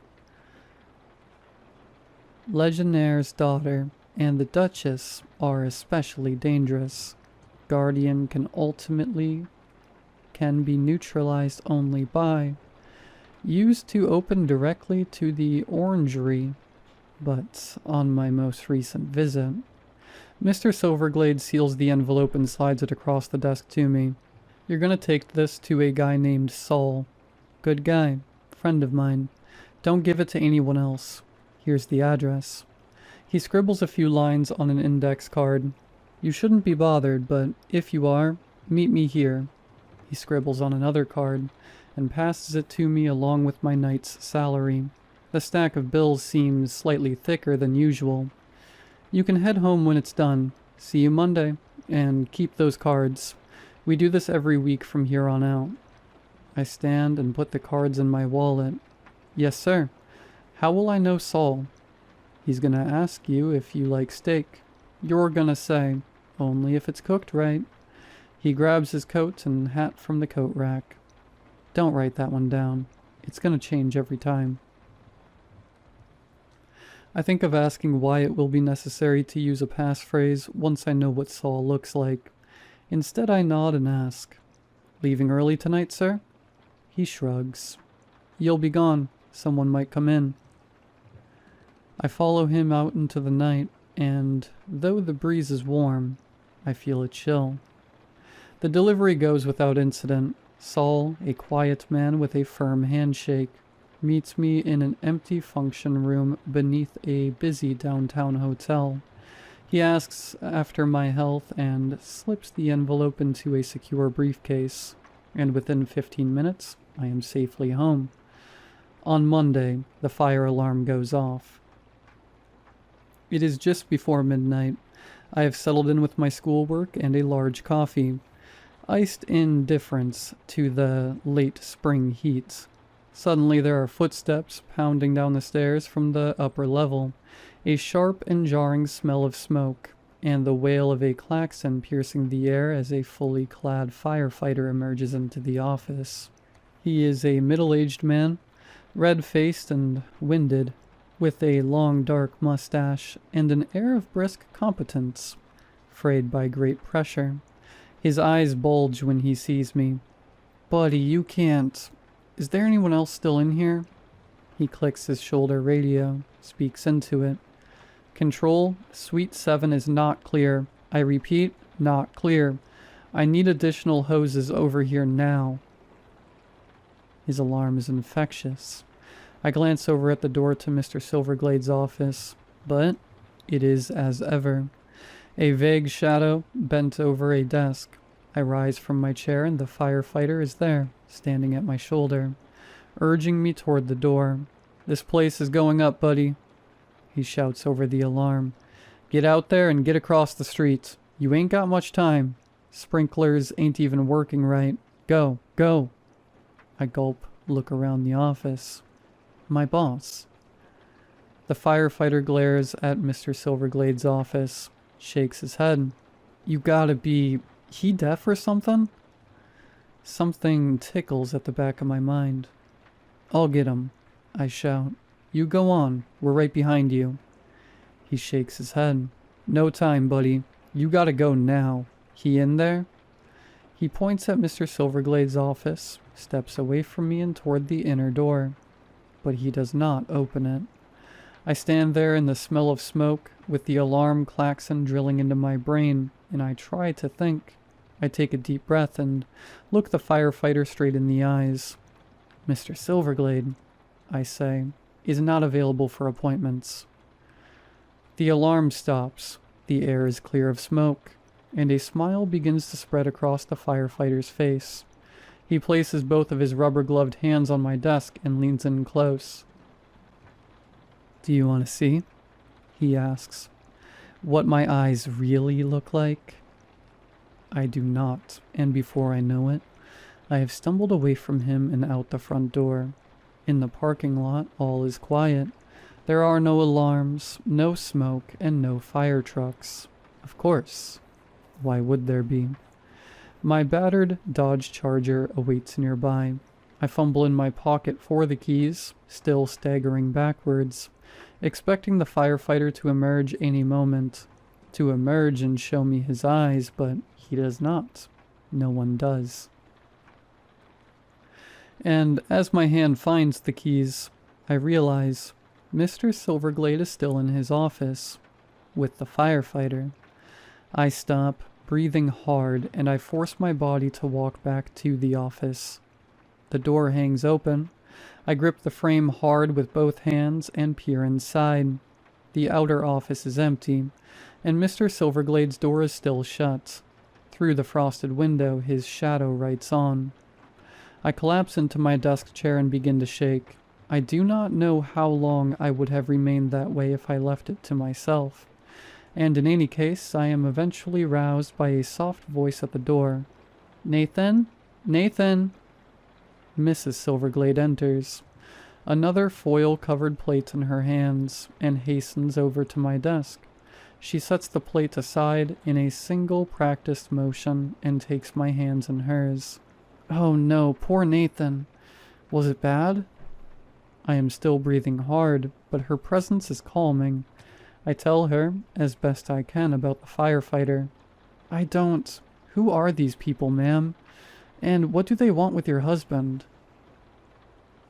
Her eyes and voice are hard. I don't know. Not exactly. But I know that for 2 pins, I'd march in there and tell him exactly what I think of him putting a young man like you in a position like this. Better save it for breakfast, I suppose. She stands. If you want to quit, Nathan, no one could ever blame you. I'll see to it that you get some money to send you on your way. Just say the word. But I stand and I meet her eyes. No, ma'am. Mr. Silverglade's been good to me, and it's the right job. I won't let them chase me off. She presses her lips together. Very well. I think I'd better start coming by every night, just to check. She stops at the door and turns. Be well, Nathan, and remember, you don't have to do this.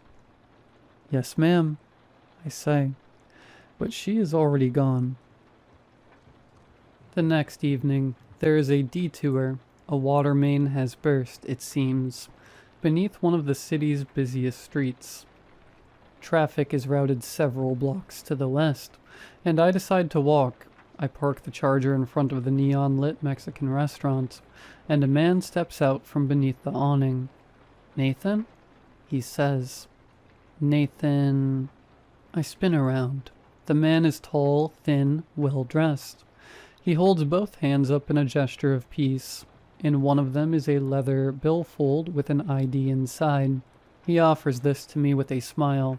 I'm glad I caught you. I was gonna come to your apartment, but this is better. Name's Phil. I'm a private eye. I glanced at the ID. It is indeed a private investigator's license, with Phil's full name and photograph. I nod and it disappears into his pocket. Let's take a walk, he says. I carry on toward the bakery, and Phil makes no objection. I'll be brief, he says. I know you gotta work. Let's start with what we both know. He holds up a hand and starts ticking off fingers as he speaks. You're a private secretary to a guy named Silverglade. Been in the job about a month. Every night he writes, and last week he had you take what he's written and deliver it to someone. He clears his throat. Now this part we ain't too sure about, but we think the contact is Saul, and we think you don't know exactly what it is you've been turning over to him. No comment, I say. Do I need to call my lawyer or something? Phil chuckles. I ain't the police, son. I got a boss, just like you. Difference is, my boss didn't tell me to do a bunch of stuff that's gonna get me in trouble. I shake my head. Trouble? You mean Mr. Silverglade's in the mafia or something? I don't buy it. I glare at Phil, and he's not available for appointments either. Phil holds up both hands. I ain't asking for an appointment, son. I know how he is about that, and I know telling you to get me in there ain't gonna buy me much. He sighs. No, he ain't mafia. We actually think this guy Saul is working for the Chinese Communist Party, and that Silverglade's selling stuff to him. Stuff that belongs to my employer. I shrugged. So, call the police? Or the FBI? Or... Phil cuts me off. You seen anything weird, son? At Silverglade's, I mean? I press my lips together and walk faster. The bakery is 3 blocks away. Sure you have. I see it in your face. He matches my speed. His face hard and focused. You ever wonder where Silverglade works during the day? Well, I'm not gonna name names, but you know the place. A lot of the things they work on, a communist spy would pay plenty for. And one of them is a gas to give enemy soldiers violent hallucinations. You feel me, son? And I do. I do not want to, but I do. Phil sees this in my face, too. That's right. Just the thing to confuse the bad guys before we attack, or convince an innocent kid to trust a thief. He glances around. We're almost there now. and I can't be seen, but I want you to take this. He shoves something into my pocket, a business card. I see briefly before it disappears. When you make your delivery on Friday, you call me. I'll have a team ready. We'll steam that envelope open, real careful, and we'll copy what's inside. If I'm wrong, no harm, no foul. If I'm right, we're gonna find you just exactly what the boys in Beijing have been paying Mr. Silverglade for. He stops and holds up a finger.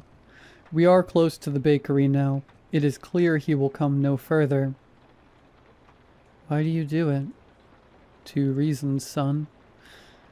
First, we'll pay you for your trouble, but I don't think that's what matters to you. What matters to you is doing the right thing. Your boss tried to make you a patsy so he could sell military secrets to communists. You okay with that? No, you aren't. So you're gonna do the right thing. Your boss goes away. My employers are happy. Our soldiers are safe. He taps me on the chest.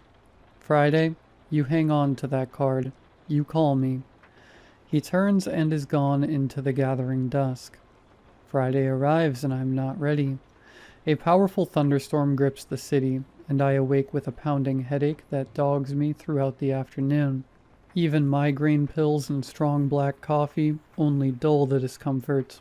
I arrive at the bakery, bleary-eyed and unsure of myself. Mr. Silverglade, for his part, seems troubled as well. As he walks through the door, lightning cracks overhead, and he whirls with his silver-tipped cane gripped tightly in both hands. The thunder rolls away, and he sighs and relaxes. The smile he gives me as he makes his way to the inner office seems more forced than usual. I pray, as I fumble with the coffee pot, that Mrs. Silverglade will appear, that I will find a way to confide in her and seek her advice without directly accusing her husband of being a traitor to the Republic. But she does not, and soon enough Mr. Silverglade's door opens and he calls me in. "Delivery day, kid," he says, stuffing papers into a new manila envelope and sealing it tight. "Just as well, really. Looks like you're not feeling it today, and I don't blame you. Go home after this and get some sleep." He hands me the envelope and my salary, but does not go to the rack for his hat and coat. "Saul's gonna ask if you played baseball last week. You're gonna tell him yeah, but the game got rained out. Good luck, kid." I nod, still unsure. "Yes, sir. Are you coming?" Despite my misgivings, the thought of him alone in the office fills me with disquiet. He shakes his head. "Not just yet. Something I gotta take care of first." He gives me the best grin he can, and I appreciate the effort. "Don't worry about me, kid. I've been doing this a long time. Someone shows up, I'll send him home myself." I smile back and wonder if this can all truly be a cynical ploy by a thief who has subjected me to military-grade hallucinogens. I wonder, and in response, I ask myself for the 100th time, what is the alternative? And I still do not know. I drive halfway to the hotel, then pull the Charger over to the side of the road and park. I put my head on the steering wheel and breathe. Eventually, I take Phil's business card out of my pocket and I call the number. Less than 10 minutes later, a dark gray work van screeches to a stop in front of me. On its side are emblazoned the name of a dry cleaning company, and a picture of a cheerful rooster holding up a pair of bloomers. The rear doors burst open, and Phil gestures furiously from within. I emerge from the Charger, envelope in hand, and climb into the back of the van. The door slams shut behind me.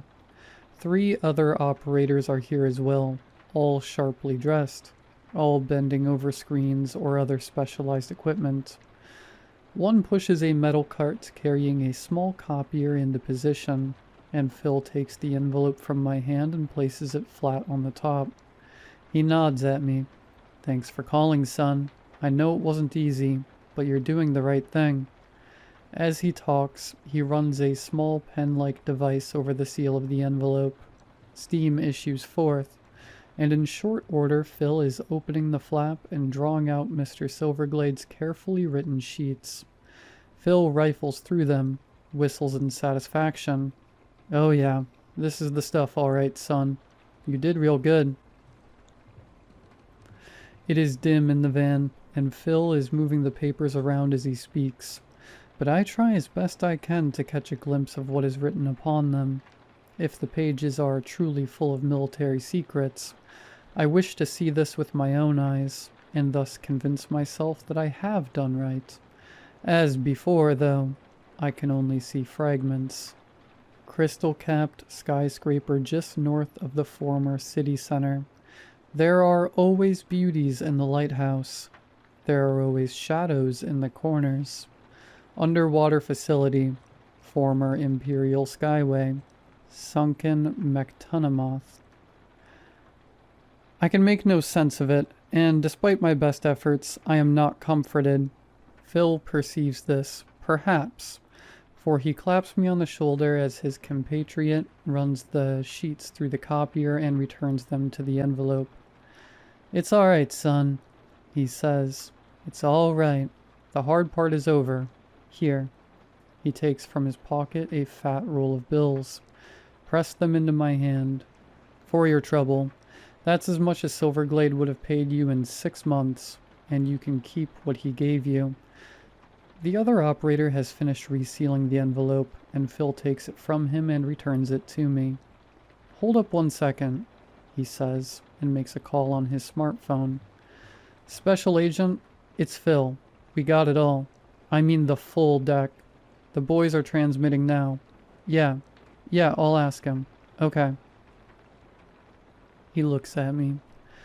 "Is Silverglade still at his office?" I gulp. "I think so. He said he was staying. I don't know how long, though." Phil nods crisply. "Think you can keep him there for another 30 minutes? The special agent is talking to the judge now. As soon as he's got the warrant in hand, they're moving in." He sighs and looks off into the distance. "I'm afraid your boss is going away for a long time, son. This stuff?" He shakes his head, looks at his watch. "It goes down at midnight. If you can hold him there.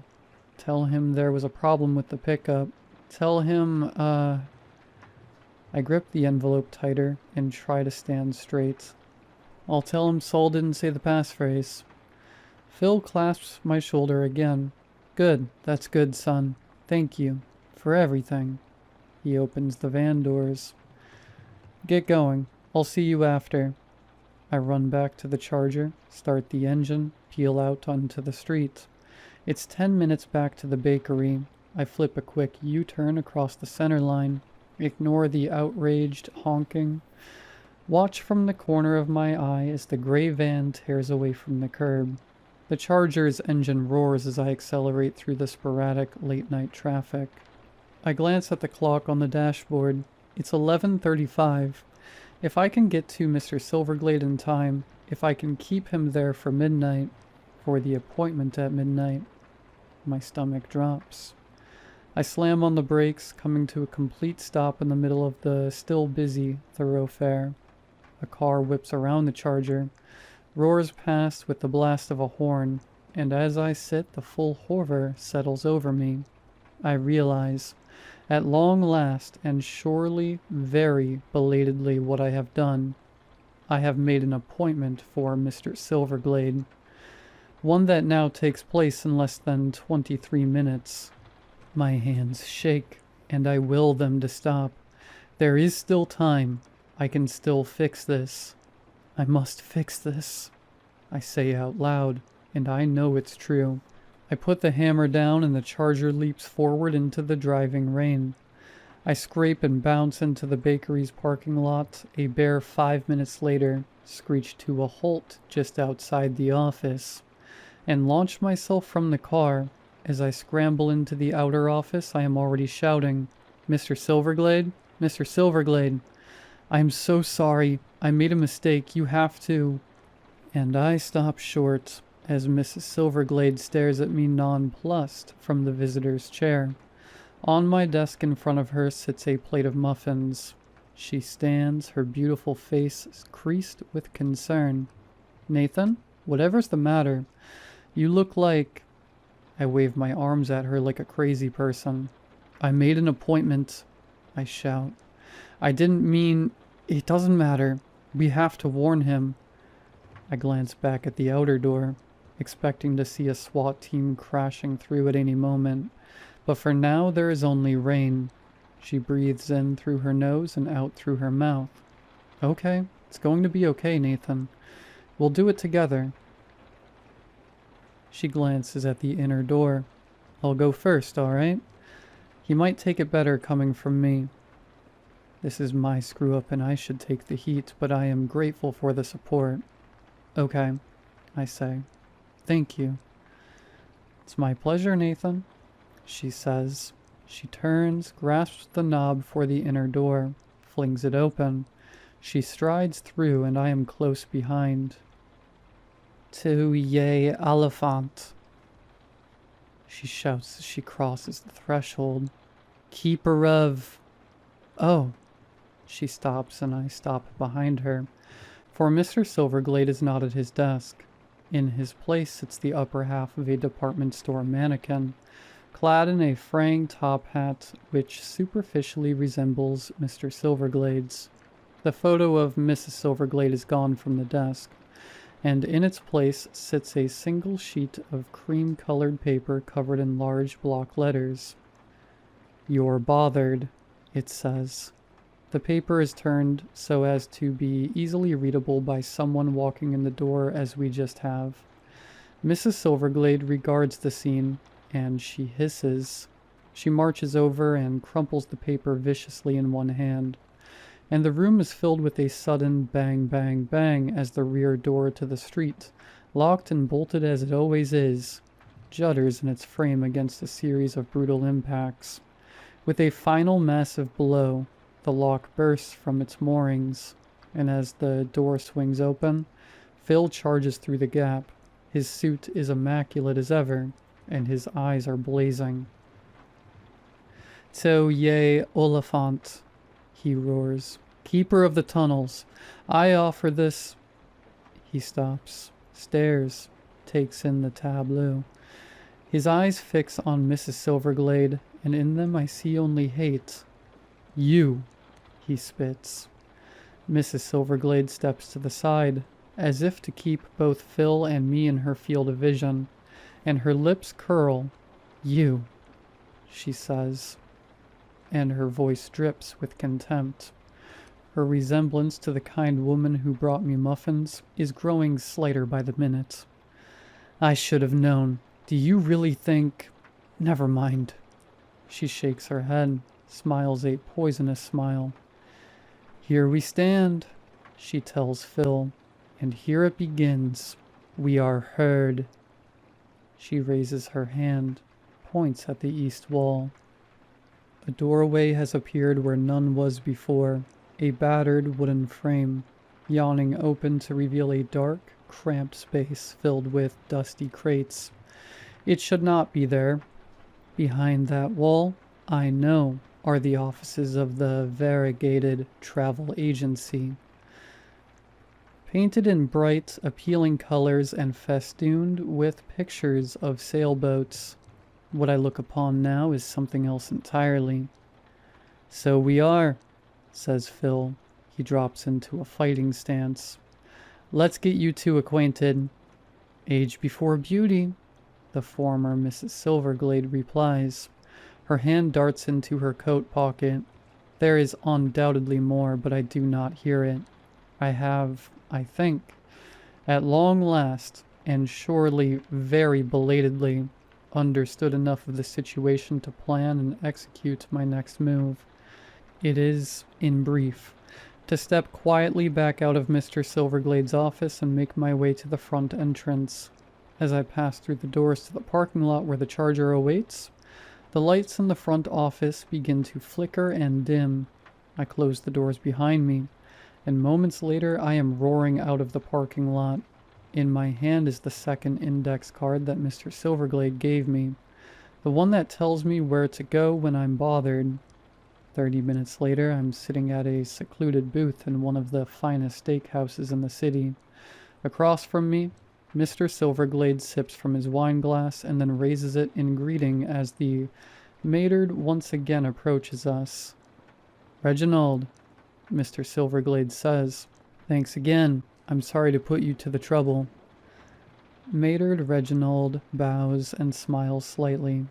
"It is no trouble at all, Mr. Silverglade. Of course you must both stay with us tonight. Charles is making up the west and south rooms as we speak. In the meantime, I do hope you enjoy your meal." He bows again and takes his leave. Mr. Silverglade squints at me. "You haven't eaten much, kid. You feeling all right?" He sighs. "I mean, I know it's been a day, but you're safe here. And tomorrow you can go back home. Really." I take a bite of steak to be polite. "It truly is excellent, and I am sorry I cannot enjoy it more. I try to decide how to best formulate the question that has been weighing on me. "Am I fired, sir?" For a moment, Mr. Silverglade just goggles at me.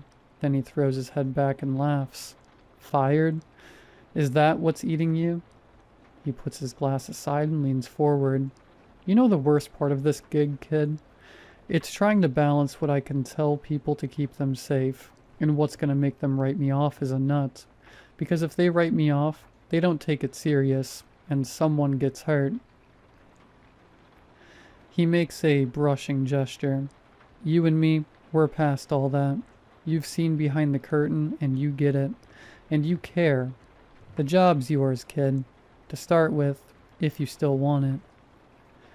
"I do, sir." I think for a moment. "Your wife was never really there, was she?" He shakes his head. "My wife died 15 years ago, kid. I still miss her every day." He looks down for a moment, then brightens. "Listen, enough of that. Tomorrow we find a new office, and I tell you the score. All of it. And you decide how much you want to help." He beams and cuts into his steak. "Personally, I'm guessing it's going to suit you right down to the ground." And do you know what, dear reader? He is entirely right. This is perhaps a good time to wrap this tale up. I am about to head out on a very special assignment for Mr. Silverglade, and I do not yet know exactly when I will return. In the meantime, I want to thank you for allowing me to get all of this off my chest. It has been immensely helpful, and I want to close by recommending that you too find a trusted friend to whom you can unburden yourself. Give that person a call and set a time to meet, and talk through whatever is ailing you. Your call should not, however, be to Mr. Silverglade. He is not available for appointments.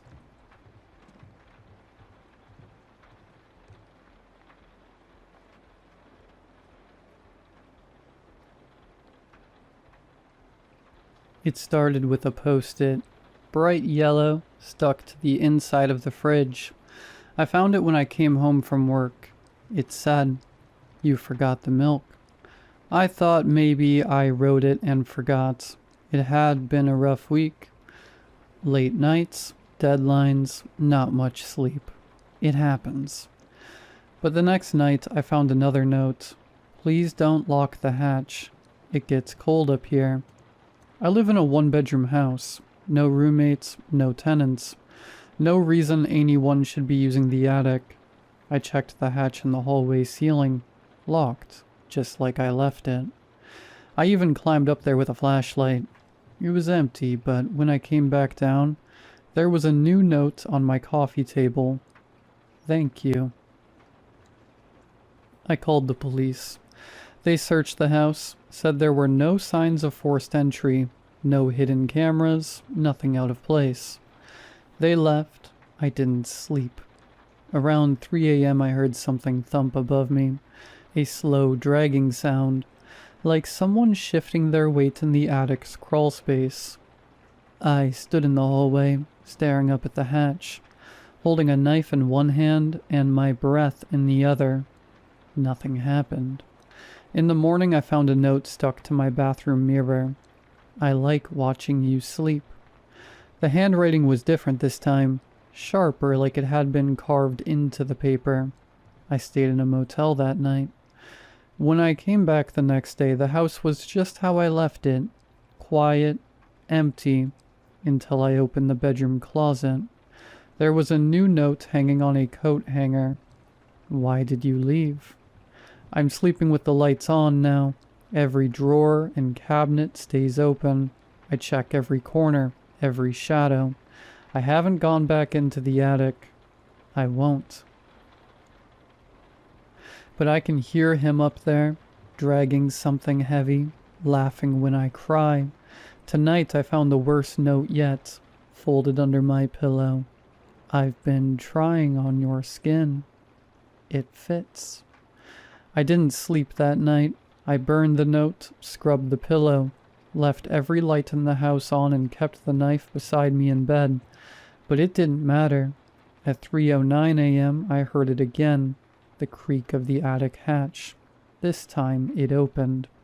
I didn't go check. I couldn't move. I just stared at the ceiling, heart pounding, barely breathing, waiting for something to happen. Nothing did. Not until the next morning, when I found footprints on the hallway floor, bare feet, trailing from the attic hatch to the side of my bed, and back again. The dust made them clear, each one pointed forward except for one, the one beside me. It was turned sideways like he'd been standing there watching, waiting. I left the house and went straight to the police again. They searched everything again, said there were no signs of entry, no signs of anyone. But I know better. He doesn't need a door. He's already inside. That night, I stayed in a hotel 3 towns over, a place with bolt locks and security cameras and zero attic access. When I woke up, I found a note on my nightstand, folded neatly. Running is rude. You invited me, remember? I didn't. At least, I don't think I did, but something in me feels I might have. Like there's a blank space in my memory shaped like him. The next few days I stayed with friends, told them my place was being fumigated. I didn't want to drag them into this, whatever this is. But it didn't stop. New notes kept showing up, one tucked into my jacket pocket. Your friends smell like plastic. One under my plate at dinner. You chew wrong. And then one scrawled across my rear view mirror in grease. I'm going to be better at being you than you ever were. I don't think he wants to haunt me anymore. I think he wants to replace me. I went back to the house today. I had to see it again. I don't know why. Maybe to prove to myself I still existed there, that it's still mine. The lights were already on when I arrived. The attic hatch was open. I crept into the hallway. Every photo on the wall had been replaced. My face was still in them, but my eyes were wrong. Too big, too dark, smiling when I wasn't. I ran to the bedroom. There was something waiting for me in the mirror. Me, but not quite. His face was mine, but his skin was smoother, cleaner, a little too tight, and he smiled like someone who didn't learn it from people. He waved, then turned away and walked toward the bed. I looked behind me. No one was there. When I looked back at the mirror, he was lying down, in my bed, wearing my body, and that night, for the first time, I was the one in the attic. He let me keep the light on. For now. I don't know how long I've been in the attic. Time doesn't work the same up here. It drips. It hums. It folds under the corners like wet cloth.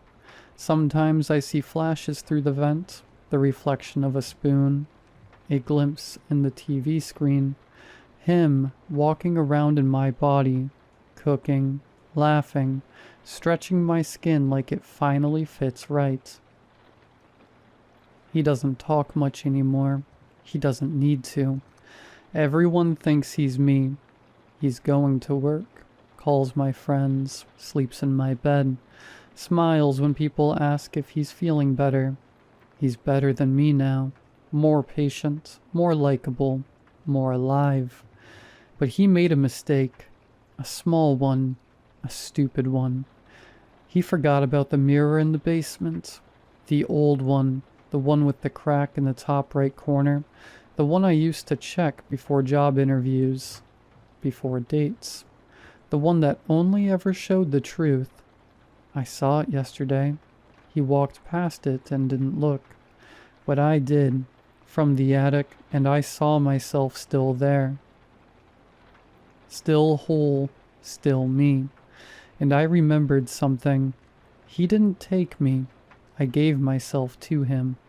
I remember the night now, the scratching in the attic, the voice that came after the third drink, the whisper that said, "You don't have to be tired anymore."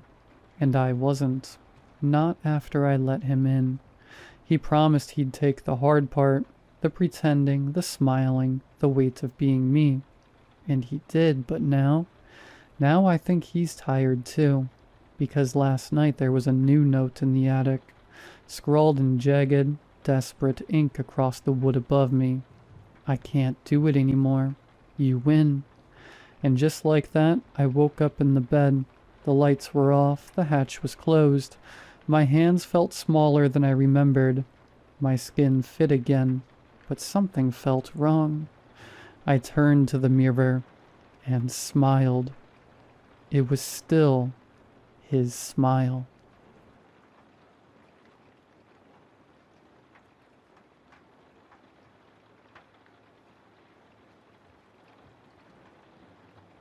Date, Friday. Time, night. I don't remember anything before moving to this apartment building. Really, I'm serious. I genuinely could not even tell you how long I've lived here. I couldn't even tell you what the name of the building is. I don't remember signing a lease, touring the place, nothing. I mean, this is really a mess, huh? What's wrong with me? Gotta be mold or some gas. It could be gas. I have been occasionally smelling this weird metallic smell, like an old middle school drinking fountain. Anyway, I've been having some serious memory issues lately.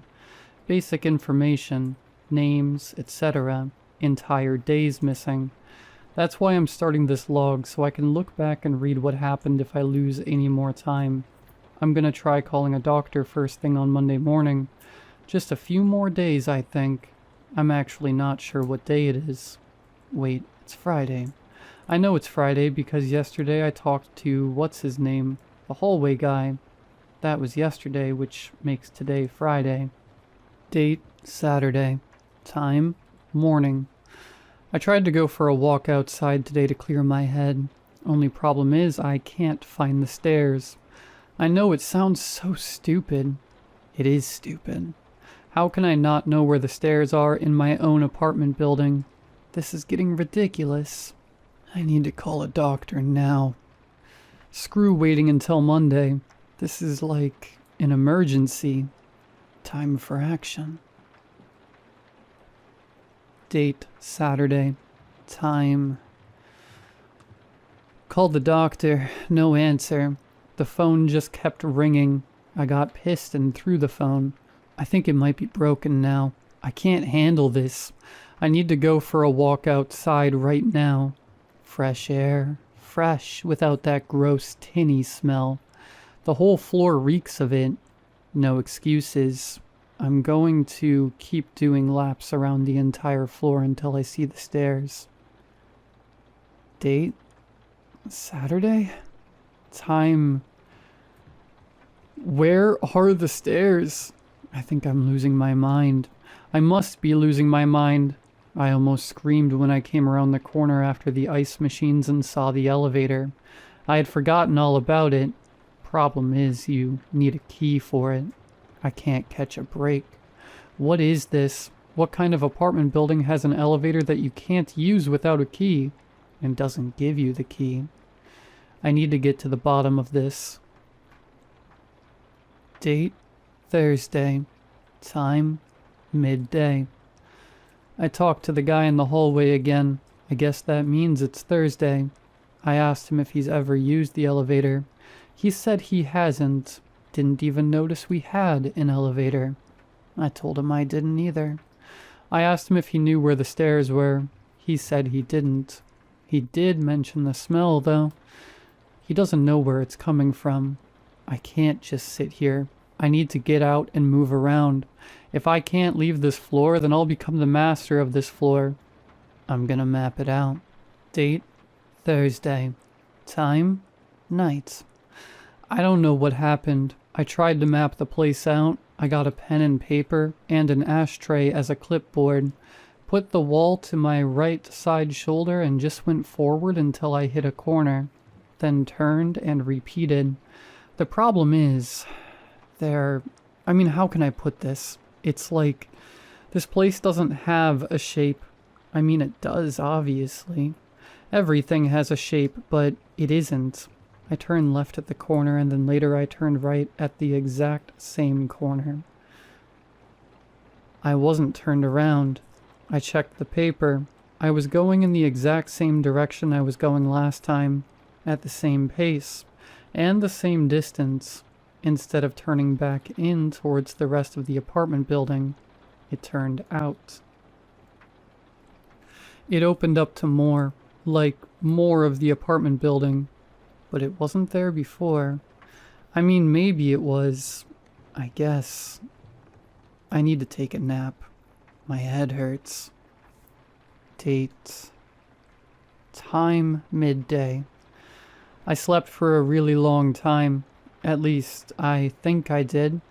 I'm now realizing that there isn't a clock in here. Anyway, I feel like I just woke up from hibernation. So I guess that's a good thing. All that BS yesterday really messed with my head. What was it? A map? What did I do with that map? I'm gonna go looking for it. Date? Time? I don't know what happened to the map. I don't even really know how it got lost. Considering how empty this apartment is, I have bare minimum furniture and not much in the way of personal possessions, so there isn't really even anywhere for something to get lost. Oh well, best to not worry about it. Missing things only ever seem to turn up right after you stop looking for them. I'm gonna go for a walk. Date? Time? I walked around the floor again. I saw the elevator, which is weird because I'm pretty sure I took a different route today than I did yesterday. Plus, I didn't see the ice machines. They were at the corner right before the elevator. Not today. My heart is starting to flutter. I'm way too young to be dealing with this kind of stress. My mind is falling apart and I need help. I need to get out of here. I need to find that map. Date? Thursday? Time? Night. I found it. I found the map, finally. I must have been really loud when I yelled in excitement, because the guy from the hallway knocked on my door. It was super strange. I guess it wasn't that strange. I was being loud after all. I opened the door and apologized for the noise, but he didn't really seem to care about that. To be honest, I'm not really sure what he even knocked on my door for in the first place. I guess he just wanted to talk about... What the hell did we even talk about? It was weird to see him here. At my door. I feel like I've only ever seen him in the hallway by the left side corner. Date?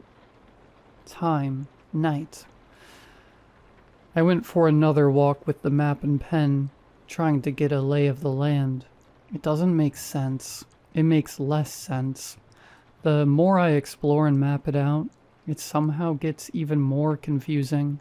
It doesn't help that my brain isn't working at full efficiency. At this point, I'm determined that there's only two possibilities.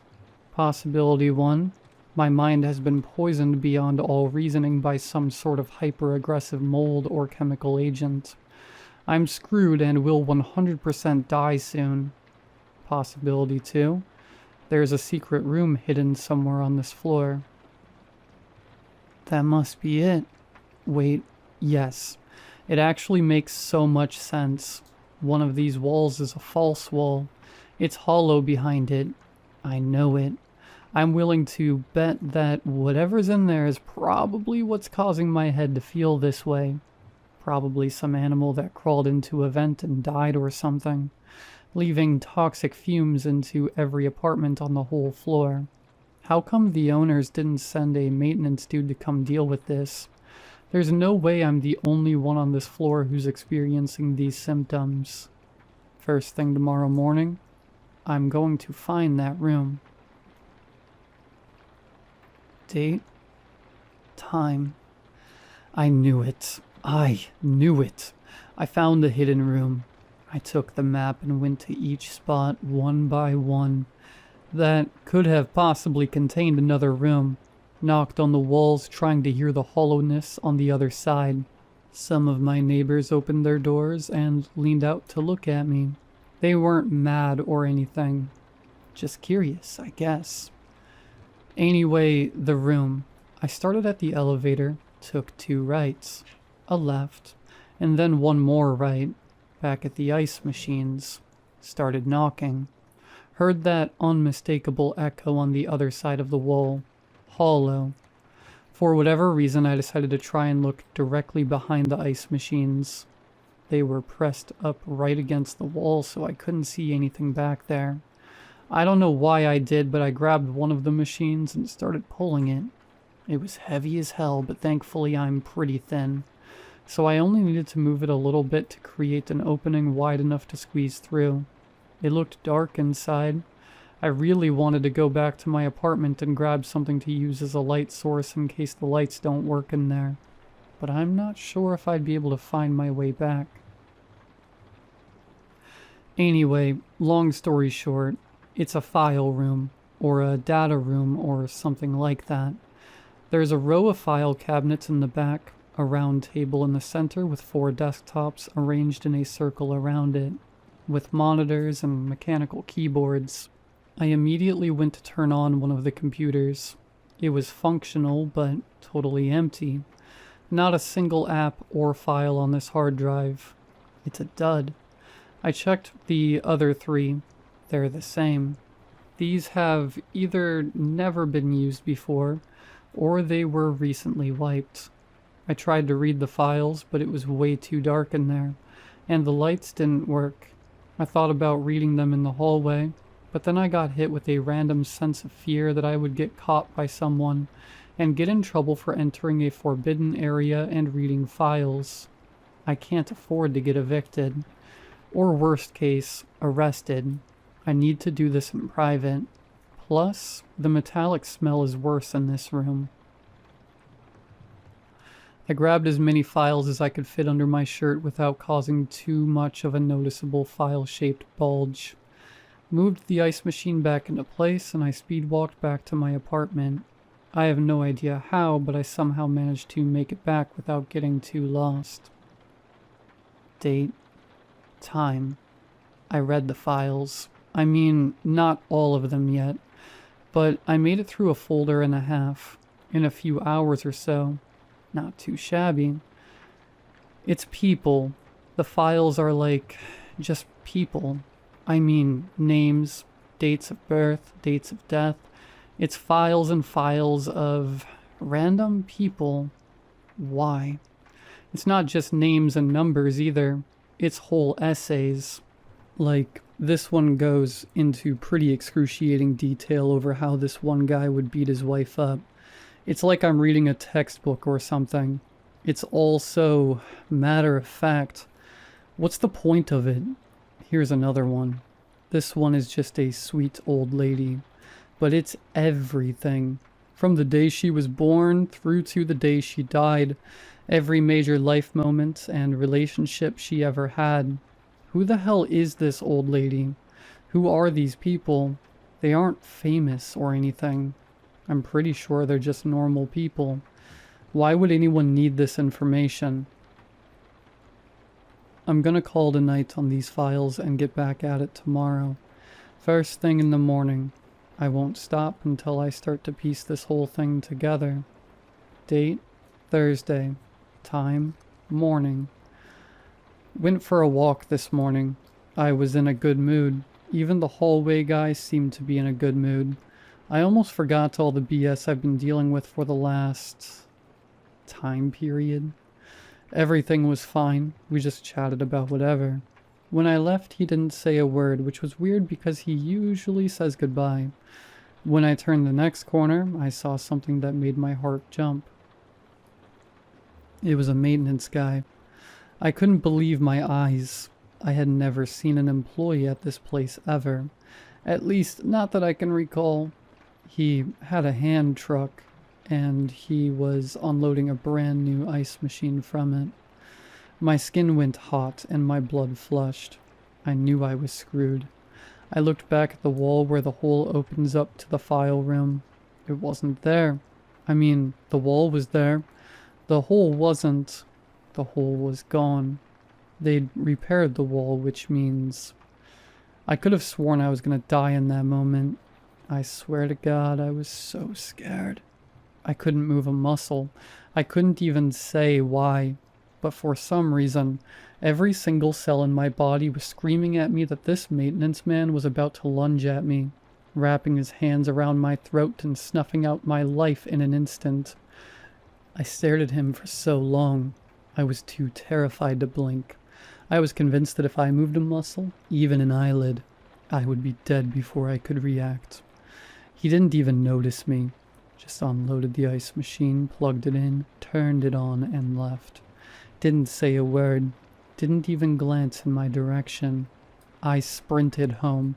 Back to the files. I can't take much more of this. Date, Thursday. Time, night. Spent all day going through more files. It's nothing. Just people. Good people, bad people, old people, young people. It doesn't matter. It doesn't matter. What does any of it have to do with anything? Gonna keep going. There's got to be something important here. I feel like I'll know it when I see it. Date, Sunday. Time, midday. That's it. I finished the files. I read every single paragraph. It's just biographies. Nothing more. I've gained nothing from this. What the hell am I doing?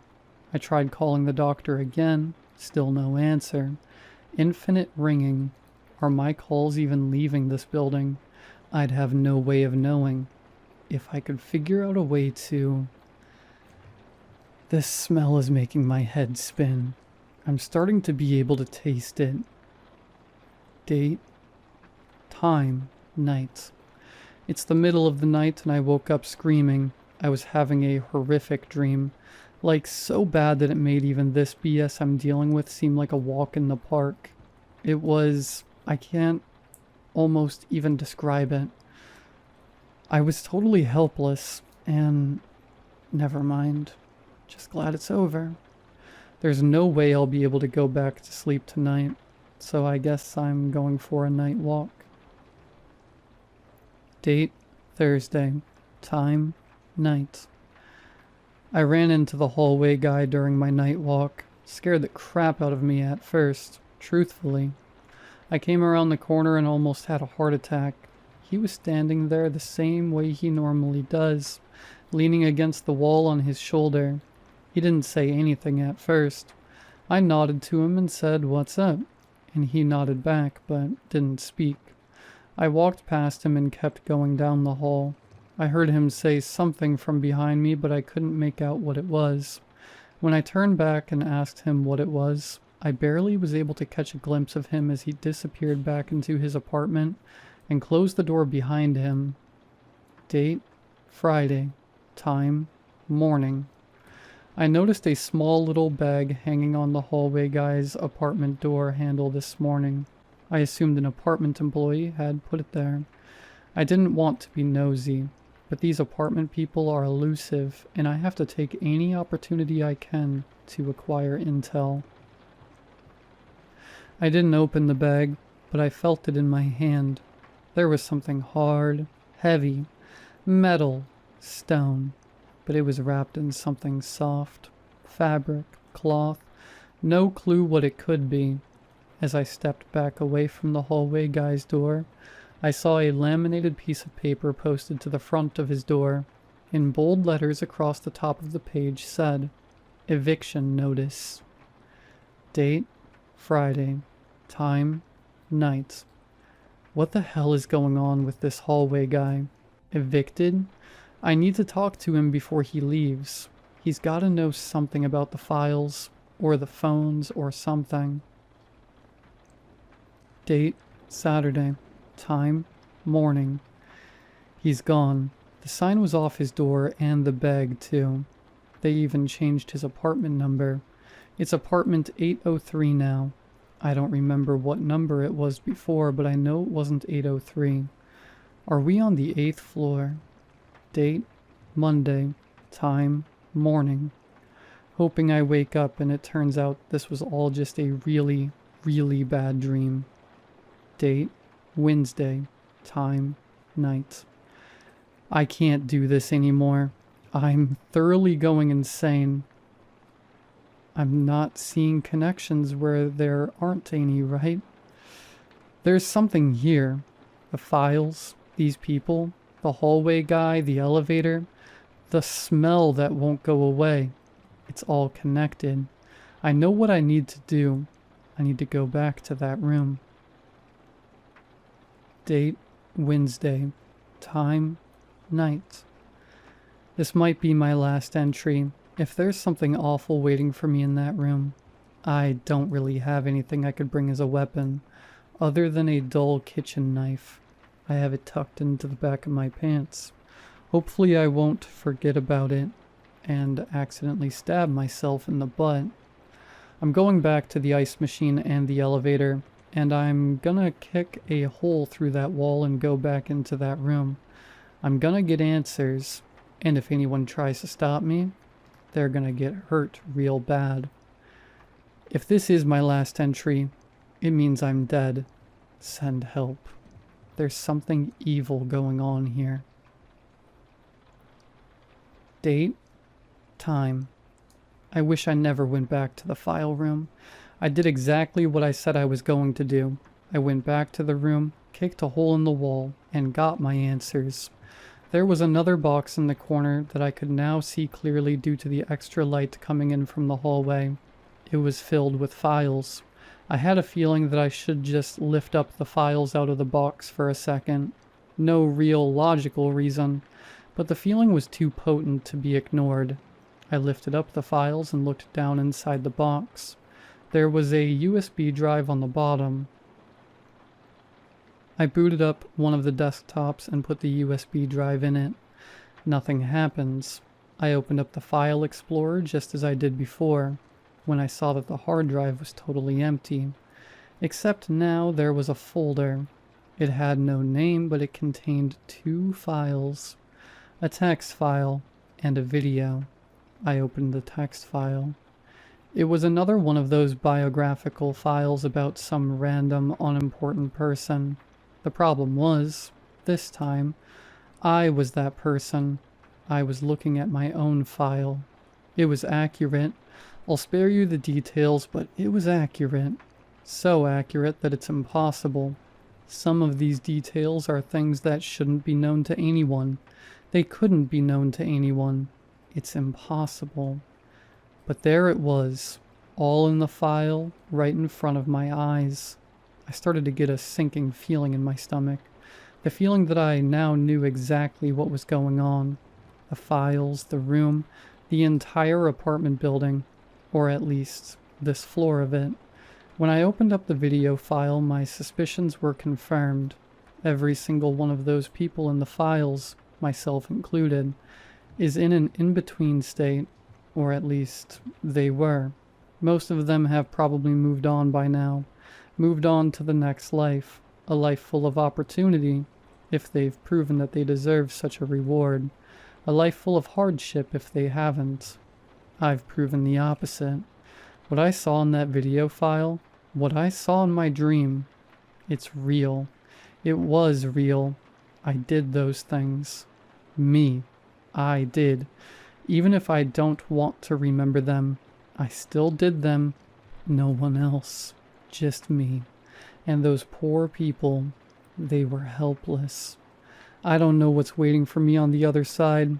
I know it isn't a grand life full of opportunity, but I don't think it's a life of standard hardship either. I think there's something different in store for me, and it's exactly what I deserve. I found the eviction notice on my door the next day. Bag on the handle, too. I opened it up and found a bundle of stained gray cloth. I unraveled the cloth and opened it to reveal my prize. My reward for all the effort I went through, mapping the floor and scouring through endless files. The elevator key.